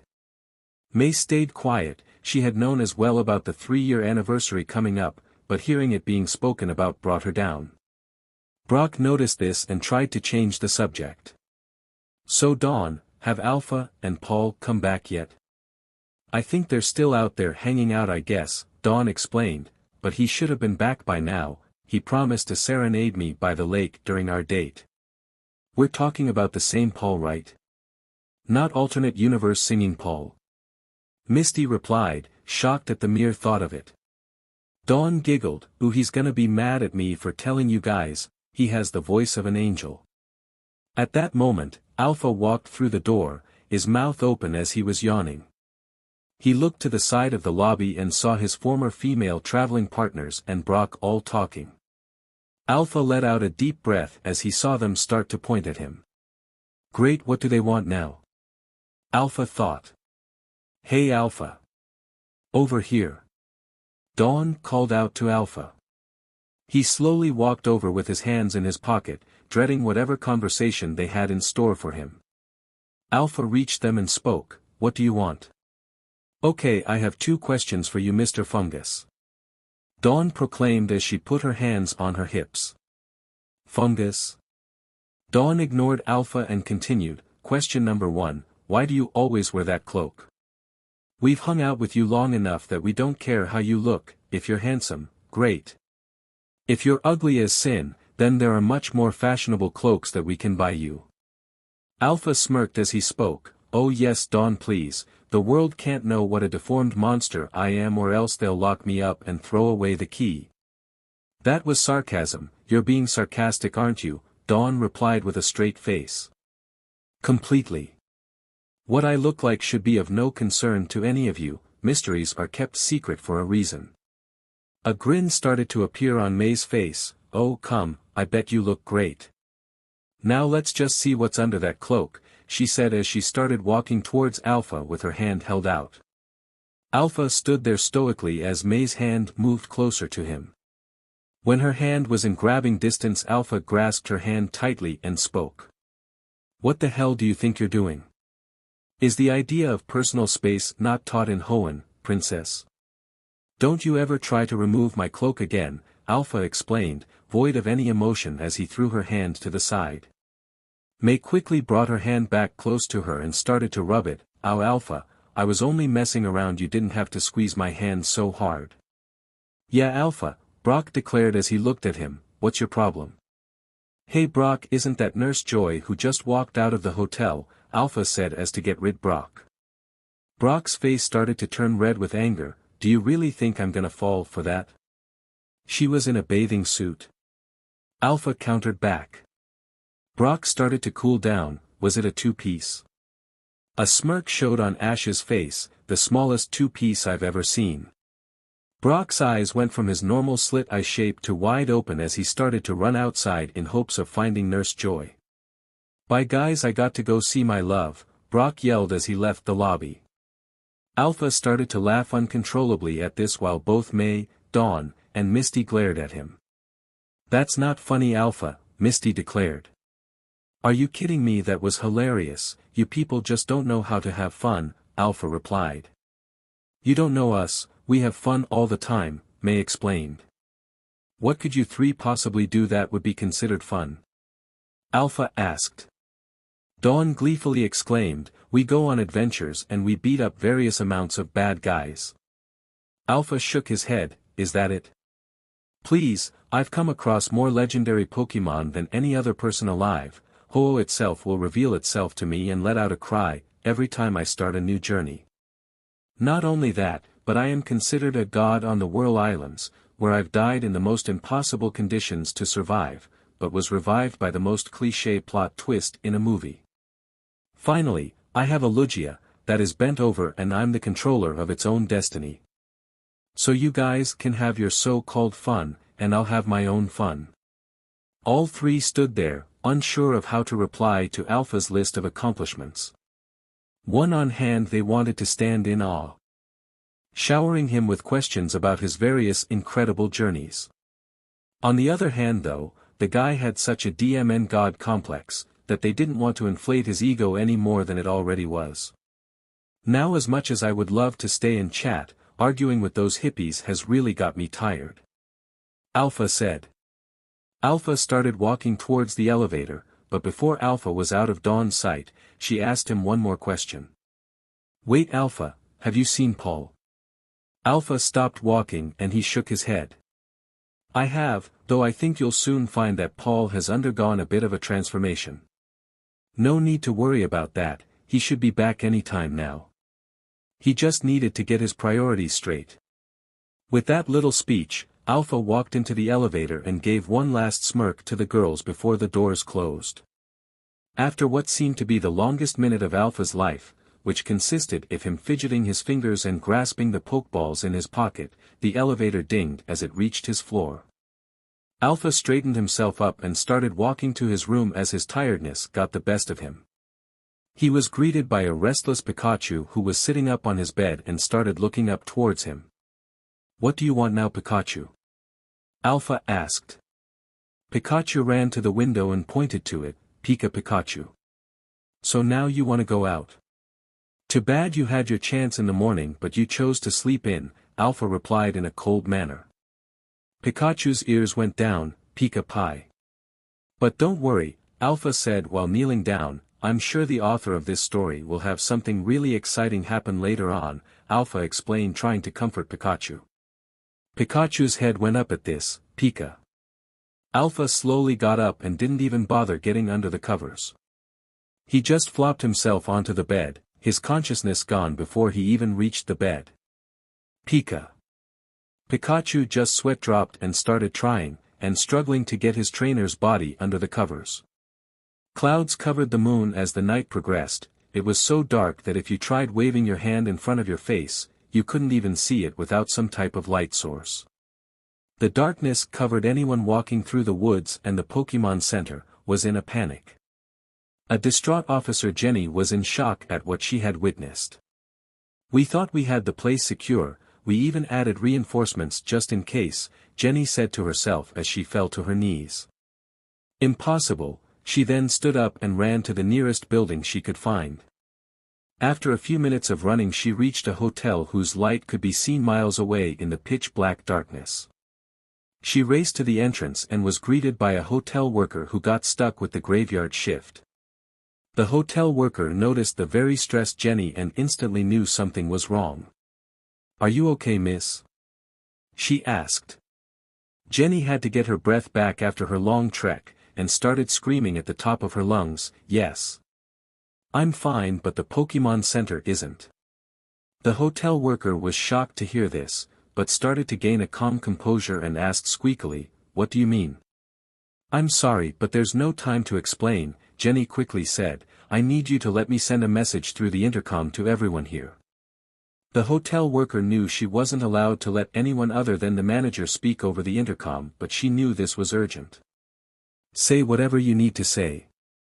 "Thanks," Jenny replied as the hotel worker led her to a room where a microphone was.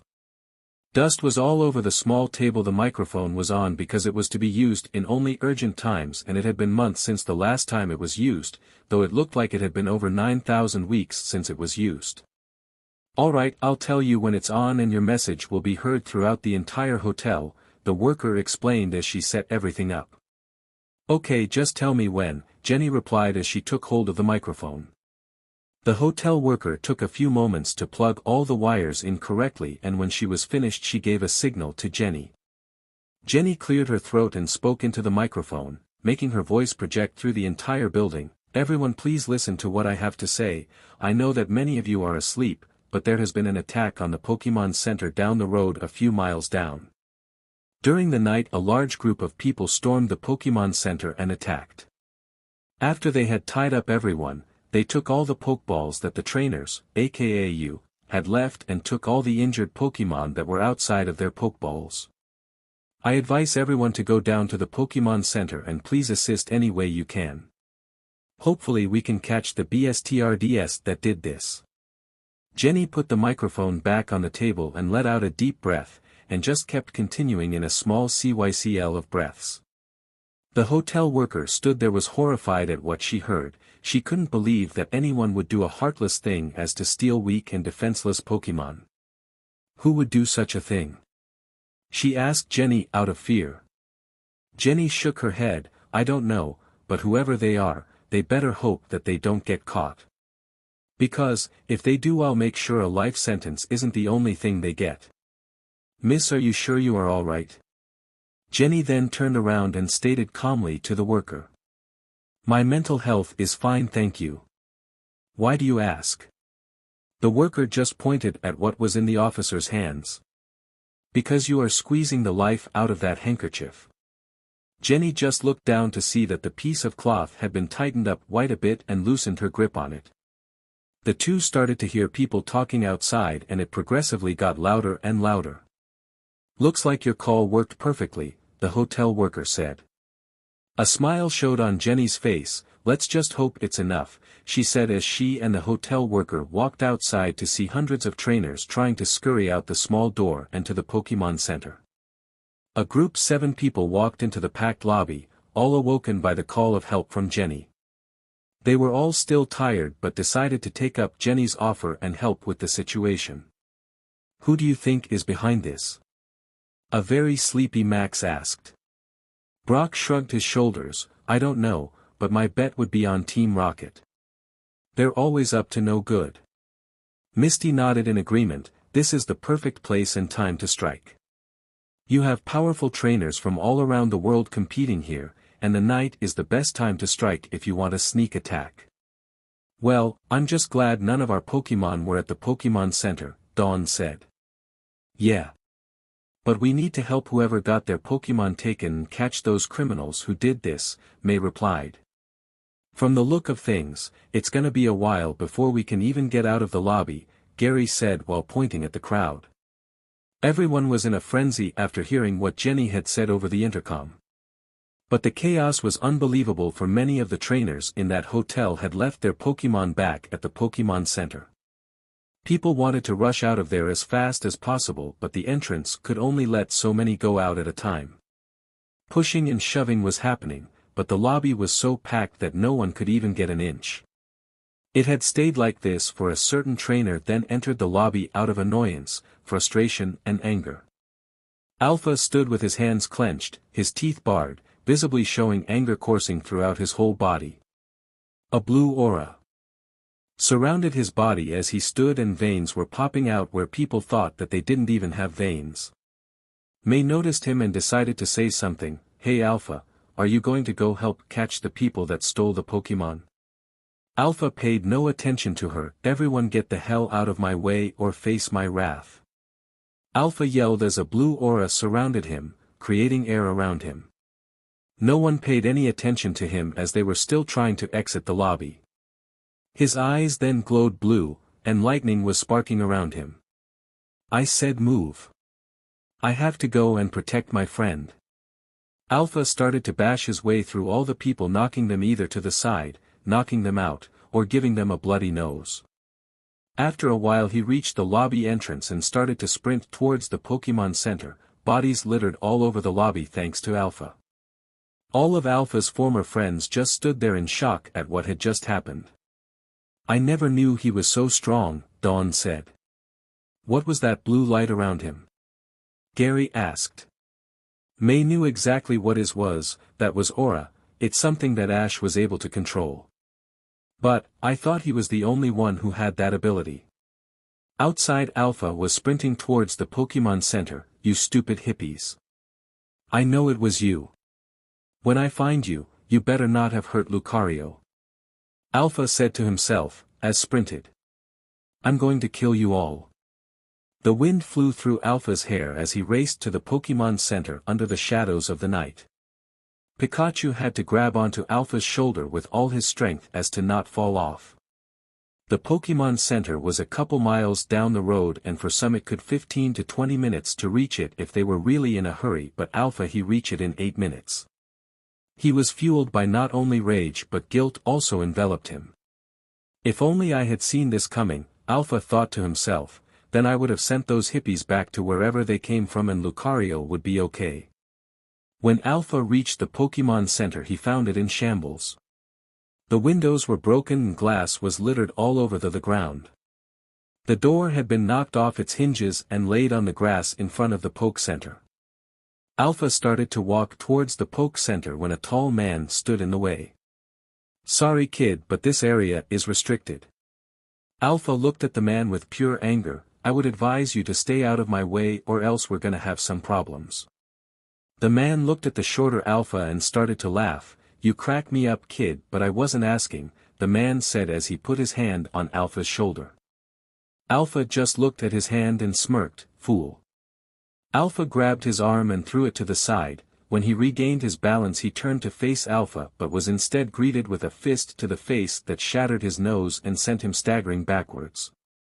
As the man fell backwards he bumped into his friend who noticed his bloody nose. Whoa Mike, are you okay? Does it look like I'm okay? Ricky yelled as he felt the blood running down his nose. I'm gonna kick that kid's butt, Ricky said as he pointed behind him. A puzzled look appeared on Mike's face. What are you talking about Ricky? There's no one there. Ricky quickly turned around to see that what he had pointed at was just open space and that Alpha was gone. Alpha left the Pokémon Center and entered the woods in hopes of finding the people that had done this. He looked at the ground in hopes of finding any imprints of shoes on the muddy ground. Charizard come out, Alpha said as he threw his Pokeball up in the air. The fire Pokemon appeared and stood in front of Alpha. "Alright Charizard, keep your tail close to the ground so I can see if those hippies left anything," Alpha ordered. Charizard lowered his tail and put only inches of space between it and the ground. Alpha's eyes widened at what he saw. "So all this time the trail we were looking for was right under us," he said as he looked at the shoe prints all over the ground. "It looks like there were more than I thought, around 7 in total. And from the way the shoe prints are imprinted I'd say they were going east of this position." Alpha looked at Charizard. "Alright Charizard, fly me that way," he ordered as he pointed to the east. Charizard nodded his head in agreement and off they went with Alpha and Pikachu on his back. Alpha's eyes scanned the woods as he looked for any sign of the hippies. After a couple minutes of searching he saw a bright light in the distance. The light was easy to see due to the darkness of the night. "Alright Charizard, we don't want to get too close to the light so let's land here," Alpha said as he looked at the light. Charizard descended to the ground and was returned to his Pokeball. Alpha and Pikachu quietly made their way towards the bright light, using trees as cover and making sure not to snap any branches. When they reached the source of the bright light they were shocked at what they saw. A large abandoned warehouse was the source of the light as the brightness seeped into the sky through windows. Outside the warehouse were 5 people standing guard in front of the entrance. Alpha stayed quiet as he looked on from the bush. "So it's a cult of hippies," he whispered as he laid low. "They all wear the same thing and I'm guessing the weird guy with the long robe is their leader." "Well then," he cracked his wrist a bit. "Let's make this easy," Alpha explained as he picked up a branch and snapped it in half with his knee. The 5 people all heard the branch snap and looked into the woods to see if anyone was there. "Well, isn't anyone gonna go check it out?" one of the grunts asked. One of the grunts then pointed at the person standing next to him. "Maybe you should." "What, why me?" the grunt asked. "Because the rest of us got injured when we attacked the Pokemon Center," the grunt explained as he pointed to everyone's injuries. "So go check it out." The man let out a deep grunt in defeat as he walked into the dark woods, Pokeball in hand. The other 4 grunts stayed quiet so that they could hear any sound out of the ordinary. Everything seemed fine until they heard a scream. Ea, the sound of the blood-curdling scream could be heard from miles away. Even though the grunts didn't want to believe it, they knew that the scream came from their comrade. "Let's have a small moment of silence to respect his death," one grunt suggested. "None of us really knew him personally," another grunt responded. "Good point, but he's part of Team Plasma so let's go," one of the grunts screamed. The 4 remaining grunts ran to the woods in search of their comrade, leaving the entrance wide open. Alpha just quietly entered the warehouse, closing the door behind him as to not raise any attention to himself, shaking his head. "These hippies are so easy to take," Alpha thought to himself. "All I had to do was let Garchomp give him a simple leer and the guy just screams and faints. Pathetic.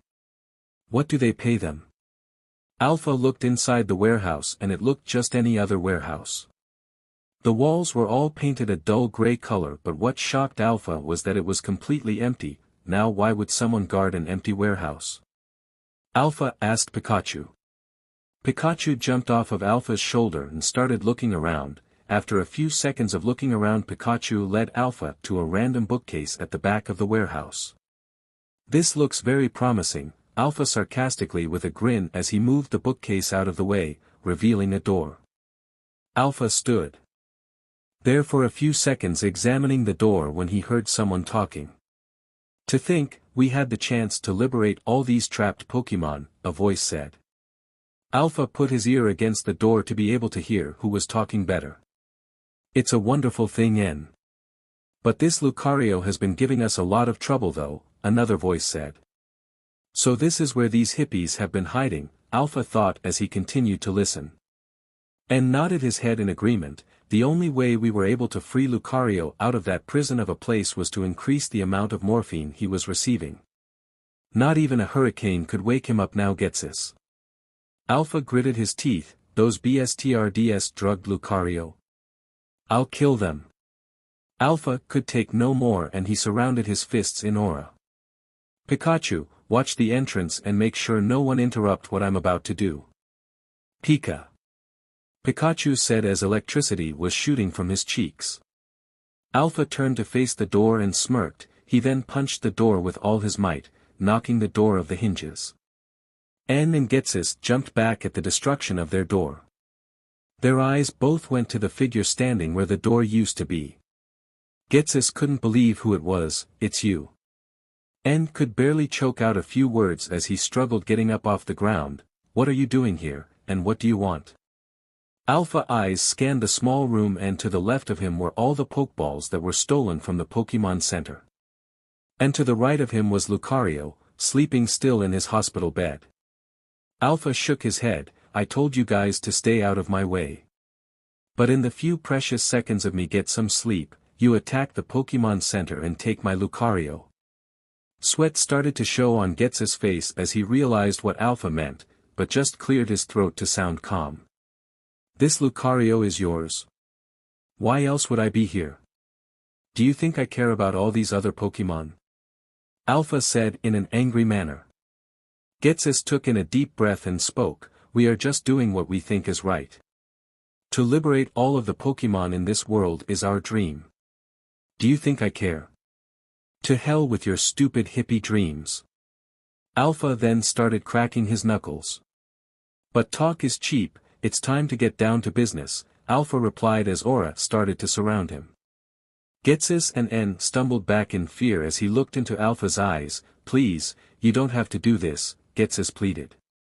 A grin appeared on Alpha's face, oh, it is much too late for that. You heard about how Team Magma was taken down, didn't you? I heard rumors, Getsis began to say, but none of it made sense. A whole organization taken down by one Team Rocket member, preposterous.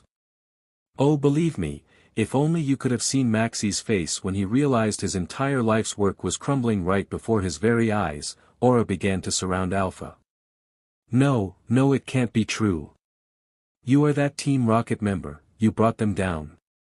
N was slowly realizing the trouble that the two were in. And they had done me no harm, they had never wronged me in any way, but Team Plasma, that's a different story. You took my friend, abducted him while he's recovering, you drugged him and not only that, well that is basically it, but that's too many sins you've committed against me. You will pay for them with blood. Alpha slowly started to walk towards them with anger fueling his every move, with each step that he took forward, N and Getsis took 2 steps backward. This continued until N and Getsis were up against the wall and a very angry aura user stood in front of them. You don't have to do this, please. You can just let us go and never see us again, we'll never step foot out of Unova, N pleaded with the young man. Silence N. When we decided to liberate Pokemon, we knew the risks and we must accept them. Getsis said and he then turned to Alpha, if you wish to kill us it is your choice. We are obviously no match for you, but spare N. Now why would I do that? Alpha asked. Because I was the one who had convinced him to aid me in the invasion. He's a good person and he shouldn't be harmed because of something I caused, Getsis pleaded.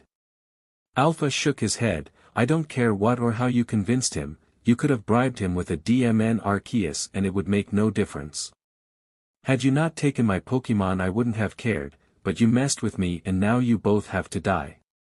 N smirked, well I guess this is the end. It seems so. We tried our best. Getsis sighed in despair. Alpha walked towards the duo and asked one last question, before I really kick both of your guys' butts, I gotta know something. What the hell is your real name? My name. Getsis was saying until he was interrupted. Not you idiot, I already know your name, Alpha said as he turned towards N, but what about your name? I know people call you N, but what is it really? Aren't we the ones who should be making our final request? No matter, N responded as tears started to swell up. My name is Natural Harmonia Gropius. Alpha stood there silent for a few seconds until he burst out in laughter. And you said you weren't hippies. Holy hell, that's incredible, your name somehow kept getting worse and worse with each word. Oh man, with a name like that, that's almost punishment enough. So you'll let me go? N said with stars in his eyes. I said almost. Now, your debts must be paid natural. Just do it then, stop prolonging it. N cried.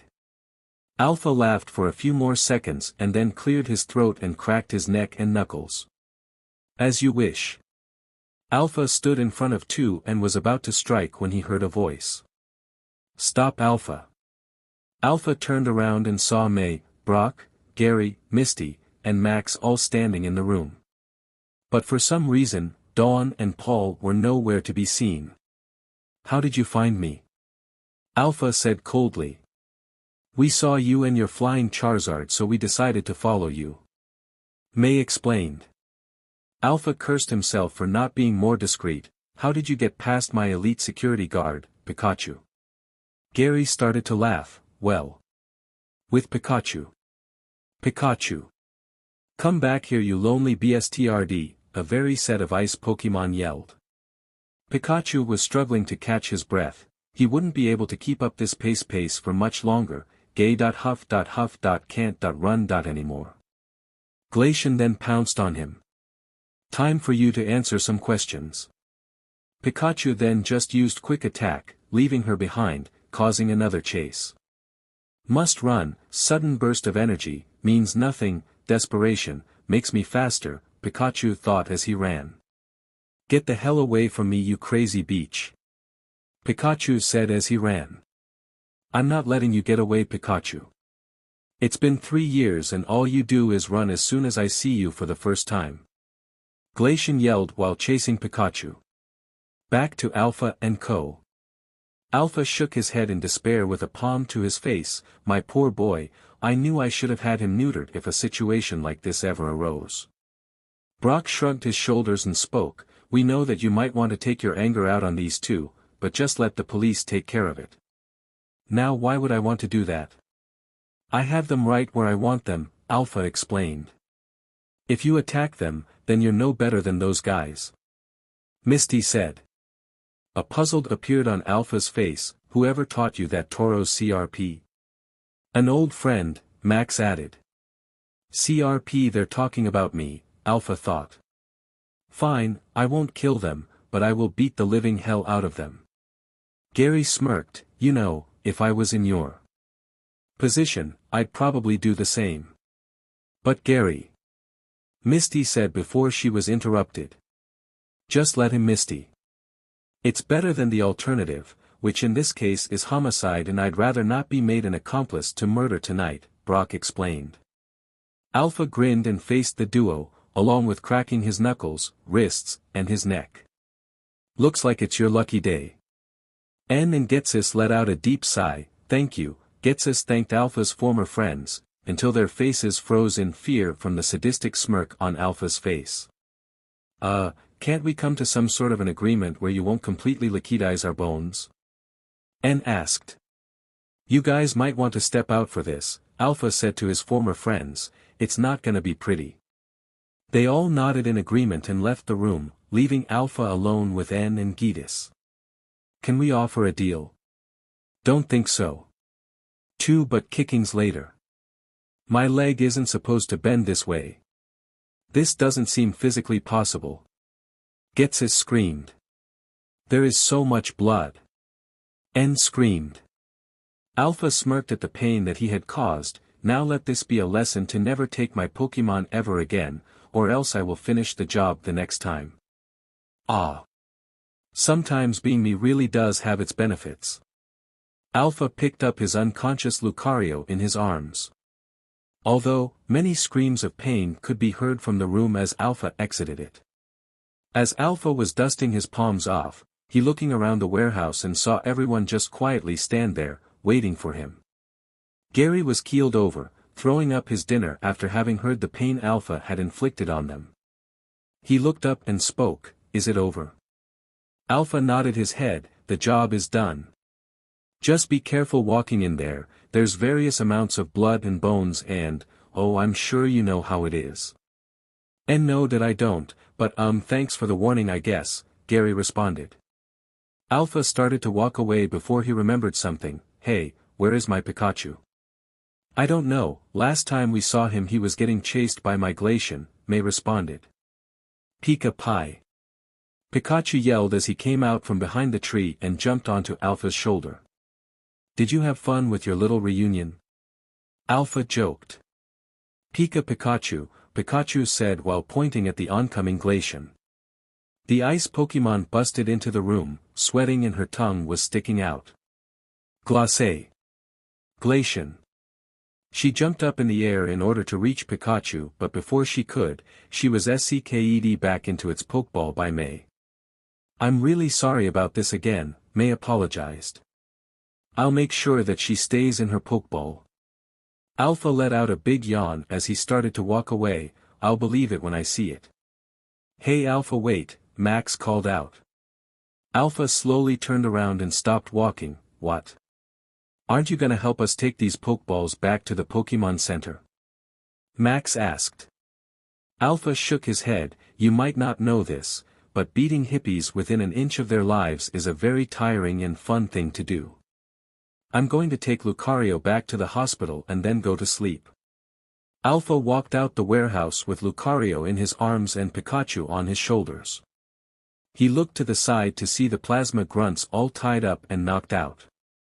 From a distance he could hear everyone scream like in terror upon seeing the two plasma leaders both in the horrifying contorted positions. Alpha let out a small chuckle. I love my job.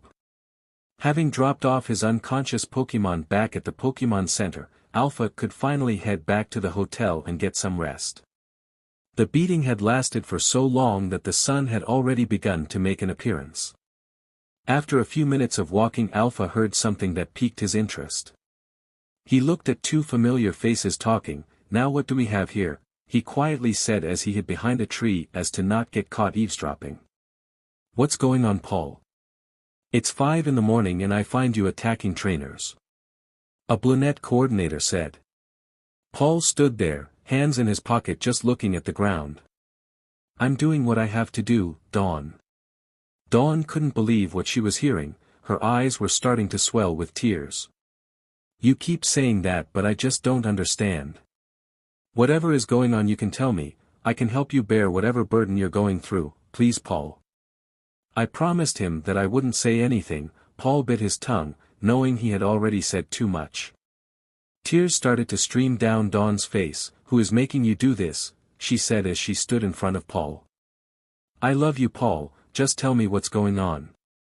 Paul brought his head up and looked into her eyes, finally relenting. He took a deep breath and spoke, there's something important you need to know about Alpha. Alpha's eyes widened as he realized what Paul was about to say. I can't let my identity be known by those idiots, especially not Dawn, he thought as he stepped out of the shadows and towards Paul and Dawn. Paul not seeing as Alpha started to speak. Alpha, the person you've come to know, is really, he was saying before he was interrupted. Hey Paul, Dawn, what's up? Alpha loudly said as he tried to keep his composure. Both Paul and Dawn both turned to Alpha at the sound of his voice. Figures you'd show up at a time like this, Paul said in a serious tone. Dawn walked right towards an Alpha and got right in his face. What the hell is going on here Alpha? Ever since you came into our lives just a few days ago you've been nothing but a problem. Now I learn you've somehow strung Paul along and convinced him to attack helpless trainers. What are you hiding? What are both of you hiding? Alpha let out a small chuckle as he looked to the sky. Oh Dawn, sweet naive Dawn. You're gonna give yourself a headache with all the thinking you've been doing lately. Why don't you go back to the hotel and relax? Paul and I have something very important we need to discuss. You must be out of your DMN mind. I'm not leaving or letting either of you go until I get some answers. She yelled as she glared at Paul. Now tell me Paul, what were you gonna reveal about Alpha? Paul had been ready to spill the beans on Alpha's true identity, but with him here now, it wasn't so easy. Look Dawn, it's not my secret to tell. Oh what the hell? It's alright Paul, you can tell her my secret, Alpha said as he looked at them. Paul's eyes widened, are you sure? Alpha shrugged his shoulders, I suppose there's no point in hiding it now, Alpha said as he put his hand on Paul's shoulder. You can reveal to her that I'm actually a Pokemon Ranger on an undercover mission. Paul looked at Alpha with a puzzled look until he understood what he meant, yeah, and Alpha asked me to help him track down any suspicious trainers like the one you caught me attacking. I mean the guy had a hypno for God's sake, that's like having the mark of the beast. Dawn stood there, shocked at what she heard, so all this time, I was getting angry at you over a nothing. Yes, Dawn, Paul replied with a smile. Alpha told me not to tell anyone and it killed me inside not able to tell you. So you see Dawn, there's nothing to worry about, Alpha added. Dawn wiped the tears off her face and a beaming smile overtook her frown, I can't believe I would ever think that you would do something as evil as attack random trainers for no reason. I'm sorry Paul and I hope you can forgive me. Paul looked at her with a smile, but inside he wanted to tell her the truth, it's okay Dawn. But I really do need to talk to Alpha alone, so can you give us some privacy? No problem, she said as she gave him a peck on the lips. She started to walk away but stopped when she heard Alpha calling her. One more thing Dawn, Alpha yelled, don't tell anyone about me being a Pokemon Ranger, alright? No need to worry, your secret is safe with me, she said as she walked away. Paul stood there smiling, but as the guilt overcame him, tears started to roll down his face, God I love that girl, but lying to her like I did, she deserves any of this, and I certainly don't deserve her.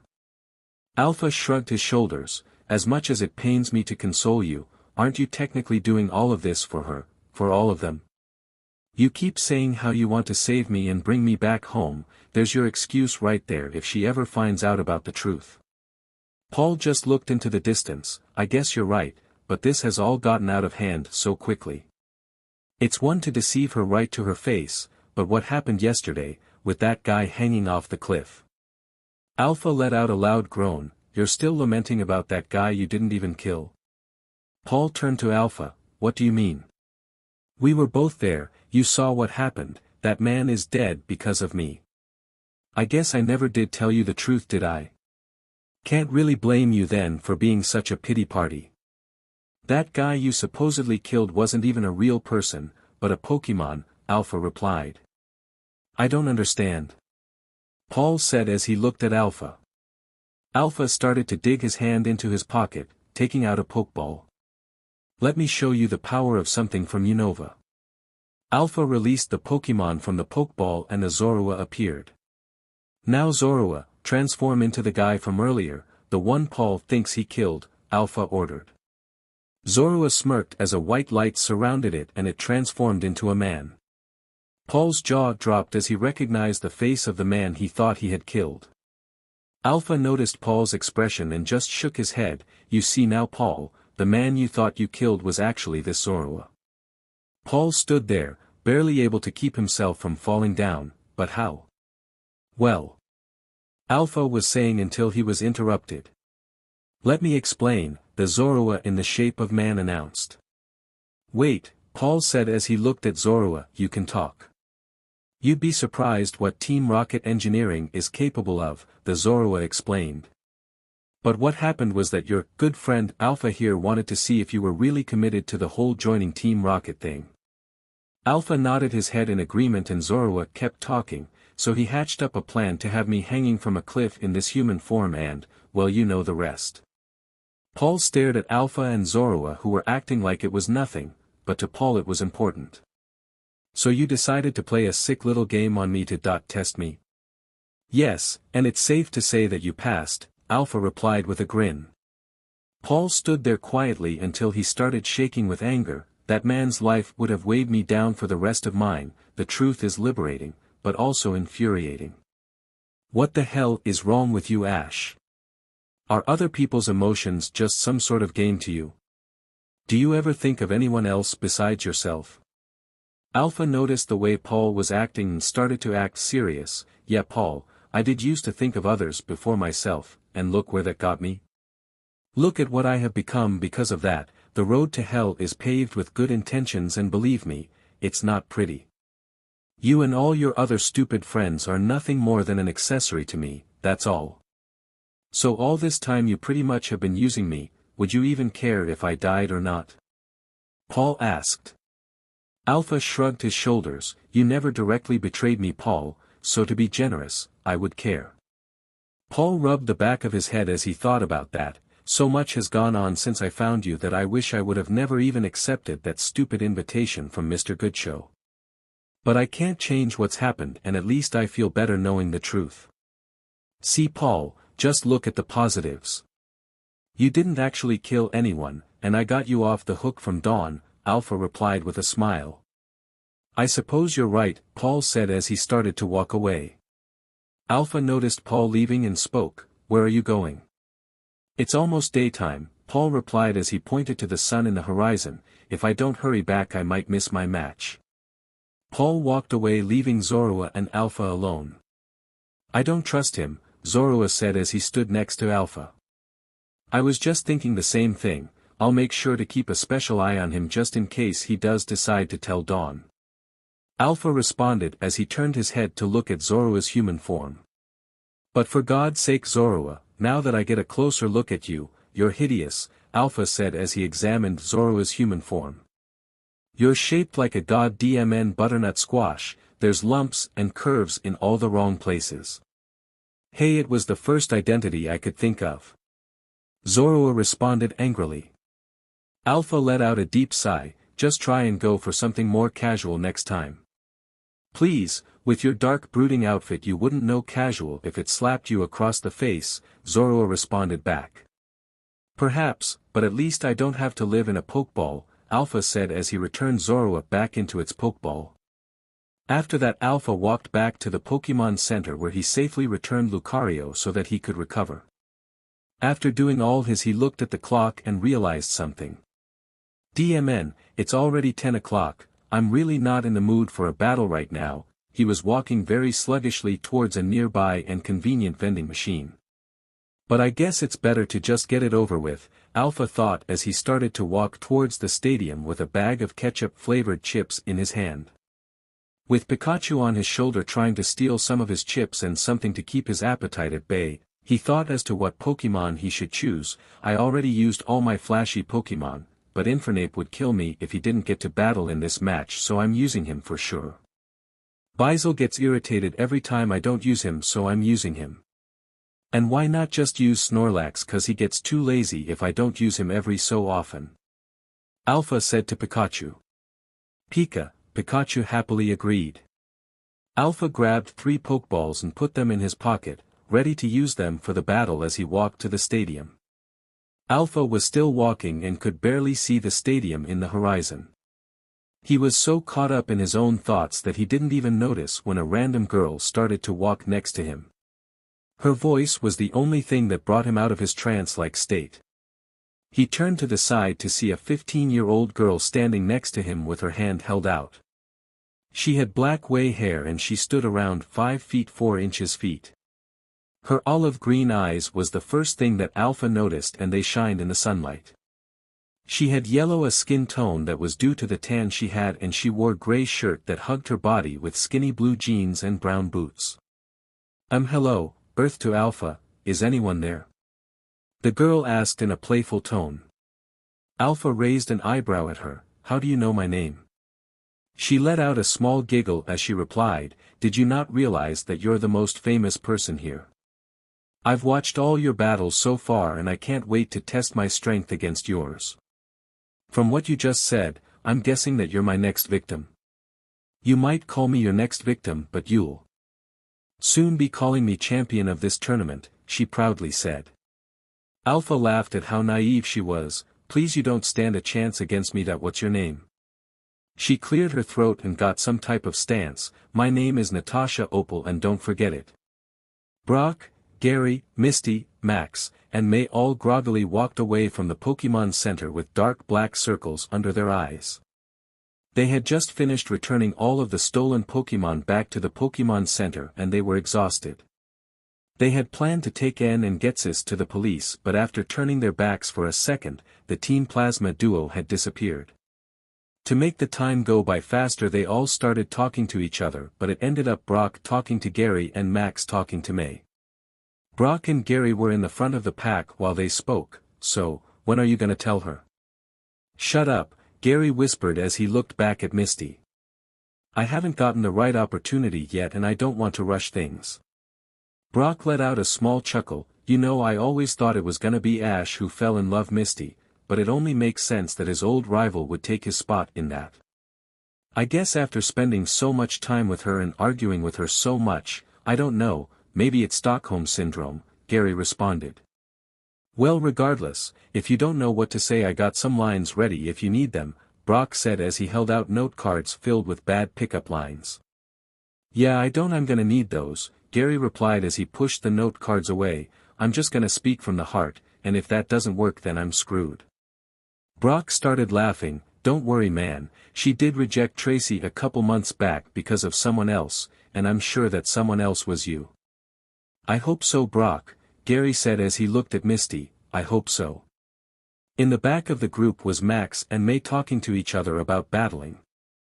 I still can't believe that new technique that you thought of May, Max said with a smile. Can't give me all the credit, Blaziken was the real mastermind behind it, May quickly replied. You're usually a pretty big lame-o, but I'm glad you came along and I wish I could have battled you in the tournament, Max proudly said. May let out a small grin at Max's comment. Alright you little brat, you're lucky I'm so exhausted right now. Still though, in the couple of years you've been a trainer, you've far exceeded all expectations I had for you little bro. Well, I was taught by the best, Max replied as sadness started to take over him. I just wish he was here to see me now. May noticed Max's drop in morale and put her hand on his shoulder. Don't worry Max, he'd be proud to see how much you've grown as a trainer and would root for you no matter what. Max's head went up as he looked at his sister. Usually I'm the one cheering you up about him, but you're right, I'll never stop making him proud. May gave Max a big smile as she nodded her head, walking a bit faster and catching up with Misty in the process. Hey Misty. We've been so busy this whole time that I just realized, Dawn's been gone a long time, May commented. Misty nodded her head in agreement. Yeah I know, she ran off in such a hurry that we couldn't even find her. I think I heard her say something about Paul and then she ran off, May replied. Those two love birds, took them years to finally get them to confess their feelings for one another and now they can't be apart for more than a couple of hours, Misty joked. I'm just happy that they're finally together. You wouldn't believe all the ice cream metaphors I had to use to bring them together, truly my finest work. Now we can finally just sit back and watch all the Ikara shipping right before my eyes, May said with a smile across her face. Ikara shipping? Misty asked confused. Oh yeah, I forgot to tell you that that's what I call the relationship between Dawn and Paul, May proudly said. Where did you come up with Ikara shipping? Misty asked. May let out a deep sigh. It's a long explanation that involves an anime called Neon Genesis Evangelion and I really don't want to get into it right now. Okay, Misty replied still confused. On to another topic. I can't believe that we keep running into Alpha the way that we do. He was the last person I expected to catch those Team Plasma guys. Maybe he's not so bad after all. Still though, he must be hiding something under that DMN cloak. I know what you mean, May said very determined. Think about it, he can use aura, he's had crazy adventures, and I heard him tell his Pikachu that if he enjoyed his reunion with Glacian, which means that he must have met us before. Plus he reminds me so DMN much of Ash. Did he ever have any secret relatives that I was unaware of, a sibling or two? Misty went silent for a moment, her face went pale at the thought of him, the person everyone in Kanto is aware of. And no, I don't think he does, haha, no brother at all. But back to Alpha. Exactly. Plus we have to make sure to tell Dawn about this cause the more help we get, the better chance we have at finding what Alpha's hiding. Misty replied just as determined as May. May smiled as she saw a chance at putting all the pieces together. Yeah, let's do it.